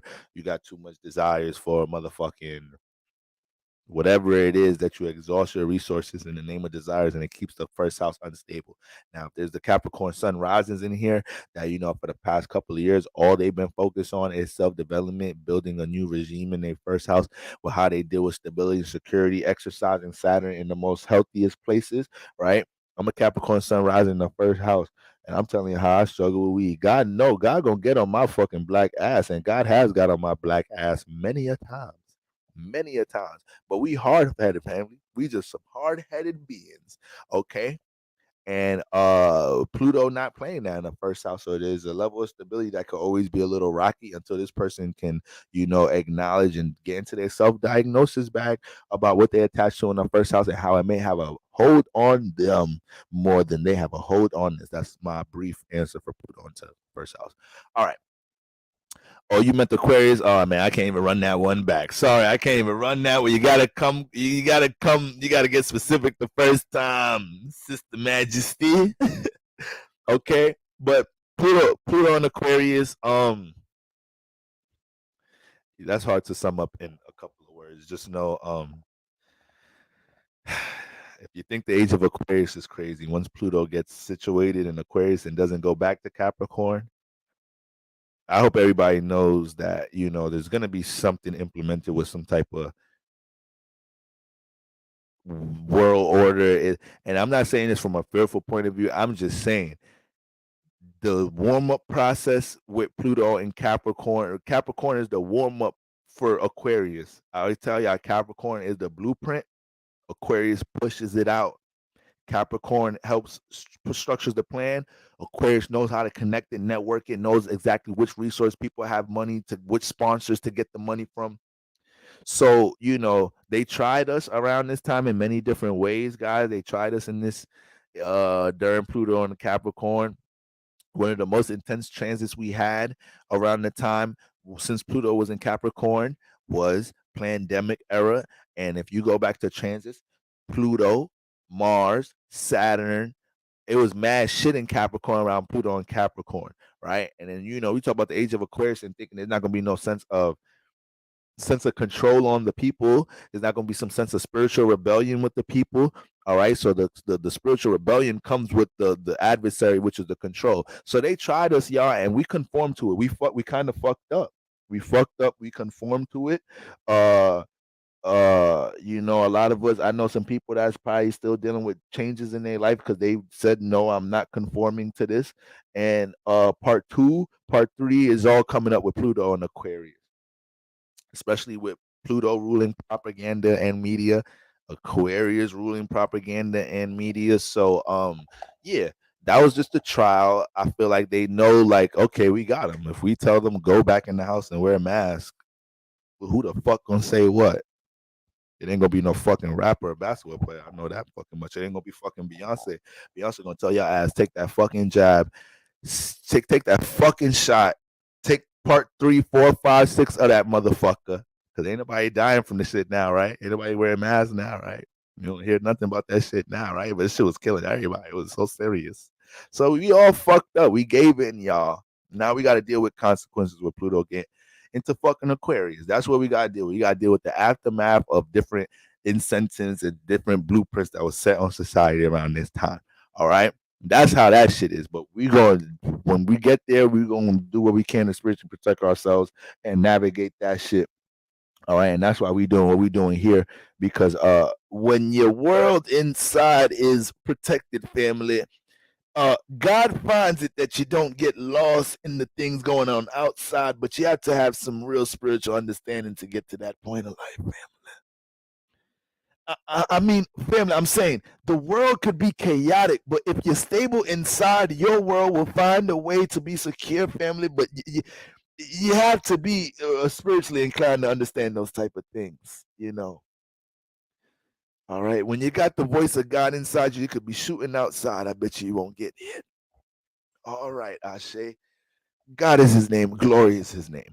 All right. So don't know what we were talking about before I got into all of that. All right. But when we get into my Aquarius sun risings, I just need y'all to take initiative for this 10th house.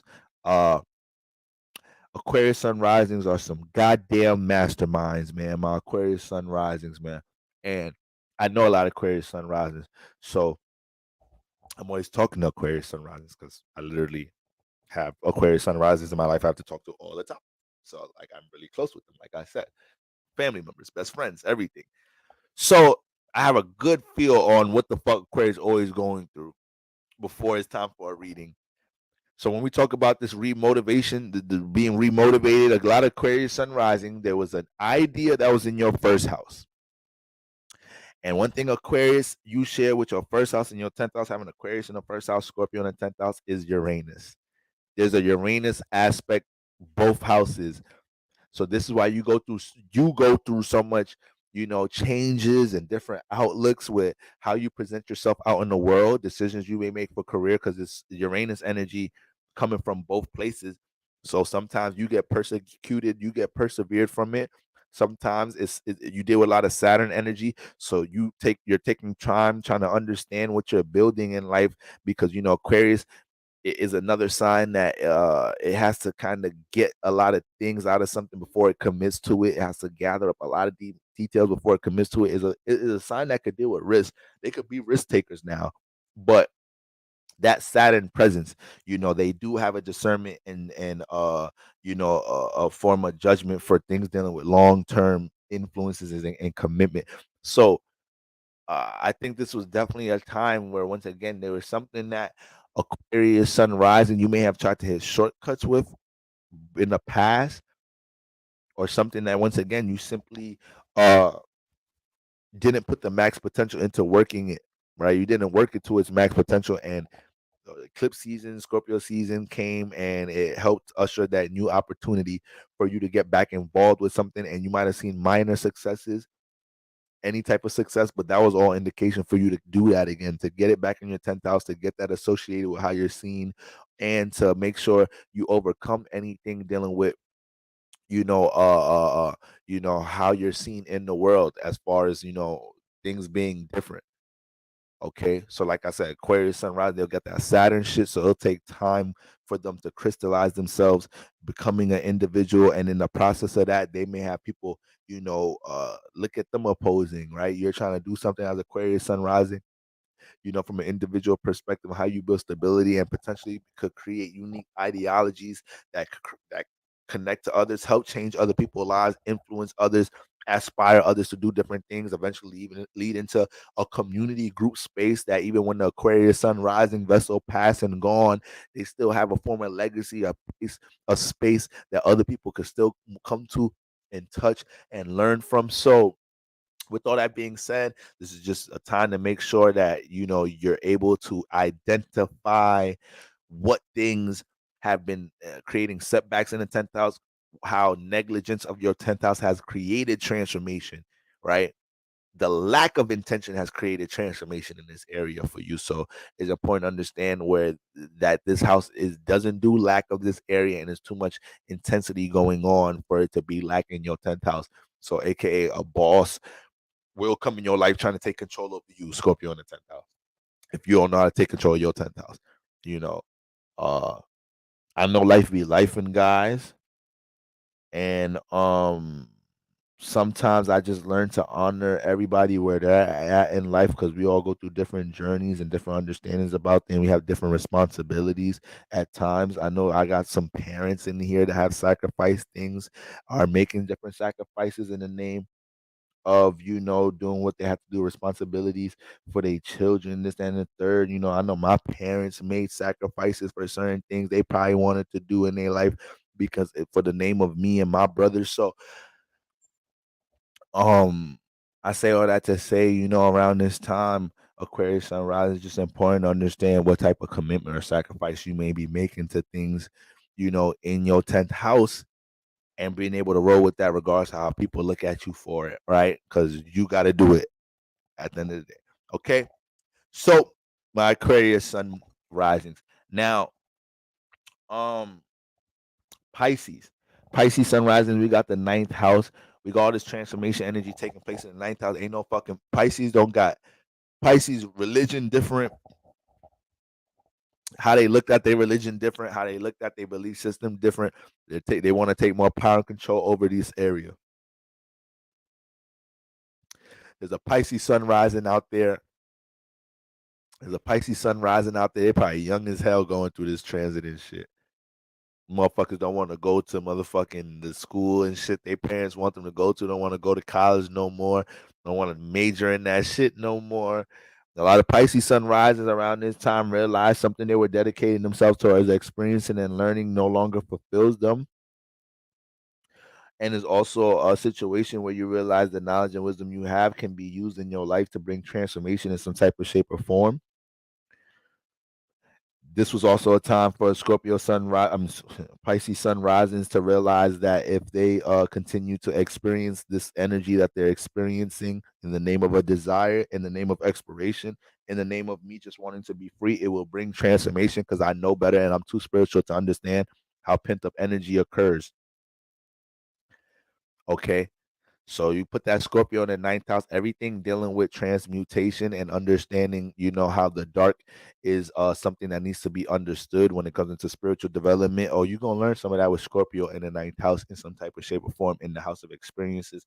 You may go through some dark experiences at times, Pisces sun risings, when it comes into trusting an energy that you believe could guide you somewhere, could enlighten you. So Pisces sun rising tell you a whole lot about that shit, especially with they fucking squares and opposites. Sagittarius and Gemini is Pisces is squares. So Pisces used to motherfuckers fast talking Pisces. Come on, Pisces. Oh, you look beautiful, baby. Look, wait, hold on. Stand right there. Look at this bag. Look how this bag, look at your dress. It's the same color. Damn, it don't even matter what color your dress is. This bag match your complexion. It don't matter what. Right here, for $50, this could all be yours. This Sagittarius, Gemini is, I ain't gonna lie, my skin does look nice next to this bag. Bag fake as hell. That's ain't no Gucci bag really cost $50. Wake up, Pisces sun rising. Damn.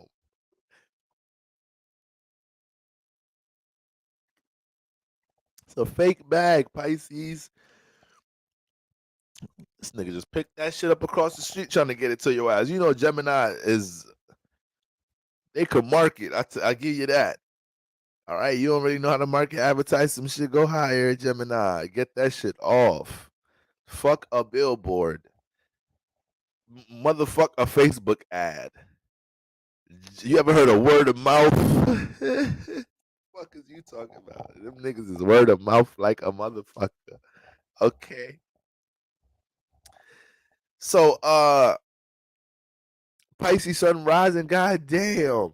Scorpio in the ninth house. Somebody was trying to teach you some wrong shit, and you gotta find out for yourself until something transforms. Niggas teaching you the wrong rituals. Niggas told you the wrong ingredients.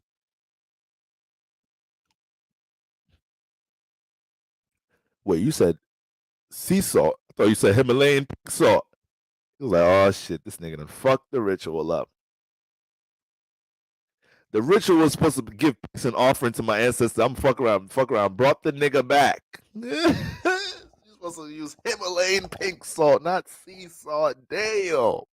But of course, Scorpio in the 9th house, somebody gonna give Pisces sun rising the wrong goddamn ritual. I was trying to give peace to all the ancestors. I woke up, motherfucking Martin Luther King and Malcolm X was in my bed. How do we reverse the ritual? All right. I had to call out of work. I couldn't get these niggas on the same page. It's like I'm dealing with a Libra and the Aries. Malcolm wanted to fight the nigga. Martin ain't want to fight back. Damn. Reverse the ritual. These niggas asking me if I want to go march. I was like, nigga, we don't. Hold on. Let me tell you niggas, because you niggas ain't been here for a little bit. We stopped doing that shit a long time ago. All right? Hold on. Let me just show y'all some shit right here. Hold on. You see this right here? Her name's Sexy Red.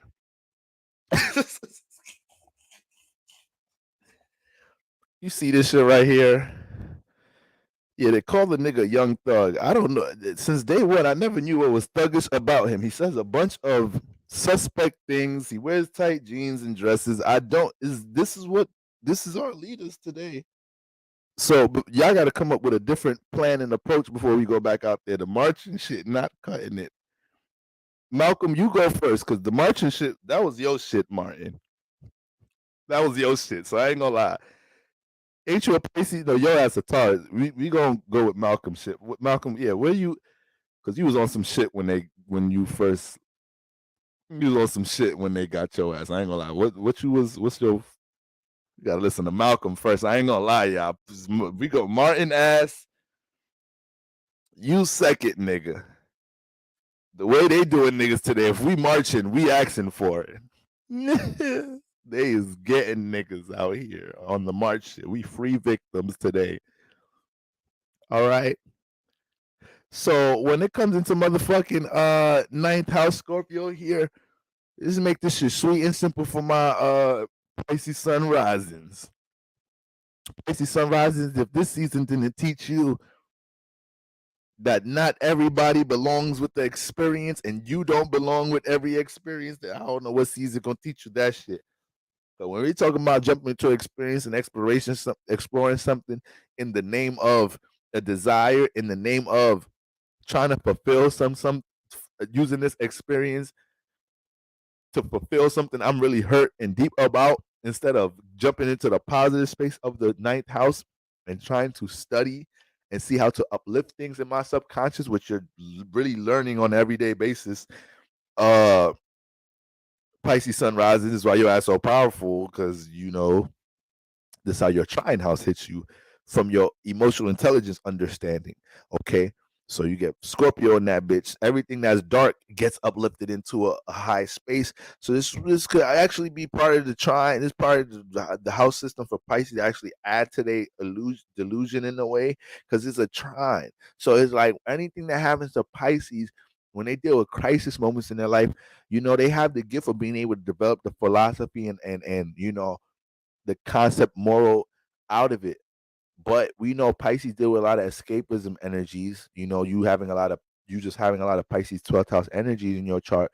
So, when it gets into the trine house, if you got Scorpio here, it could get to a negative frequency vibration without discernment here, because obviously Scorpio is dealing with hidden energies, but you're dealing with the exploration house. Scorpio dealing with desires, you're dealing with the explorational house. We could go on and on. All right. So if you get access to experience these things a lot, what happens when you don't know how to kind of say no to the things you have strong desires for, because you always continuously experiencing them. All right. So it's important to understand, how certain direct access as a water sign to exploring things that you use from an escapism point of view, and not to help you develop new high morals, ethics, and standards in your life. And everything, once again, that 9th house is dealing with That ethic, moral energy is very strong there. And if this house rules experiences, this should be the house that rules morals and ethics. After you go through certain things, experiences, you should have a brand new. It's usually takes a significant experience to have a new standard of living your whole fucking life. Like, damn, that shit was so serious. You gotta change everything you did. You gotta change this whole thing about relationships. You gotta change this whole thing about neighborhoods you live in and what type of other cultures live in the neighborhood. You gotta change. Like, damn, that's a drastic change. So yes, that's what experiences do. So when people been in, so when people are 40 years old, fuck 40, fuck 40. I just turned 30. Fuck that. You in your fucking late 20s. Let's be realistic, because I give too much grace. No, by 40, that's too much. That is way too much. There's people in their late 20s and shit. And you know, if you in your late 20s and shit, you go through your experience, your relationship experiences, it is what it is. But come on, man. By the time you start getting to your fucking 30s, early 30s and shit, and motherfucker, you mid 30s, then you get into your 40s, and nigga can't never express what the fuck they do wrong in relationships, then you already know, just stay away from these people. Just stay away from them. Please stay away from them. You're going to hurt your fucking head.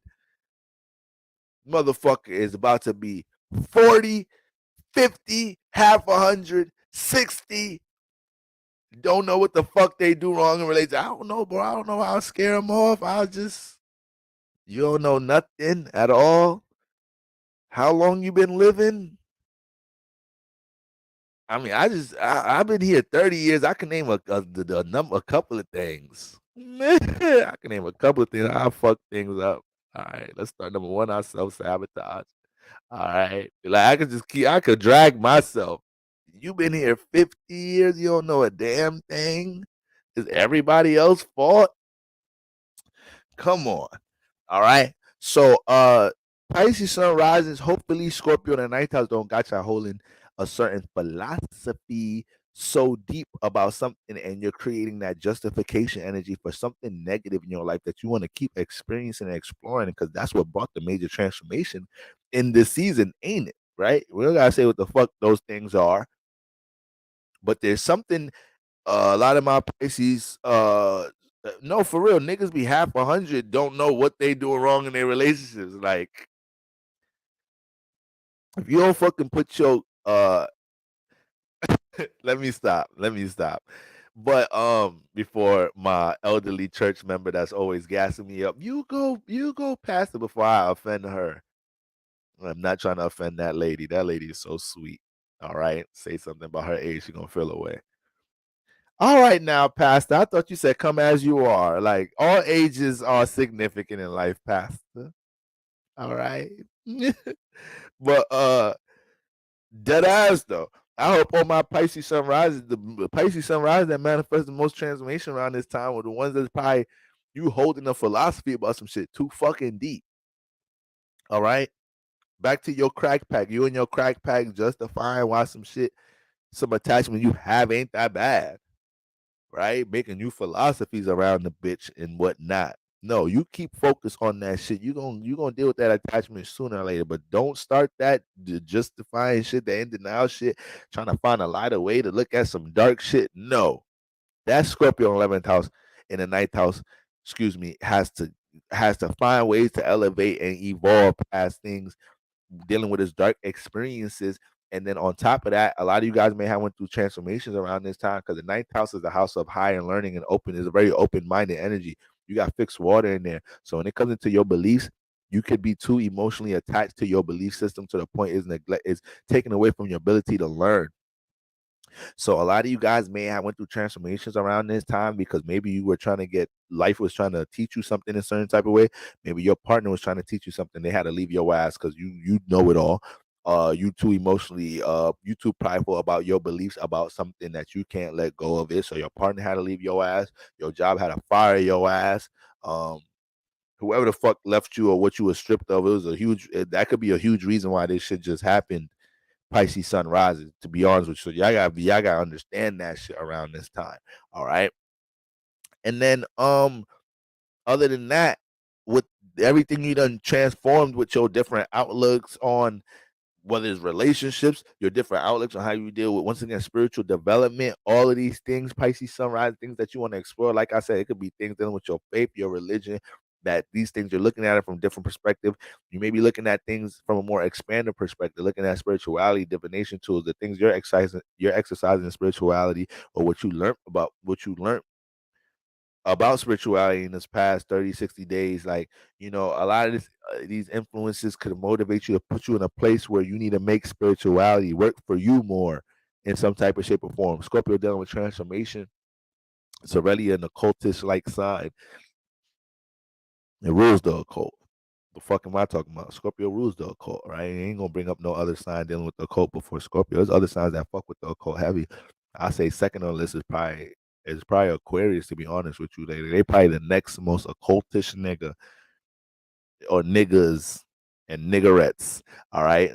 When it comes into occult like energy, once again, that's the Uranus shit. Uranus gives occult vibes in a way as well, because it's very taboo. Everything about Uranus is taboo.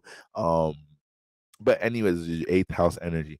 But so yes, Pisces sun risings. Hopefully that ninth house is a lot of new understandings about how you need to take power and control and be when it comes into developing your belief system, when it comes into exploring the things you want to explore. You want to go fucking major. I got some young Pisces sun risings in here. Your ass a senior in college. Your ass is fresh removed out of college, 2 years out of college. You don't know what the fuck you want to do with your life. Right now is a pivotal time because you may be dealing with making the decisions with something that you want to experience and explore, but it may not be something you have the time frame to wait all day to make the decision for. If that shit is heavy on the heart and is connected to something that you want to experience in your life, you have to jump on those things around this time, because you can't build the habit and tendency of burying things you want to experience and or on your bucket list with Scorpio in this house, which can happen from time to time. It's not that bad because it's a neighbor house, so it's right next door. So Scorpio could kind of understand that it's like, damn, I'm bringing my transformation process to the revelation house. So we kind of got to kill two birds with one stone here. I got to make sure that that while I'm going through my transformation process, I'm continuously acknowledging that this is, for my spiritual development. That's the positive charge about ninth house and Scorpio. Once again, Pisces sun rising. See the good in every see. Don't they? I see the good in all everything, but you know, uh, Scorpio in the ninth can help you do that. I'm not gonna lie. All right, I'm not gonna lie. All right, and you also develop concepts to help you deal with dark situations in general. So it's a perspective of Sagittarius lighten the perspective here, and also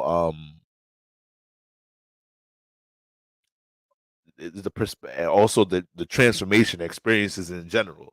To the point is like I done went through so much transformations, so I just have all these gems for other people how to deal with them. Okay, so that's what we got going on. Pluto is exalted in Uranus. Those two planets, they can't be exalted in each other. One of them got to be exalted in the sign.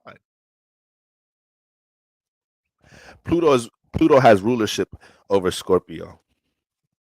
Mars has main rulership over Scorpio. All right. Mars has the main rulership. Uranus uh is exalted in Scorpio in the eighth house. Now, Pisces sun risings, Aries sun risings. What we got turned up for the Aries was the eighth house. Yes, the eighth house. God damn, Aries sun rising. See, damn, I can't even start off with what I'm gonna say because they're going to say I'm dragging out. It's okay. Listen, the relationship I have with my Aries is like a Pam Martin relationship. It's like not real hate. Like I let you in my house every day, Aries. I'm so familiar with your energy, right? I can't fucking name an ex-girlfriend that don't have an Aries fucking placement. God damn it. So it's like we got the Pat Martin relationship. This is not real hate, Aries. This is not real. You gotta let you in my house. You go in my fridge and shit. We just gonna go get on each other's ass from time to time. That's what it is. I know I hear y'all, I feel y'all get on my shit from time to time. I know y'all hate that I do 5-6 hour lives. All right. I know y'all don't like I'm not as direct and pinpointed as y'all would like a brother to be. That's what it is. It's the Libra shit. All right. But guys, you have had the 8th house turned up. So the first thing that came to my mind, understanding that you guys were already embracing a lot of this transformation process going on. Wait, yes. It's very important. It's very important for y'all to understand that you deal with transformation, Aries, but your transformation is more of a quick thing, and sometimes it lacks the reflection towards it. All right. Sometimes Scorpio, we gotta tell Scorpio the opposite. Sometimes we gotta tell Scorpio, stop reflecting so goddamn hard and deep. It happened already. Shit. Move the fuck on. Aries then move the fuck on already. Aries Scorpio relationships. Scorpio gonna be fucked up when they get out that shit. Scorpio hold that shit way harder than Aries. Aries another sign that be acting like they get over shit quick. I mean, they kind of move on quick though. I'm not gonna lie, but they kind of do. But they are another sign that be fronting like they not feeling some type of way though. So that be a front too though. Now,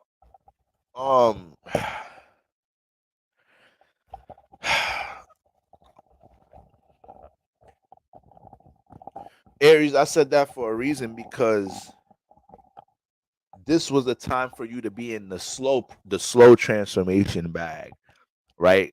This was I've been saying coming into Scorpio season for my Aries sun rising. This was a time for you to be able to process and reflect past transformations you done already experienced. All right. So if y'all found yourself being very extreme, making extreme decisions, not allowing yourself to be in a cooperative space. When I say cooperative space, this was the season that you were supposed to let people you're supposed to let people talk more. You're supposed to let people express themselves more. I'm not saying talk more from like saying you talk too much or like hear people out, but like you were supposed to let people push out energy a bit more than you, so you could read energy better, right? Because you're naturally on the push out, but your ruler gets into the subconscious state. I seen a tweet. I don't know about what astrologer. I forgot. Damn, I forgot who I seen tweet this. But it was something talking about how Mars water. They was trying to say how Mars struggles in water, and it's not the water element that Mars struggles in; it's the type of water, right? Because Mars loves it's home there, so that already shows you it can adapt to the water element. Is the type of water, right?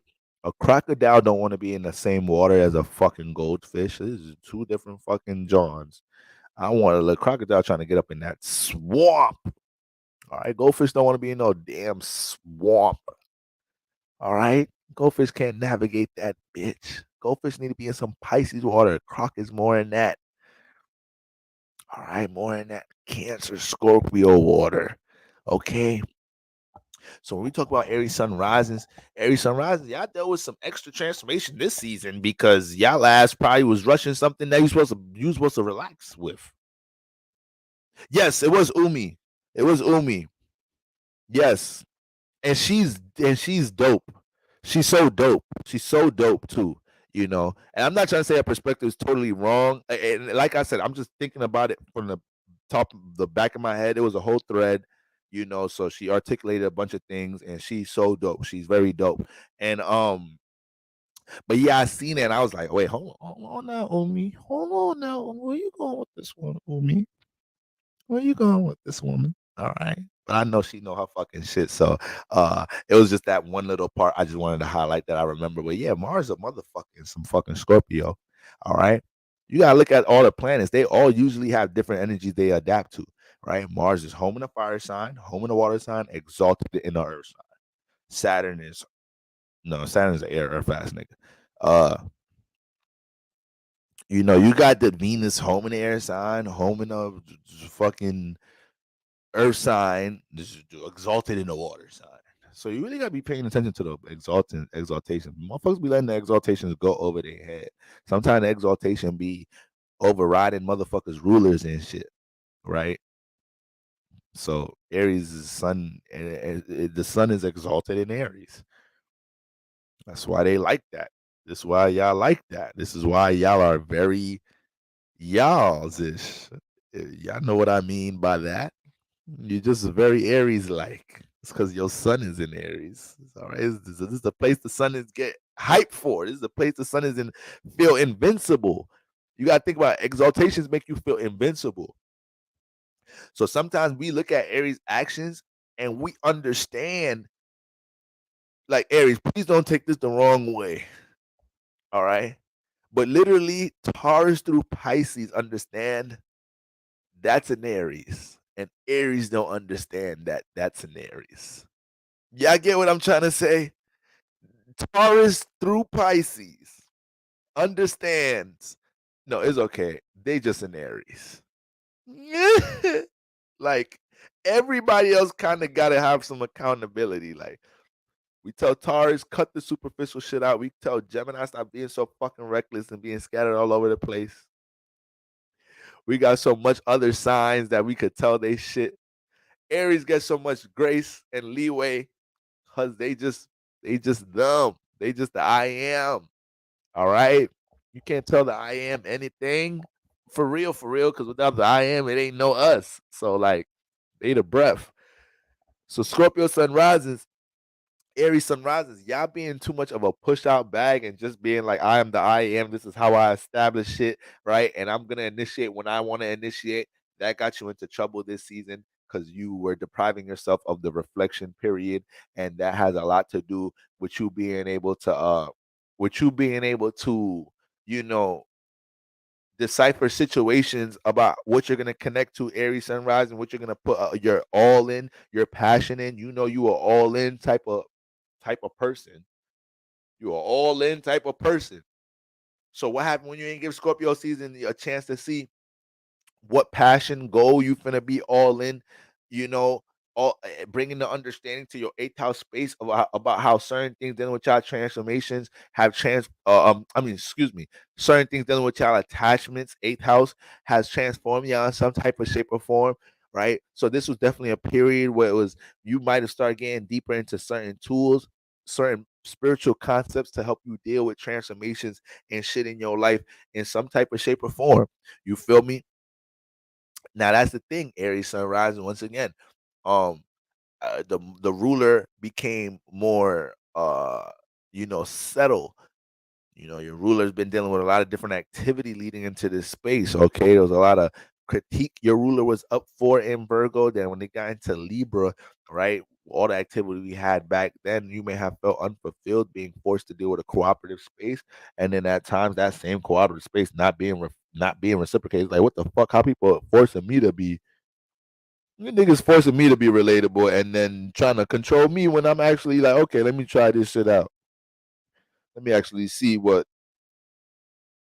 this person's opinion about something I'm doing matters in this bitch. Okay. So I hope my Aries sun risings gave themselves that chance to recollect from that perspective. And understand, Aries, if we leave this new moon and there's no strong intention for how you take initiative for your subconscious, the things you need to heal, your triggers. You got Scorpio in the eighth house. This is damn near the second most important house for you after your first. Why do you say that, Boro? I thought you said the cardinal house is the most important. Yes, they are, because those houses are part of our life path. But what does Aries' first house have in common with their Scorpio eighth house? Their chart ruler, your chart ruler rules this house. Okay, so when the Aries rising doesn't understand how if Aries rising is if Aries sun Aries rising If Aries rise, excuse me, guys, so I just say Aries 10 times in 2 seconds. If Aries in the first house is home, and then the sun in Aries is exalted, that means they're always in a push out energy, always in a creation energy, a birth energy, right? And if you get to the eighth house and there's never no understanding of the aftermath of the push out, this creates too much chaos. This creates way too much chaos for the Aries sun rising. Am I saying the Aries sun rising is not going to be able to manifest in their life based off of being in that energy, just being in their natural I am Aries, go get it, run right through it, this, that, and the third? It's not saying that they can't manifest positive things in their life how they usually do at times with that energy, just like they can manifest negative things, but it's just understanding. It's just understanding that concept right there. Like, you got to be able to digest things from time to time. For my Aries sun rising, and you got to be able to see the aftermath of things dealing with transformations in your life. I believe there was a lot of Aries sun rising that got into some relationship transformations, and Scorpio season, you start to feel a sense of unfulfillment. And whether you admit it or not, like this not even for Aries sun risings in the chat.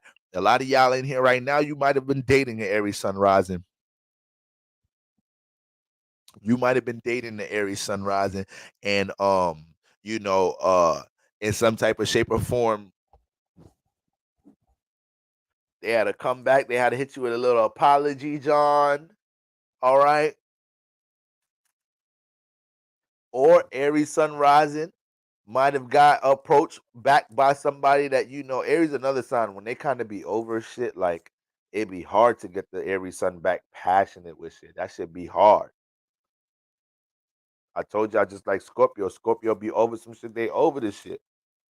It's hard to get them back motivated. Like you just don't turn Mars back on like that all the time. Is moving into too many different missions at all the too many different missions, too much things I gotta accomplish to just be hung up off a motherfucker all the time. Scorpio better with that shit though. When we talk about the sign, when we talk about the planet Mars, no. All right. So this is why Scorpio can have their short increments at times, having their ablaze Aries energy with what it seems like, but Pluto and the eighth house is what makes them move the way they do. But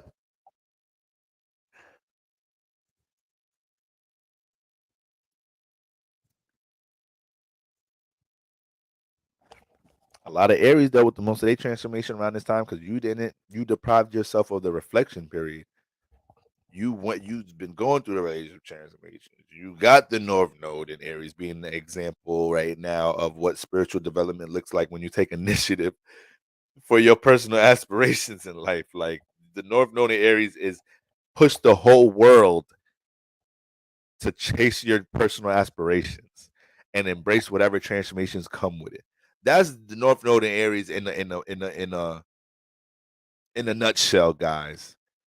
So that's why shit got so intense when we got into Libra season and everything started activating the nodes and the South Node in Libra, because now we started to all feel the effect of what it feels like having to deal with the result of a partnership that we in feeling neglected of our personal selves, which is not the best feeling. And then it's even worse feeling when we're trying to bring our true selves to our partnerships, but we've neglected it so much that we kind of neglected it in the foundation of building this relationship, that this true person is kind of a stranger to our partner. Woo, that's a tough one right there. You got your partner learning a new motherfucker, but this you though. This you though. You just be burying parts of yourself. All right.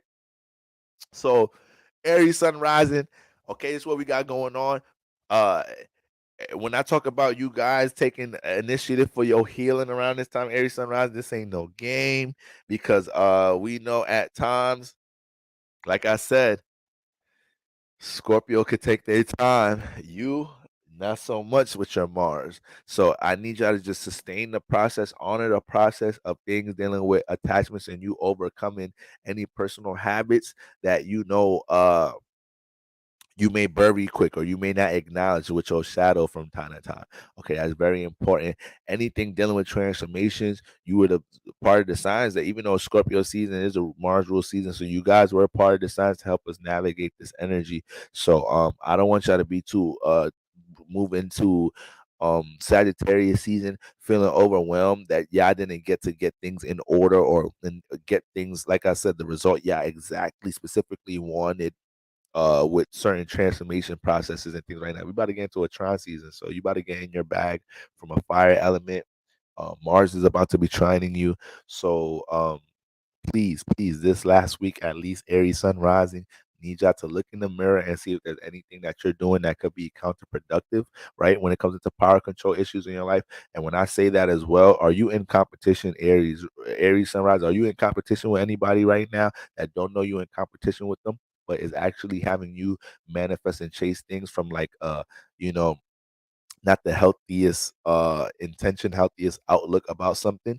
Okay, that's the energy you kind of want to release dealing with this time. And it's also important to make sure, once again, pace is just very important. Pace. Aries, this ain't your time of the year. This is your time of the year that you be having fits with, because it forces you to kind of slow things up and look at the, you know, at the drawing board more than you kind of want to at times. So I just want to make sure that you guys are utilizing this time to get everything stabilized, because I know how unstable this year was from an energy perspective, how much new changes y'all had to adapt to and react to, and different things that y'all did for the first time and may not have liked how it made y'all feel experiencing it, but it's something you have to deal with again, you know. And when I say that, that might have a lot to do with the understanding of connection in your relationships. Okay, so that's what we got going on there. Shout out to my Aries Sun risings. We going, oh yeah, we moving that way. Taurus Sun risings. Taurus Sun risings. Okay. Now, Taurus sun risings, all right. I've been really trying to vouch for my fixed signs as much as possible. I know how much is going on with my fixed signs right now. I know how much is going on with my Tauruses right now out of all the fixed signs, especially not just being the op sign, but of course we had that eclipse landing on your sign. Now, Taurus sun rises, um, the seventh house is all the way turned up. So it's important to understand, like, you know, look at everything you experienced this year when it comes to relationship transformation. You saw the true colors of mad shit. You had ex partners come back, tell you how they really felt about shit in the relationship 3 years ago. You know, you seen true colors of friends. You had things during Scorpio's eclipse season.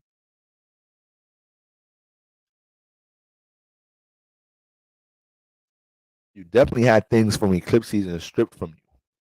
And when I say stripped from you, it may not even be actual possessions itself. It may not actually be people, places, and things itself. You're right about that, Glam Diva. Sometimes people be in competition with Aries, but Aries need to understand they attract competition energy, and they, because you attract a lot of competition energy, you hold a lot of competition energy, right? So you got to make sure that at times you also identify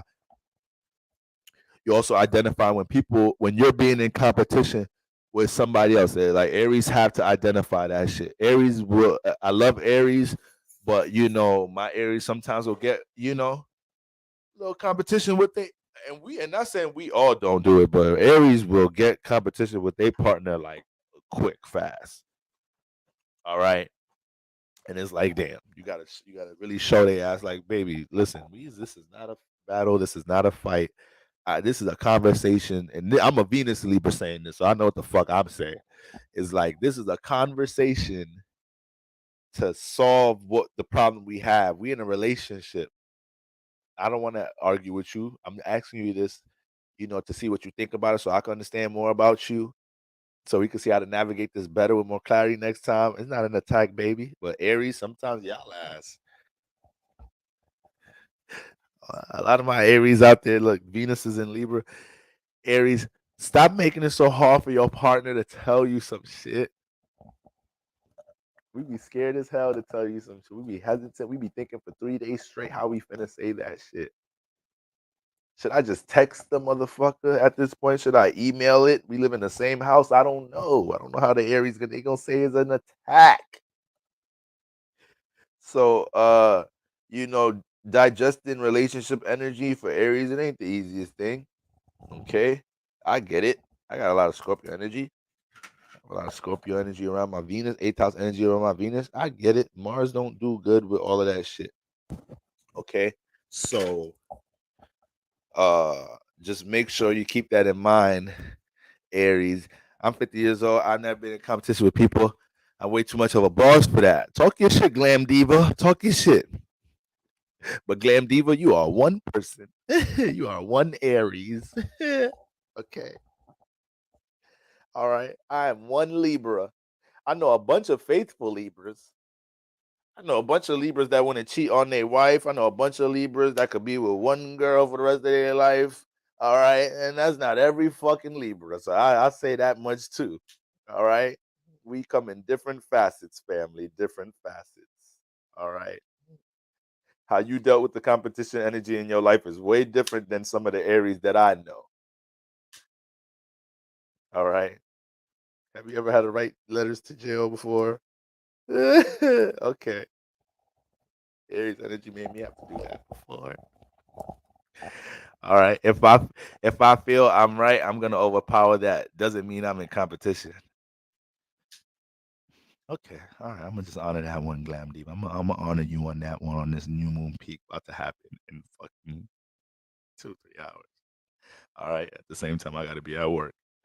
But all right, guys. So uh Taurus sun risings, all true colors in your relationship life. This is a time, obviously, that it was highlighted. Mars got in this area, and it basically wanted to get all the intentions out of people that you are relating to heavy and putting trust into, and you giving your loyalty to. I'm sorry, Hans Hammond. I don't know where your question is, what your question is. But like, yeah, I'm locked in on this right now, guys, and I be getting thrown off topic sometimes when I look at the chat, and I'm already I get thrown off topic by my own fucking thoughts. All right, so the that seventh house, it's been broke. You have to understand, Taurus sun risings. If you're not looking at your seventh house as if this was being broken down to be built up, you can create a lot. You can create a lot of self sabotaging tendencies around this time. Um, there may be certain things. A lot of my Taurus sun risings that Scorpio season, you had to learn how to something that you was placing a lot of time into, and just around this time, this was the first time it got changed. It was out of your control as to how you deal with something that you've worked on for so long. And there's a lot of pride when Taurus works on something and puts time into something, because they deal with commitment. They can commit, they can lock into things, so when a Taurus sun rises and starts seeing things that they'd invested time, resources, they valued it, and it's changing.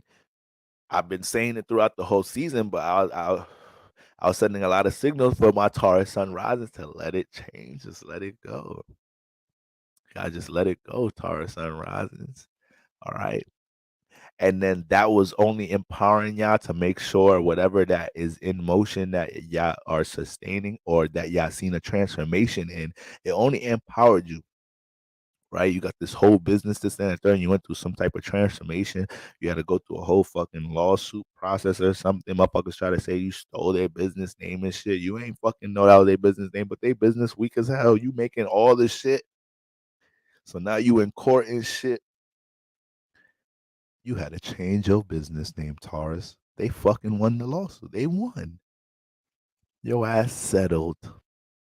So what that mean, Taurus sun rising? You just 4 years, blood, sweat, heart, tears, everything. 4 years. You done built your clientele for whatever the fuck it is. You got a name on the internet and everything. You gotta change your whole shit.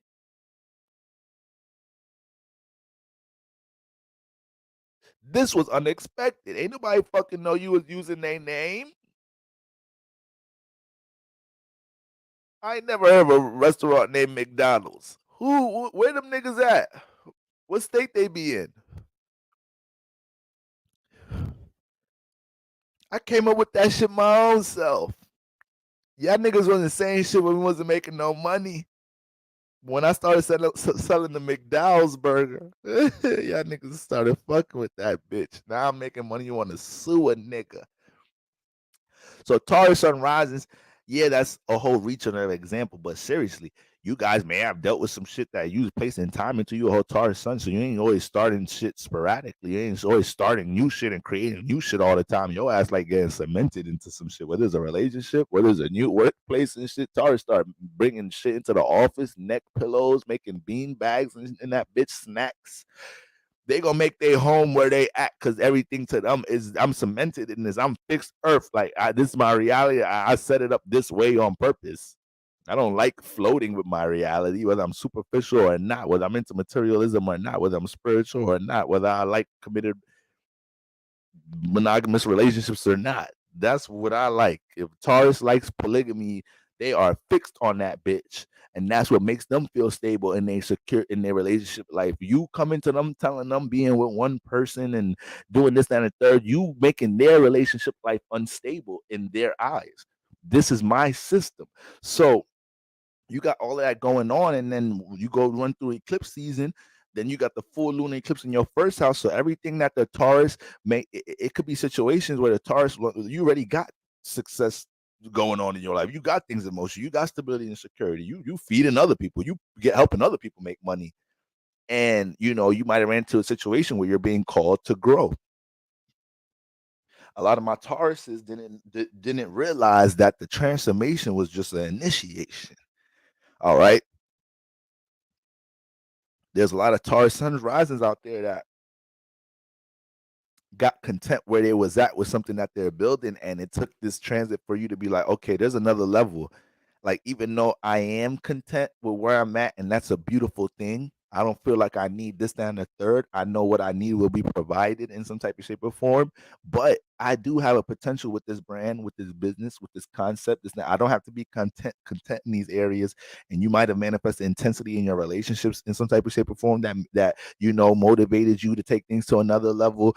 It might have been intensity in your seventh house, like I said, breakups, things happening with friends that pushed you into a heavy first house energy, and it said, you know what? Fuck it. I went through all these transformations. Now it's time for me to really sustain a new way of building and a new set of values and understanding how the values in my past caused transformation. All these things build a new influence in this first house, even though this is a seventh house transit. Is the seventh house is where all the activity is going on, which is relationship transformations, right? So it creates new relationship outlooks. Sun through the seventh house, new relationship awareness. Mars through the seventh house, a new sense of encouragement to be proactive in your relationships, right? So a lot of Taurus sun rising may realize, yo, I need to express myself more for things to feel more fluid in a relationship. I need to take these type of actions a bit more. I need to establish my personal presence in relationships a bit more. This, that, and the third. You know how I feel about things. And you know, Taurus. You know, sometimes you got to jump into that expressive bag. Sometimes self-expression is not your thing all the time.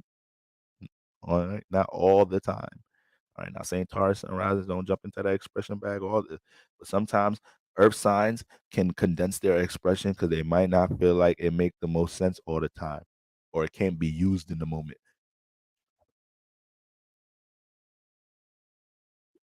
I freeze whenever a girl shows interest because of a Saturn opposite moon and Sun quincunx the moon. And also because you're feeding the mentality of freezing when a girl approaches you. Just don't freeze. Say whatever. Just literally don't freeze. Just you say dumb shit. That's you not freezing. All right. You fuck around, talk to a girl for 2 minutes. You saying a bunch of dumb shit, but you're not freezing. And you realize she's still there, smiling, laughing. What that starts saying to you, like, oh shit, damn. I was feeding a mentality about me freezing. Me saying dumb shit is better than freezing. She liked this corny dumb shit I'm saying right now. You start learning some shit, but that's where confidence comes from. You don't gain confidence until you jump into the experience. You do as much studying as you want until you have to take that test and fail that bitch and go home. Like, okay, that's how they coming at a nigga on the SAT. I'm gonna have to come at that bitch differently again. You got a little bit more confidence because there's some experience under your belt. But when you go into unfamiliar territory, or you allow yourself to run from an experience of doing something, expressing yourself, you know, men dealing with approaching women, that's just an expression thing. That's all it is, an expression thing. You feel me? You have some men out here that don't got half the shit other men have, but because they confident with their expression, they'll take women from all type of niggas that have all type of things they don't have. All right. I like to believe I'm one of them niggas. Don't you can have whatever the fuck you have. Don't leave me in the fucking room with your girl for 15 minutes, because these words do magic.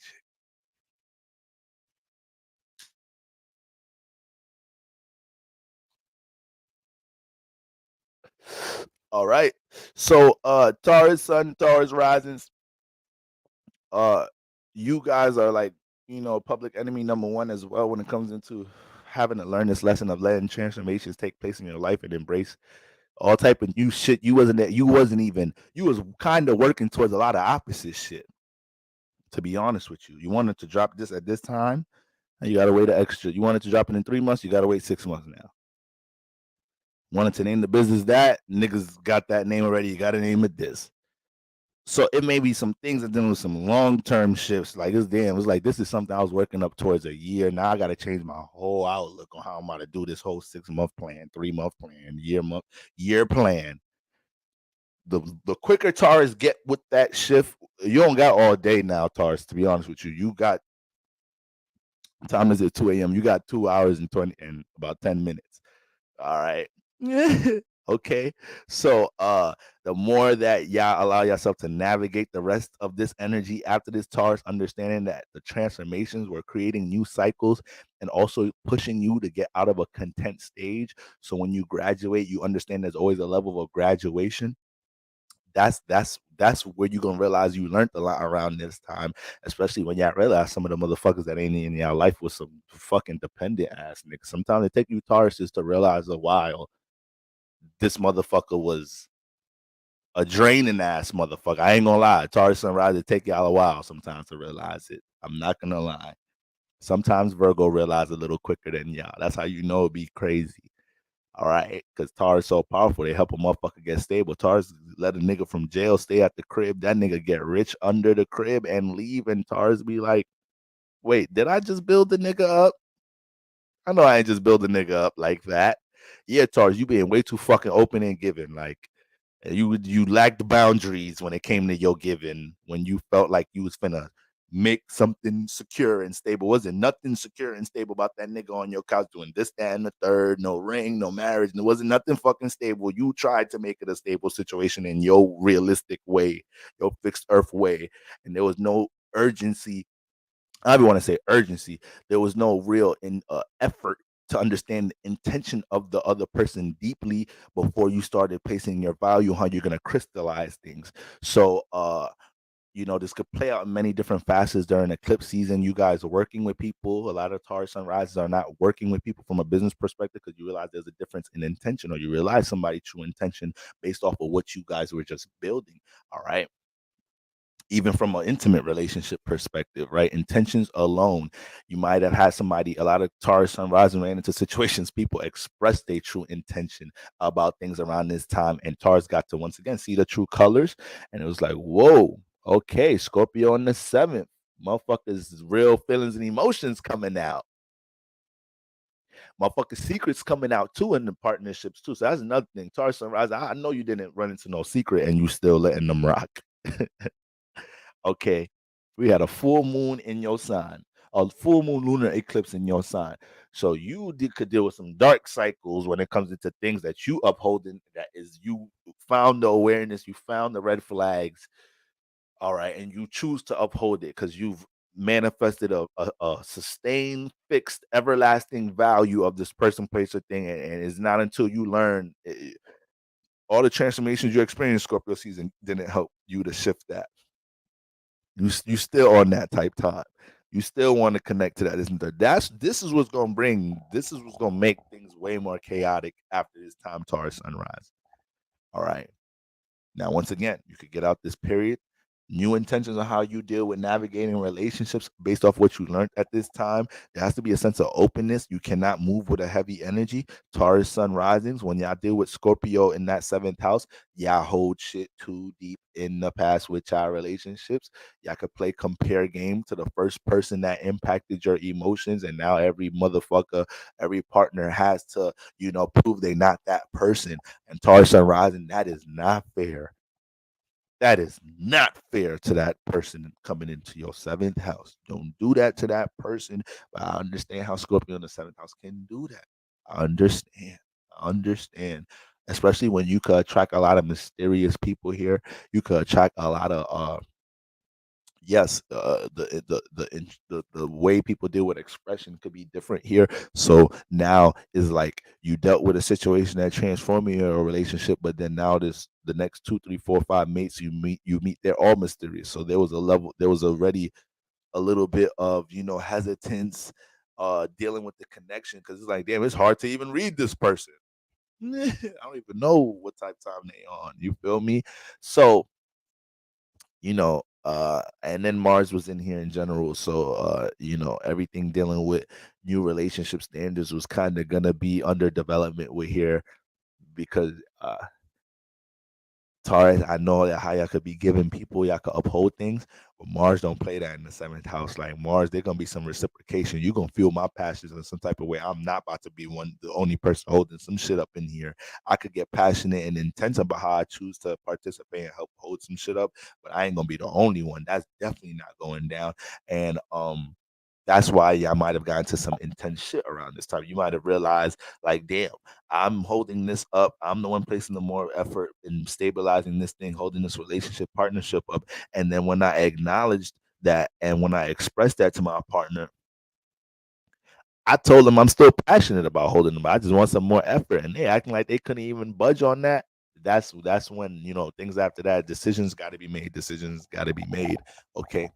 And last thing is important, Taurus Sun's risings, that y'all jump into a bag where maybe there's some humility when it comes into connecting to certain people in your partnerships. There's some accountability when it comes into individuality clashes and things that may have transformed in your relationships. If there's accountability to be taken, all right, don't let that one settle for too long without you owning up to that responsibility, especially if it's a valued relationship.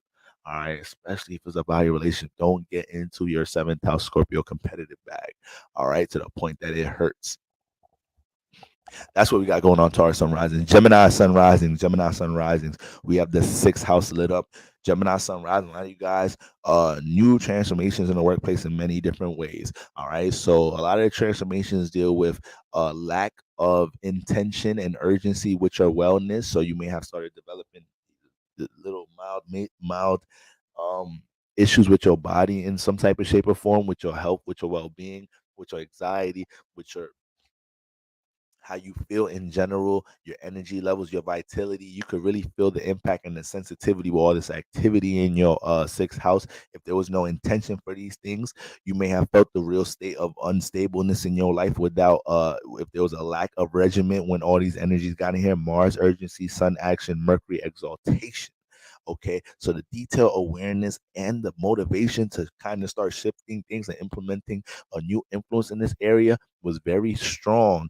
And like I said, if is one thing not having things or an effort towards your sixth house stability before these planets got in here, but when they got in here and there was still a lack of it, this is why you experienced some real transformative shit. It's why you got fired from your job. It's why you started dealing with some chronic influence with your body real quick.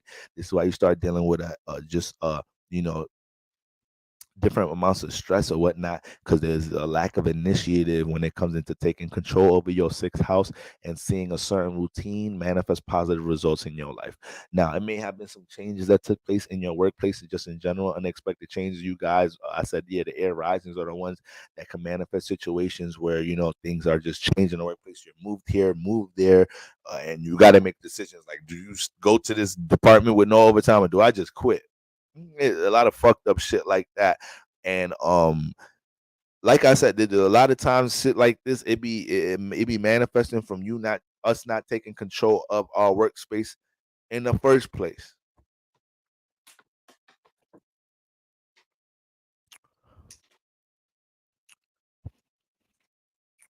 You know, one time I was having a deep talk about entrepreneurship and everything that comes with building a business and try to be being self sufficient with business and whatnot. And he was telling me how he's having this conversation with his mother, and he's an Aquarius. His mom is a Capricorn, and his mom was basically trying to say he's being too risky. He needed to do something, get more stable, this, that, in his life. And he basically told his mom, he was like, "Ma, you see that building over there? You see that restaurant over there? You see that store over there? That was somebody's idea. This is some real Aquarius shit too." He was like, that started off as somebody's idea. You know, I got ideas and I know they could turn into something. Everything we see in the world was somebody's idea. All right. We are manifestations of God's idea. So when we look at just creating in general, guys, we have to understand how the process towards crystallizing an idea comes into this realm, and there has to be some energies being sustained in the sixth house. You can never be mad that you didn't manifest a result with something in reality if there was no level of sustaining a consistent habit, thought, practice towards something. And this goes into your relationships. Like, relationships is constant work, constant realizations, constant understanding, constant communication, constant. So you don't get to take vacations in your relationship like that. You just don't say, "Hey, babe, I'm a." I mean, obviously, we take our little breaks and do whatever this and the third. Especially like you're married and shit. You're in more long-term relationships, right? There's more of understanding of each other's sense of self to explore certain things. Even though that might be the reason a lot of couples can't stay together, because y'all are neglecting each other of y'all personal experiences in some type of shape or form. But you know,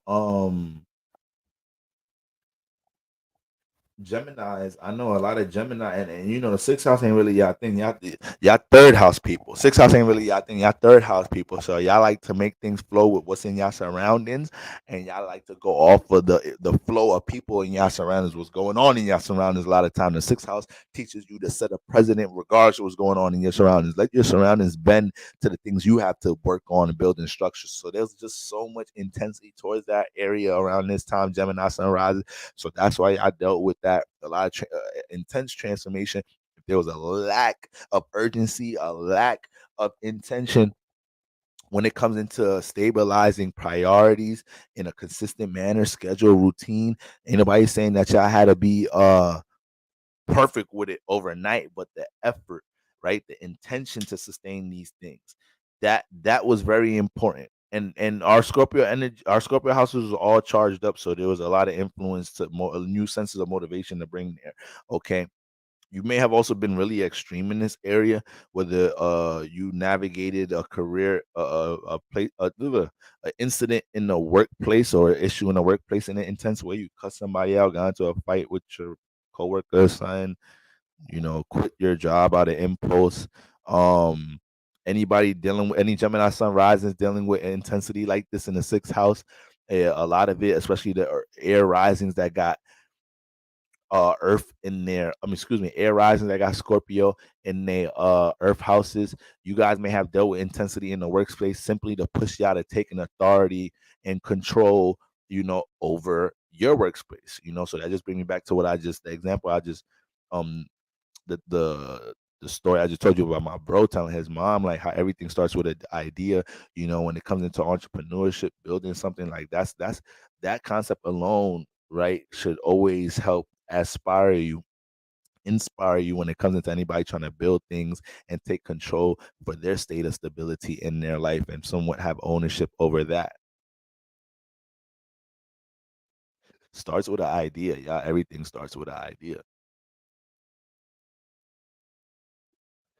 Now, um so that's a lot of where the intensity transformation may have developed. um this was also a space Mercury's exalted here, so when it comes into anything you're passionate about in your Scorpio house, there's a level of intensity that you are able to bring here, Gemini sun rising, because Scorpio is here. But Once again, locking in that form of focus and concentration. Okay, that's a whole nother story with Scorpio in the sixth house. So you may go through intervals where you have this level of intensity, this level of concentration and focus when it comes into something you're trying to build. But sometimes Gemini, you could kind of do the Libra thing. Libras were good at this. Geminis, you're good at this kind of getting rewarded and getting full too quick, not keeping your appetite for the most part. So the sixth house, there was a lot of influences, things that I'll probably experienced, learned, were told, seen, downloaded that helped y'all to understand, okay, if I'm more consistent sustaining certain practices in my sixth house, I know ultimately it could bring transformation into my reality. But these realizations may have came with you having to make decisions to uh at least acknowledging that how you've been attached or have been influenced by things in your surroundings in some type of shape or form and your personal relationships. And I think that was also tough for my Gemini sunrise, having to navigate personal relationships, knowing that you're adding new practices into your sixth house and a new regimen into your sixth house that most likely might not be something that your close friends or people that surround you can align with in some type of shape or form. Now, this is not saying every Gemini is with 1,000 people and has to tell everybody in the world what they're doing. But when Gemini can't relate something, when they can't find uh mutual understanding, well, to be honest with you, Gemini gonna find that person. What am I talking about? I'm acting like a rookie astrologer. Gemini gonna find the motherfucker who could talk about the shit they want to talk about. If Gemini will get deep into astrology, I'm bugging out. I forgot who I'm talking about right now. God, I'm sorry. I'm misrepresenting the zodiac.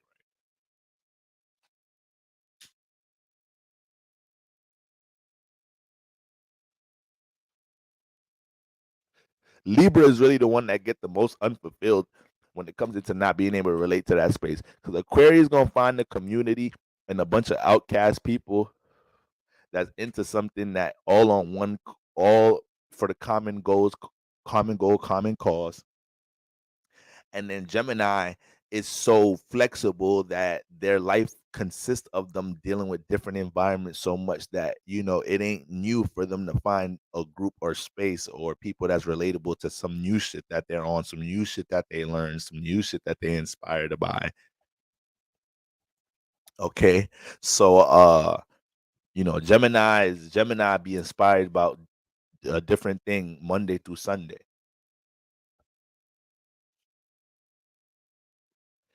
So me just saying that shows you how pivotal this season was, with you guys being able to all different type of circumstances and influences, trying to teach you how to keep the focus, keep the intention on that energy, that sixth house energy in some type of shape or form. And that's the new intention that has to be set in this space. Whatever new things transformed in the workspace, you have to acknowledge if that was an incentive to push you to take control of the workspace, adapt to new changes in order to enhance your discipline in some type of shape or form. So now your job in some type of shape or form is forcing you to do this and the third, or your work environment has a new element towards it that forces you to have to be disciplined, or is helping support a system routine you were trying to work on. So utilize that uncomfortable environment to actually help mold some properties of self-development that are get to be sustained in your sixth house and turn into a lifestyle, not just a chapter of your life when you do something. And I think that's one of the biggest mistakes a lot of us make when we're trying to deal with transformations in our life. We may look at certain things as a temporary thing that we may have to do for a result, not trying to look at it from a lifestyle. I could use a simple example as trying to get in shape or lose weight or something. A lot of us will try to think we have to diet for, I mean, you could go ahead and diet in a certain way for a while, if that, especially like that's the best way to lose weight, to be honest with you. If you want to lose weight, go fucking fast, fruit fast, stop eating chicken and meat for a while, just fucking cut it out. Like, but anyways, yeah, like you could manifest situations where, like, you could be trying to get your form of wellness, in check and everything. But at the same time,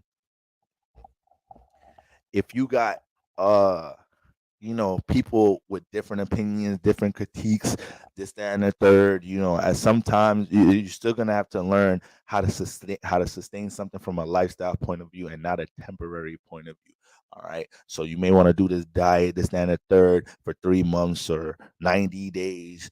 But you probably thinking in your head, like, eventually I'm gonna, like, get back to doing this, having my more cheat days. Not make it a lifestyle thing. Your goals should push you to want to make things, have an environment, a lifestyle environment that supports them, right? Your your lifestyle has traits of discipline in them, so it's not a temporary goal. You're molding yourself into a new character in order to sustain things permanently, and that's something we was all really learning in Scorpio season. But Gemini sun rising is learning this from the sixth house space. All right. So I hope you guys are able to carry a new intention with how you cater to this space, how you take control of this space, even if you don't like your circumstances in the workspace or wherever you at. If you just start dealing with controlling your own agenda and schedule, it's hard to try to jump into anything dealing with controlling your own sixth house, your own career. You could barely control your own schedule and agenda. How are we gonna be our own boss? How are we gonna be entrepreneurs? We some of us need a boss. Some of us need that shit until we figure out how to be our own boss. Okay, being the quote unquote boss or being an entrepreneur or learning to sustain yourself off your own imagination, your own manifestations. It deals with a lot of properties the average person ain't really trying to learn. Keyword learn. This ain't no magical power you need. That no, it's things you could learn, and if you feel capable and you feel like I can do something that I've seen other human beings do. It must be something I can't learn. So that's really what it is. Like, there's this quote clip from Jay-Z, and he's saying something about, everybody has some type of genius level of something to tap into. You know, somebody's genius level of energy might be tapping into fucking doing some new tricks on a unicycle or some shit. Motherfucker find ways to define gravity in different ways and shit, right? Motherfuckers gifts come in different ways, y'all. But when you find some shit you good at, you gotta take that shit to the ground and put all the faith in that bitch. All right. So Gemini sun rises. I'm pretty sure that a lot of things that y'all are good at this season came with new concepts of how that could be sustained in the sixth house. And you have to trust that process. Okay. Because there's only going to be continuous transformations that you manifest in the sixth house that are out of your control. People are trying to control you, trying to get you to work for them the way to get them to build their ideas in some type of shape or form. So this was all about claiming your authority in this area, right? Let's not forget Uranus is opposing all these energies, so we have to claim our energy, our power here. Gemini sun rises. All right. Cancer sun rises. The fourth house. Oh, excuse me, fifth house.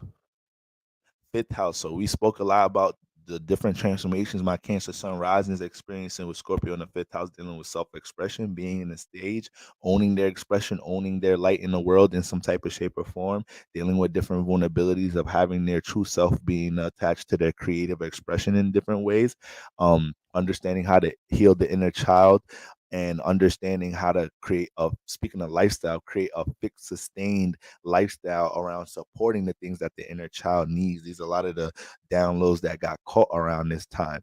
Now, Cancer sun risings, you know how important the moon is for you, and especially with it being eclipse season, a lot of y'all, when it comes into realizations y'all made from things in the past, it might have got real heavy. Like, eclipse season is always heavy for the Cancer placement. So a lot of things dealing with connecting to their past to bring realizations about things today is a heavy theme during eclipse season for the Cancers, and a lot of things could get extremely cut out around these times for Cancers before anybody else. The other people that's going to feel it quick in eclipse season is most likely going to be the squares and opposites to the signs where the eclipse landed at. So when it was a new moon in Libra, new moon solar eclipse in Libra, it was the cardinal signs and really Aries and Libra placements.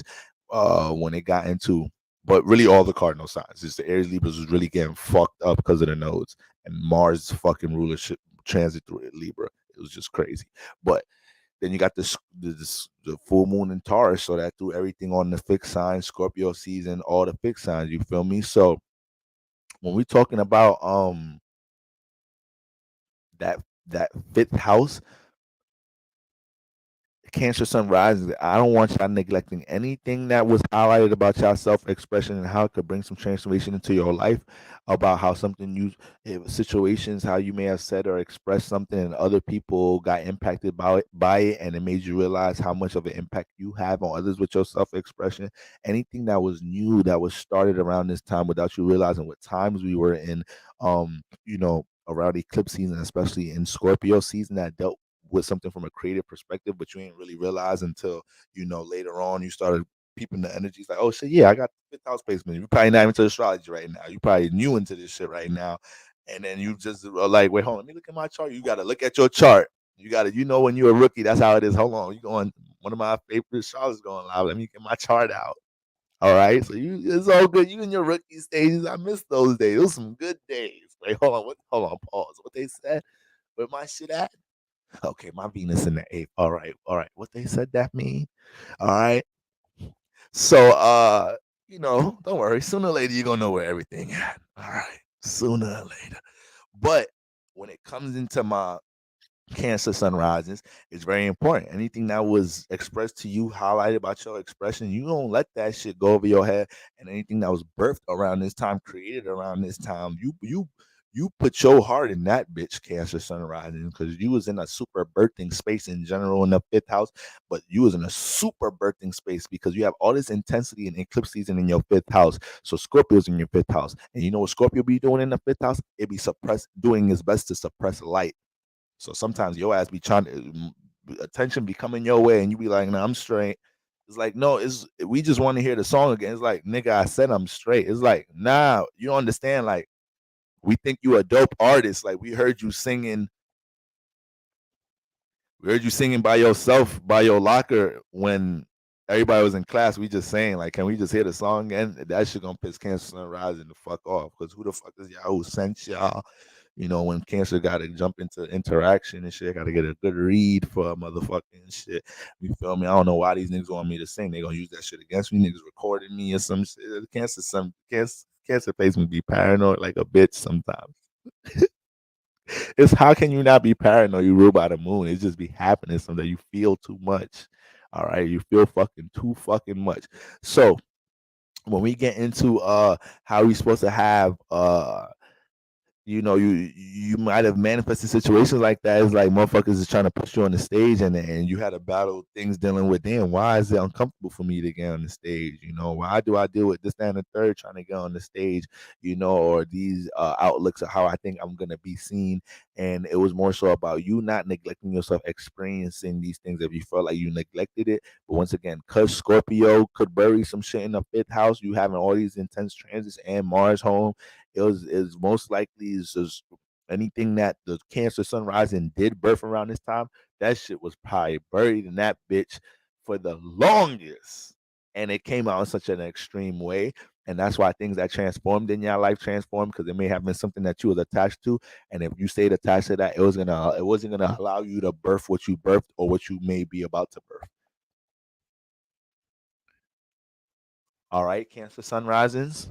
So you know how it is when it comes into new moon time, and you know how quick you start seeing the remnants of things. So understanding that you're walking in a new vibration when it comes into self-expression, and you have to continue to be open to be seen for things that you may feel on deeply, because it could be motivating for others, because this is your trine house. So even though expression could be a vulnerable thing for you, it creates opportunities in your life, especially when you start to learn more and more, like, damn, my expression can heal. My expression can uplift emotions. My expression has that much influence on the emotions. So this is when you start to understand your power. And obviously you got to understand the responsibility to your damn power. All right. There's a lot of artists and people in the industry, even though the industry is very controlled and channeled in different ways, but there's a lot of artists in the industry and whatnot, and they go through things in their life because they may not understand that they have placements where they easily impact the subconscious of others, and they're not using it in the right way. So artists have responsibilities from a spiritual perspective, the same way teachers have responsibilities from a spiritual perspective. Being somebody promoting themselves as a teacher and consciously teaching shit that you know they don't know or have experience of. But like, it is one thing to think you teaching something that's right from your experience. I mean, if it's from your experience, it can never be wrong. But you know, it's one thing to just think you teaching something, and then the difference when you're portraying yourself to teach something or to have this sense of enlightenment or experience or awareness with something that you really don't, and you're actually gathering energy with it. That is super bad karma, like, you know. But people will jack spiritual identities or do things in spiritual influences and not know that part. Like, that's like people that will, any scammer that is stealing people's spiritual pages on IG and TikTok and like trying to get other people to pay for readings. Like, I be sitting here like, you this the scamming spirituality is crazy. You don't care about shit. You really want what you want right now. You really want $100 so bad. Like, go get a job. Damn. You want $100 so bad to be cursed for life. What the fuck wrong with you? You scammed 8 spiritual accounts in 2 months. It's your ass. It's like it's listen. I mean, scamming in general. So scamming in general, that's bad karma. But anyways. So yes, Cancer Sun Risings. I hope y'all are very aware about everything that was highlighted about your expression. And when I talk about your expression having a heavy impact on others, understand that's also from the perspective of uh that is also from the perspective of you not being able to control your emotions. So it's one thing when we're looking at it from a creative perspective, yes, of course, because it's the fifth house, but also from you not being able to control your emotions and you expressing something, let's say in your relationships. A lot of Cancer Sun risings dealt with intense shit in their relationships around this time because you tried to express something.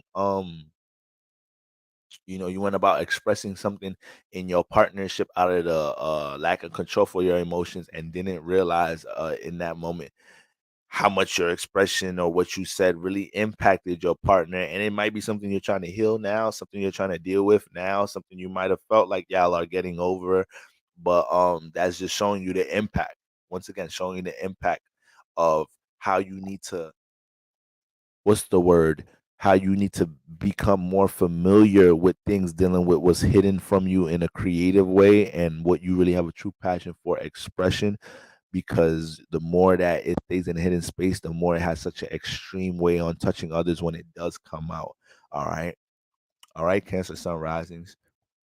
Leo Sun Risings. Leo Sun Risings. Okay. Now, Leo Sun Risings. Um,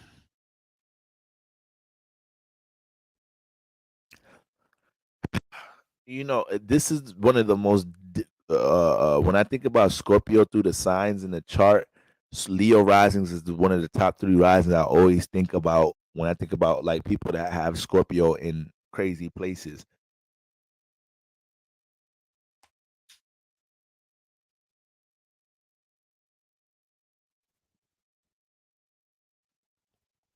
And here, Leo builds trauma just like we all build trauma in the 4th house. It don't matter what sign is in. I tell y'all all right now the trauma y'all ass got from the sign in y'all 4th house, but Scorpio in the motherfucking 4th house. Leo rising get all the attention outside. Come home, don't nobody give a damn. Like, damn, I just fucking won prom king. I got 5 scholarships to Ivy League schools. I was on TV last week for charity community work. There's a fucking picture with me and Barack Obama on my in my bedroom. Right there. As soon as you walk, it's actually on my front door, my bedroom door. Like, you have to see it first before you walk in my room. Don't nobody in my house give a damn though.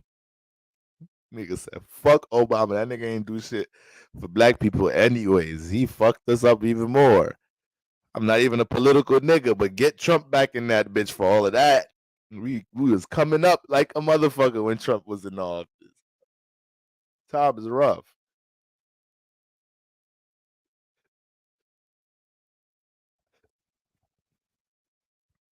Barack Obama is one of the craziest motherfucking tricks of all time. I swear to God.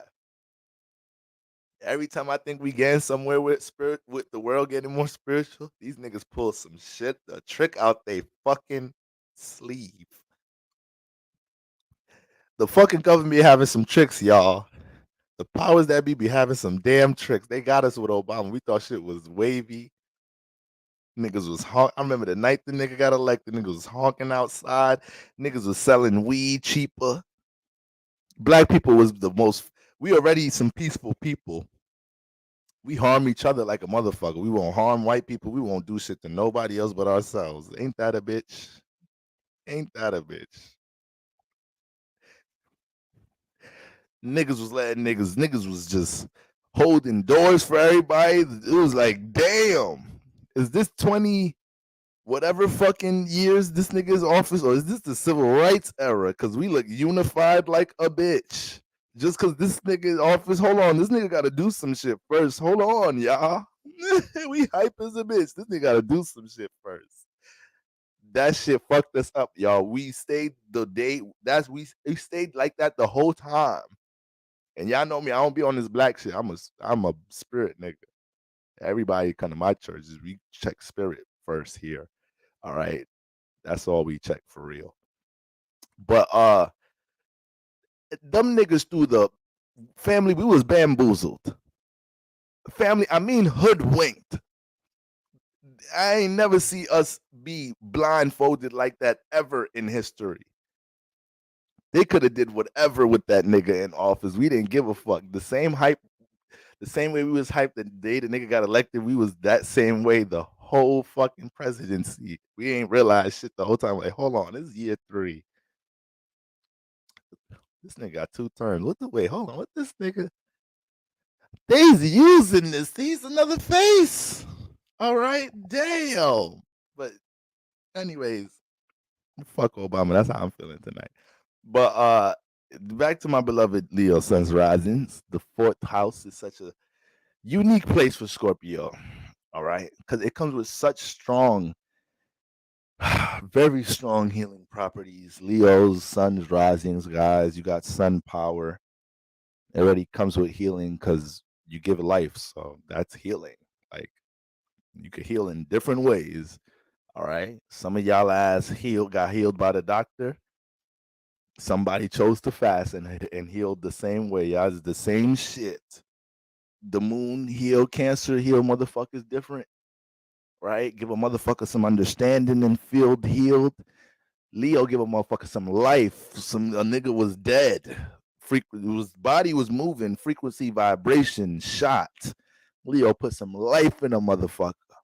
All right, the sun is vitality. But when we come into Scorpio in the 4th house, this is when it gets tougher for Leo Sun's risings, because everything that they connected to, everything a lot of Leos they care deeply about, it could lack the reflection they want from it at times. And Leo has to learn to pay attention to something else that they usually don't want to see. So Leo Sun rising can find themselves getting into the most, a lot of Leo Sun risings, they tell they may have felt like this is some of the most important relationships in life.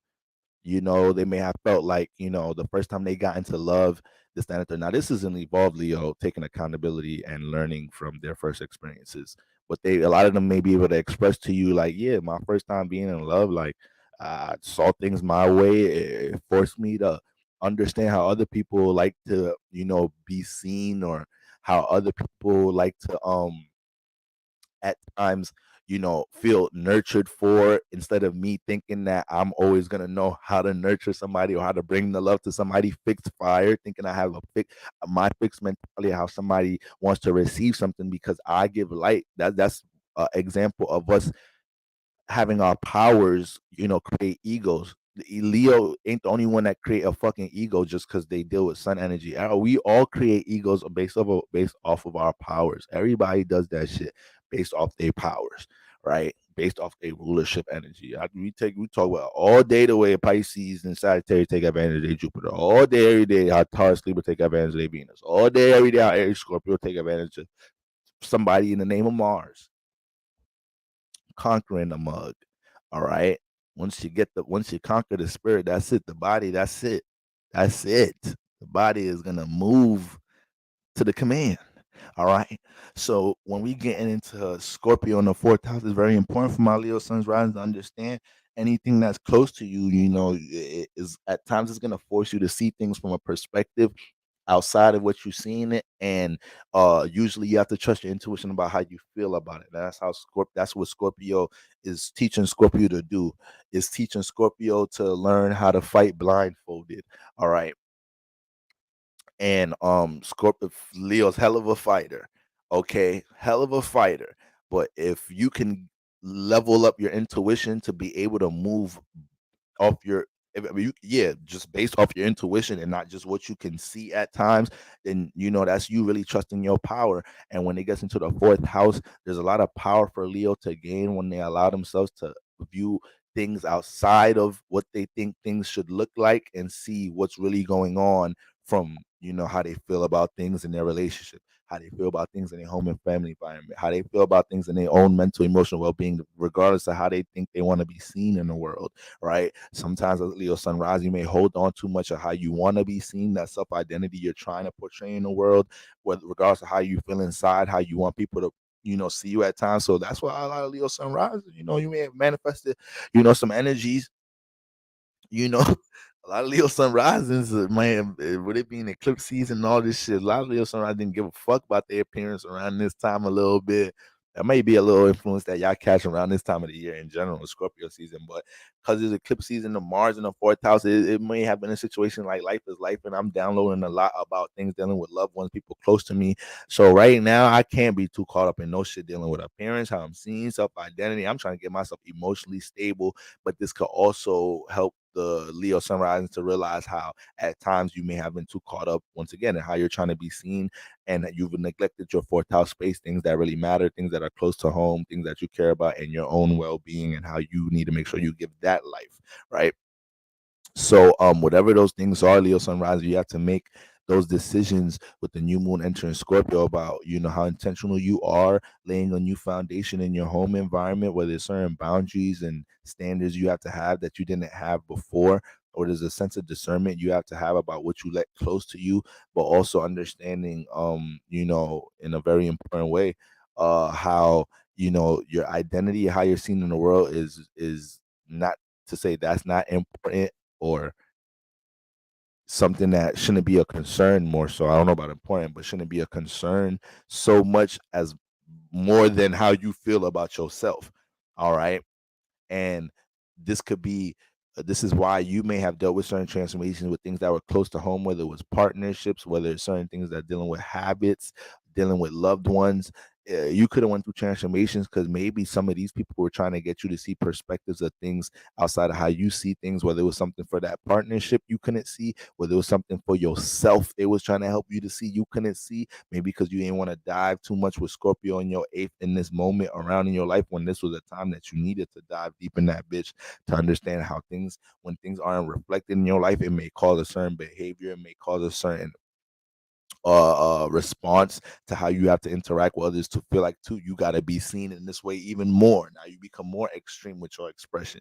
All right, so the lack of acknowledgement was going on in the fourth house, and the things that affect the Leo sun rising's emotional well-being, that's very important to how you project and carry out your self-expression in the world. And this season helps you to understand that, from once again taking power over the things that enter the fourth house, the things the Leo sun rising gets builds an intimate connection with, person, place, or thing. All right.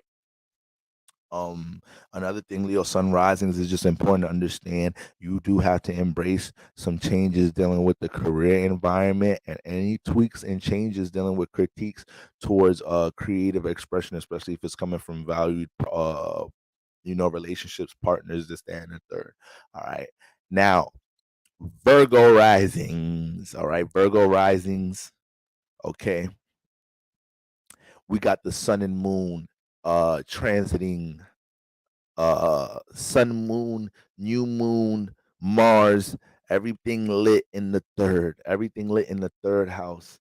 from my Virgo sun risings. All right, we talk about how this house goes through a lot of transformations with the things that's close to the Virgo risings. All right, could be a lot of things the Virgo is in the dark about when it comes into their familiar surroundings, friendships, siblings, this, that, and the third. Okay, and okay, there's a couple of things going on here. So first, there may have been some new intentions, new agendas that was revealed to the Virgo sun rising when it comes into the sun, Mercury, Mars entering this house. Remember, Mercury is home here, so the attentiveness to detail with things going on in the surroundings is very high. When Virgo already is Mercury on all day, every day, anyways. But when they get a transit with Mercury in third, Mercury in the sixth, oh, it's game time. Virgo going to see everything like a mug. Okay, shit. If anything, they definitely gonna see some shit because when Mercury getting the third and the sixth house, the level of curiosity is on 1,000 now. All right. So they finding shit out about shit through people in the third house, all type of shit. So with you know, there was a lot of new information being developed to things help y'all build transformation in y'all life. And Virgo, it was a more so about I hope you guys were able to digest some of these gems and information people gave y'all because once again, Virgo, y'all are top three signs that can be too smart for y'all own good because y'all and that's something that all the smartest signs have to go through. That's just the dark side of being smart, motherfucker. Like you be smart too smart for your own good at times. Who I think the smartest signs in the zodiac is? I think of Virgo, Sagittarius, and Cancer. I think those are the smartest signs in the zodiac. All right. You want me to add another three when we give it the top six? All right, throw Gemini in that bitch. All right. You throw Leo in that bitch. Y'all Leo smart as fuck. Awareness is aware, like they just aware as a bitch, so they go into a smarter side. And then I might have to round it out with Aquarius, maybe. Yeah, I think I'm gonna round it out with Aquarius. I think that's my order. No, no, that's my top six, no order. But Sagittarius. Matter of fact, no order, but Sagittarius and Virgo is in the top three. So, there's a difference between smartest, intelligent, and wisdom. There's differences between those.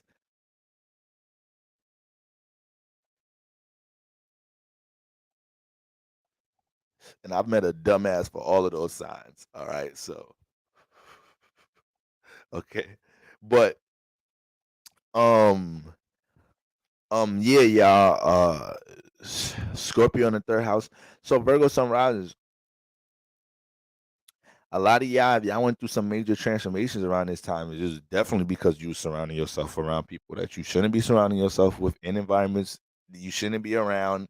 You got into a situation when you're taking something you're passionate about, taking something you have a strong aspiration about, and you started relating it in a space that it wasn't received, and you may have tried to overcompensate to the point that it caused transformation with some relationships around you. You might have felt the way that niggas ain't feeling the way about your shit, but it's like that's your shit. Why you coming around here trying to force your shit for Gemini?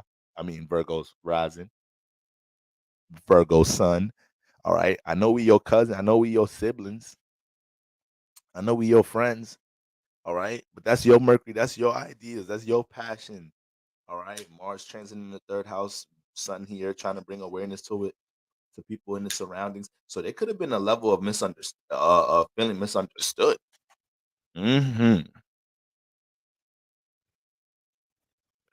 And that's already likely wherever Scorpio is at, let alone in the third house. I'm pretty sure I said that in my Scorpio in the third house video for Virgo rises. I'm pretty sure I mentioned something about feeling misunderstood in this area and dealing with resistance, trying to relate things that's heavy on your Mercury at times in your close surroundings though. So Virgos will value the fuck out of it's Scorpio here though, so we do know it's fixed water. So when Virgo sunrises do find a friend this that, and the third that they could relate to, best friend is that, I mean, they'll take bullets for them. It means a lot to the Virgo, especially them having the debilitation of of Venus. So this is why Virgos, yes, they could be extreme and a little wacky and dramatic with love, but that's why they kind of honor love more than a lot of you other fucking signs out there. But Libra, they order that shit more the fuck than I feel like we do. But that shows you how things work with spirituality. It shows you. uh, I'm ruled by Venus and Virgo be fake valuing that shit more than Libras, and they debilitated with it. So at times we want things that we feel like we don't have, so we kind of overlook the powers that we already have, the things that we're good at.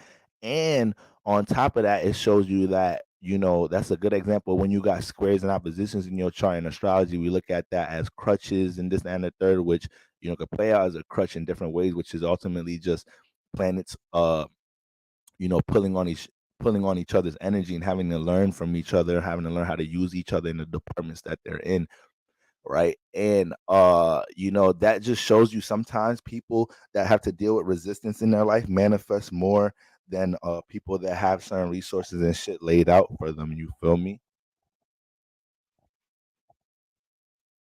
Pressure makes diamonds, guys. So you know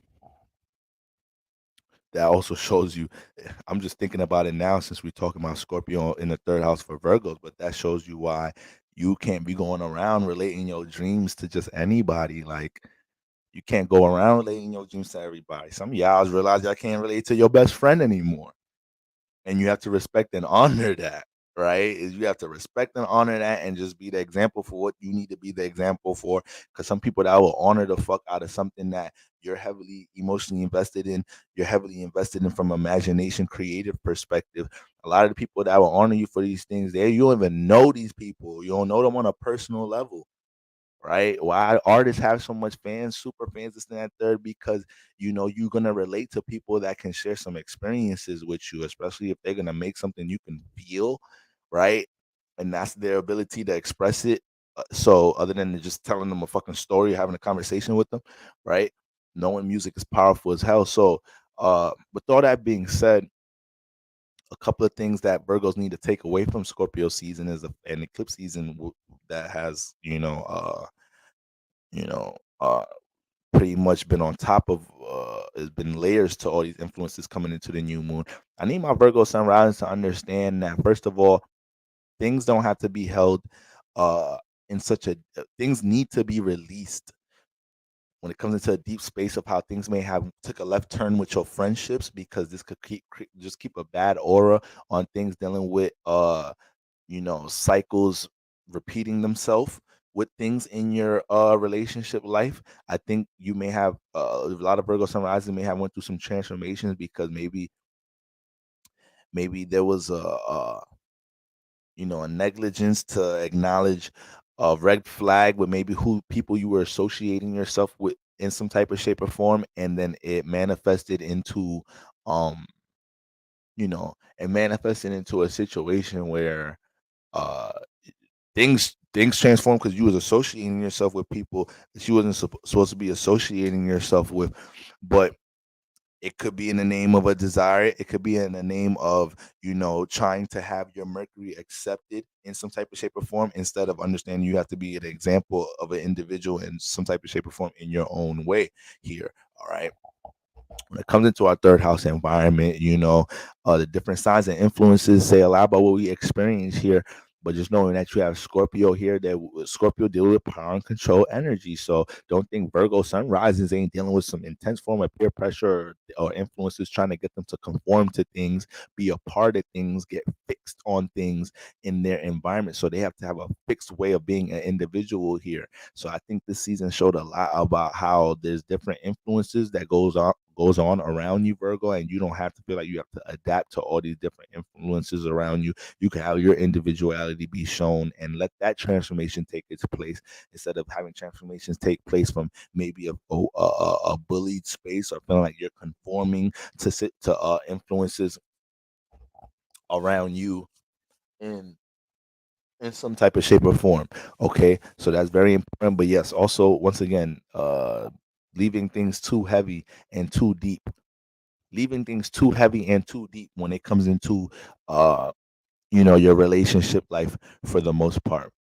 You have to be able to heal these spaces, take new evolved standards, because what's the next trine house? The seventh house. So the third house can prep a lot of influences for how we deal with interaction out in the world in the seventh house. And if there's things that's always held deep from early relationships, that impacts relationships in all levels. And I think Virgo sun rises, you may have manifested situations around this time that helped you to reflect upon that very thing, how you may take certain behavior into partnerships based off of how you experience things with an early relationship or a relationship close to home. All right. So that's important to understand there. Okay. And you know, when you have Scorpio here and understanding Virgos, I've been kind of dragging Virgos placements the past couple of days, talking about how they ask um they could move, or maybe it was this live stream, I don't even fucking know. But we basically talking about how Gemini Virgos need to learn how to be. I think it was this live stream, and we talking about Gemini's Virgos having to learn how to sometimes jump into Gemini energy, say that shit with their chest instead of gossiping behind the scenes and shit. And Gemini just be unfiltered, say that shit with their chest. This season may have created scenarios where Virgos, you end up saying some shit with your chest because you realize you don't be saying it with your chest all the time. So we know Scorpios fix water. You can hold things deeply. You hold things deeply in a communication house. There may be you may be reluctant to express things based off of times expressing things from a direct, intense, deep, honest space, and it caused transformations. And now the Virgo sun rising, knowing that they have a critical nature, may try to become somewhat considerate of how they deliver things, but it starts to impact their way to directly communicate things. So wherever Virgo's Mercury is at, and depending on certain things that they may have to help with how they may push out things that's deep and heavy in the third house, you have to look at that. But at the same time, Scorpio in the third house does have the potential to hold things deep. So when it comes into understanding how to just relate things to people around you and your surroundings, it could just be situations that was transformative in the early space that it starts to make this a struggle as you get older. And I just say all this to say this is why Virgos, you have to be actively practicing communicating, things on the feel of it, because the way your archetype is set up, you could feel like you need to continue storing information about things. And as you're storing information, you're missing the pockets to just be direct and transparent about something instead of you feeling like you got to collect more data. You are Mercury ruled. Sometimes the information going to just come to you, you know.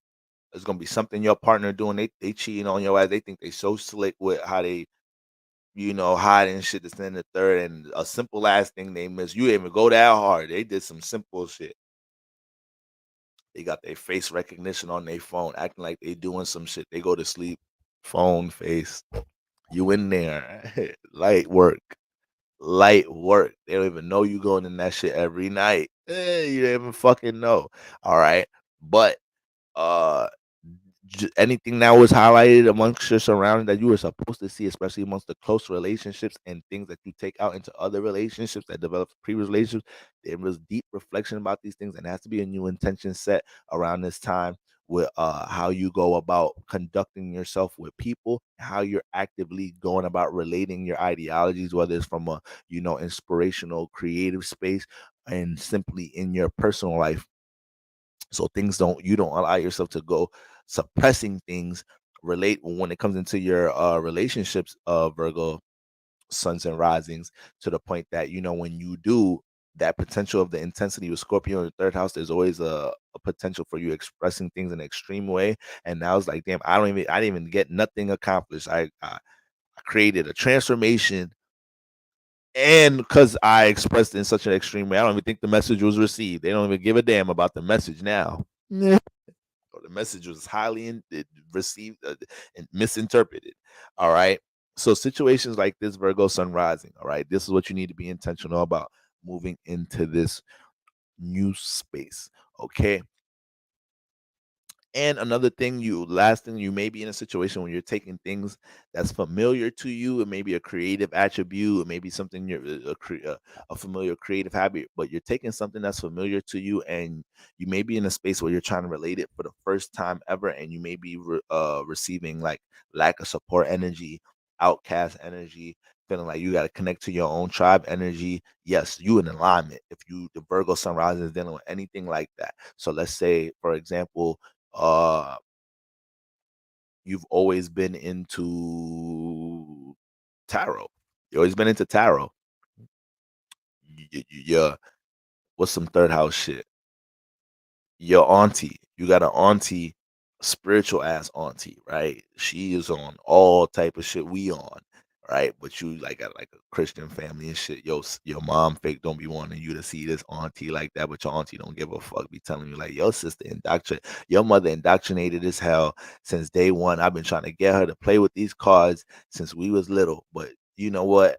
Jesus been doing something for your mom, so I'm not even gonna hate. But anyways, come get into these cards. So you got an auntie in your third house been putting you on game for the longest, putting you on the cards. You've been reading cards for yourself since like elementary school. The moment your ass start making it public in the social media generation that you do tarot, this and that, third, now you're dealing with all this different influences of either feeling like it's not being supported by people who are in your surroundings. Also situations where you feel like your self identity is under a whole different scope and whatnot. This if you situation like this, you in alignment, Virgo sun risings. Like you're morphing into a situation where you're a new part of your self identity is being related. That's gonna lead into opportunities around this time. All right. So we got that going on. And last but not least, before I go to sleep and call out for work in the morning, because this was more important to me. Uh Libra sun risings. Libra sun risings. Okay. Now look here, Libras. All right. Look here, Libras. Y'all know where that Scorpio house is at. It's in that opposite house. Everything opposite for y'all. Y'all some opposite mother flippers. All right. We talk about our dragon water signs for being subliminal and subconscious and shit and whatnot in their relationships. Libras be doing mad subliminal shit too. They be saying things to get you to agree with that instead of just asking a direct question. They say they agree to things which they really don't, hoping that you'll change their mind and be like, "You sure? Do you really agree with that?" So they could get the chance to be like, "Nah, I don't." What you like? No, Libra, say it on the first time. All right, stop being backwards and upside down. Okay, but you can't help it. You're the representation of how to evolve through the perseverance, through the resistance, through the opposite energy. And we got that Scorpio in that second house. And what happens in Scorpio in the second house? The Libra already has a Libra sun rising already has an intensity when it comes to their value systems. But that's a shaky thing because we know we got a sign dealing with desires. And once you make a desire a value, oh, we're gonna have some transformation. Oh, we're gonna have some transformation like a mother flipper in that second house, ain't we? Second eighth house axis is just gonna be turned up. And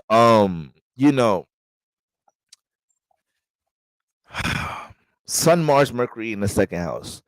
Uh Libra sun rising, you're coming off a new moon solar eclipse in the first house. So that's a huge magnifying glass on your personal behavior in relationships and how relationships affects your personal life. So then these adjustments got to be made, and the aftermath carries off into your second house. So if there's relationship transformations and new things happening in your relationships, new downloads and discoveries in your personal life, but when we say personal life, you gotta say your relationships because you are air rising, especially being a Libra rising. All right. And what happens here is, you know, the second house captures the aftermath. So if there's when you go through the sun transit, when you go through a first house transit, that's a personal evolution there. And then when you get into the second house, you sustain things right through that fixed earth house. Now you got new values there, and these new values are going to shift things dealing with your reality, right? And we could keep going. Third house, communicator related, blah, blah, blah. But when you get into that third house space, and now we're dealing with a Mars, Sun, Mercury transit, you have very changeable thoughts after transformations that took place in your relationships. So this was a space for a lot of Libras where you might have found yourself communicating things before even getting into a stable space after a relationship transformations, right? You telling a new John you're ready to date. You telling your old John you're ready to get back. Which one is it, Libra Sun rising? I thought you was over the old one. I thought you needed to heal, can't deal with the new one, but you're telling both of them you're down. You ain't giving nothing. You ain't get time to settle into establishing the values, the new values after the personal evolution period. All right. Now, when we talk about the second house, we talk about your value system. Okay, there's people, places, and things, but most importantly, the value within your goddamn self. All right, your self-esteem, how you feel about yourself, and having Scorpio here at times, these things could be hidden. Why does Scorpio Libra sunrise end up having hidden values? Because they got their first house is so goddamn invested into everything else and everybody else motherfucking doing in their relationship life. So when we get into our values, we could hold a lot of heavy energies here because sometimes we took too long to initiate things with our value system. We go through a lot of transformations with what we feel like our value is in the world at times, right? Sometimes when we pushing these things out, it can feel hidden. So all the things that affect, attachment, power, and control issues, or how you place yourself in positions to stay hidden with your true values that can develop something. All those downloads were made around this time. All the things that you value that bring transformations into your life, and we ain't talking about no positive transformation, right? We ain't talking about positive values that could bring positive transformations, which it could be established all day, every day here. Now we're talking about your desires and something that got the best of your flesh. There's something that's dealing with something that makes you comfortable from an intimate perspective. How you ain't got no regard, no discernment for that, and how that could lead into transformations in this second house. All right. So once again, it gets very shaky when you put a sign dealing with desires in the house of values. And this was a time where Libra sun risings, if you don't realize how your values can create transformation if they're in negative places, this is not going to be a nice follow-up after which was damn near a karmic 2023 for the Libras. This is not going to be a nice next 6 months. All right. Because it's going to be long-term transformations now. Okay. Everything we take account for in the eclipse season has a different after effect to it. All right. Should be happening to us today. And that shit was not because of the transit today. That was the eclipse season 3 years ago. Like, you got it fucked up. Okay. Some things bring fast results, some things bring long results. Okay. And when you got Mars, Sun, Mercury transit in your second house, not only is there an understanding of how your value system create transformation in your life, but is, like I said, yeah, I did mention it, is the understanding of how in new moon in Scorpio, being intentional about how you utilize your values will help sustain, some type of, it will help build confidence here, right? We talk about that concentration, focus, sustain energy with Scorpio. When it's easy to deal with so much changes about what you feel like your value is in the world as the Libra sun rising, if there's no sense of focus, concentration, and when it comes into something that you value, that's how you build your confidence in this area and potentially build opportunities here. But it could turn into situations where Scorpio could start getting in its trauma bag here, and now we connecting to whatever we connecting to a materialistic point of view, or experience pleasure in the earthly plane point of view, aka second house. All right, to the point is just feeding our desires and taking us away from our true positive passions. Okay, and obviously that ain't healthy. So this was a period where those things were identified, and there may have been many things that a lot of Libra sun risings came in awareness to as to how they can enhance things dealing with their value system, as far as maybe something that you're building that you value, a project, a business, a brand, something you're trying to connect out into the world. And this was a new time how to, evolve that, see a new sense of detail to it, and make major decisions to transform it, or upgrade it in some type of shape or form. And it may have been a little risky, but if you feel spiritually called to graduate and grow with something that's already in motion in that area, then you was in alignment, because that's mostly for the Libra Suns, Libra Rising, that got things in motion, ain't searching for stability. No, I got stability, and I'm trying to, take my values to do something, more important than just gain stability, or the original concept to connect this message, this, that, and the third. I just end up making money from this, but I still need to connect this message. I still need to do this community work, whatever it is that I feel like I value. All right. So that's very important for the Libra Sun Scorpios rising to understand that. New evolution in the first house, and now you carry out with the new moon in Remember, now you got new moon in the second house, Libra Sun, Libra rising. New moon in the second house. I ain't no little kid energy right there. Okay. You can establish some things right now. But it sounds good just establishing the intention to stand the third. You know how intense your Scorpio in the second house is. You know how intense it is, Libra rising. Okay, you know how it is. And the thing with Scorpio in the second house, not saying Libra Sun rising ain't intuitive, but they just deal with so many mysterious situations in this area, where they could be placed in situations where when they don't learn to trust their intuition, they may not be able to see Scorpio exactly how something that they're valuing is going to transform them, right? Once again, Scorpio energy, like I said, when things change and transform in our life family, it is not usually just an overnight thing. Usually we could feel the accumulation and, picked up energy. When your ass, you going late to work so much, motherfuckers know when they finna get fired soon. Like, you feel that shit. You feel like, this week, I just know they gonna come to me this week. Like, they gonna just come to me at my desk. So you feel that pent up energy, right? So it's important understanding where was the root foundation of the pent up energy. Okay. But nonetheless, Libra Sun, Libra risings, all right. Getting to the bottom of the attachments that's developed here. Okay, root foundation energies are why you may, utilize certain things to substitute you sustaining focus and concentration with your values. That's very important, because it could just be all type of negative transformations that take place after this.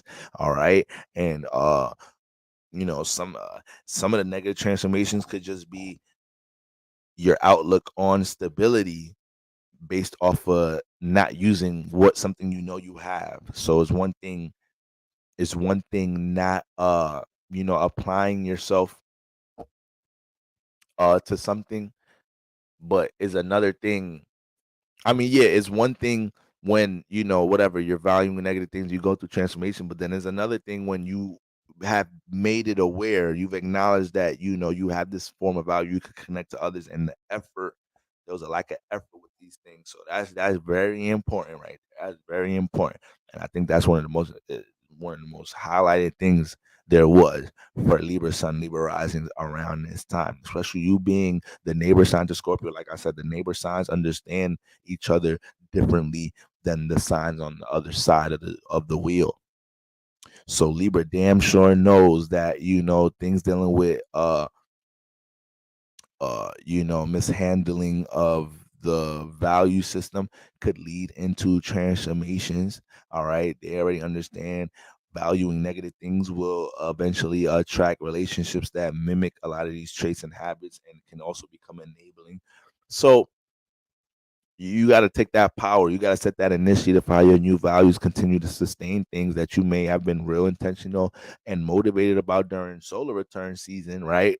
But you got to eventually let that sun go ahead and make its transit, and, set a new temperament, a new set of actions, a new set of awareness in them houses.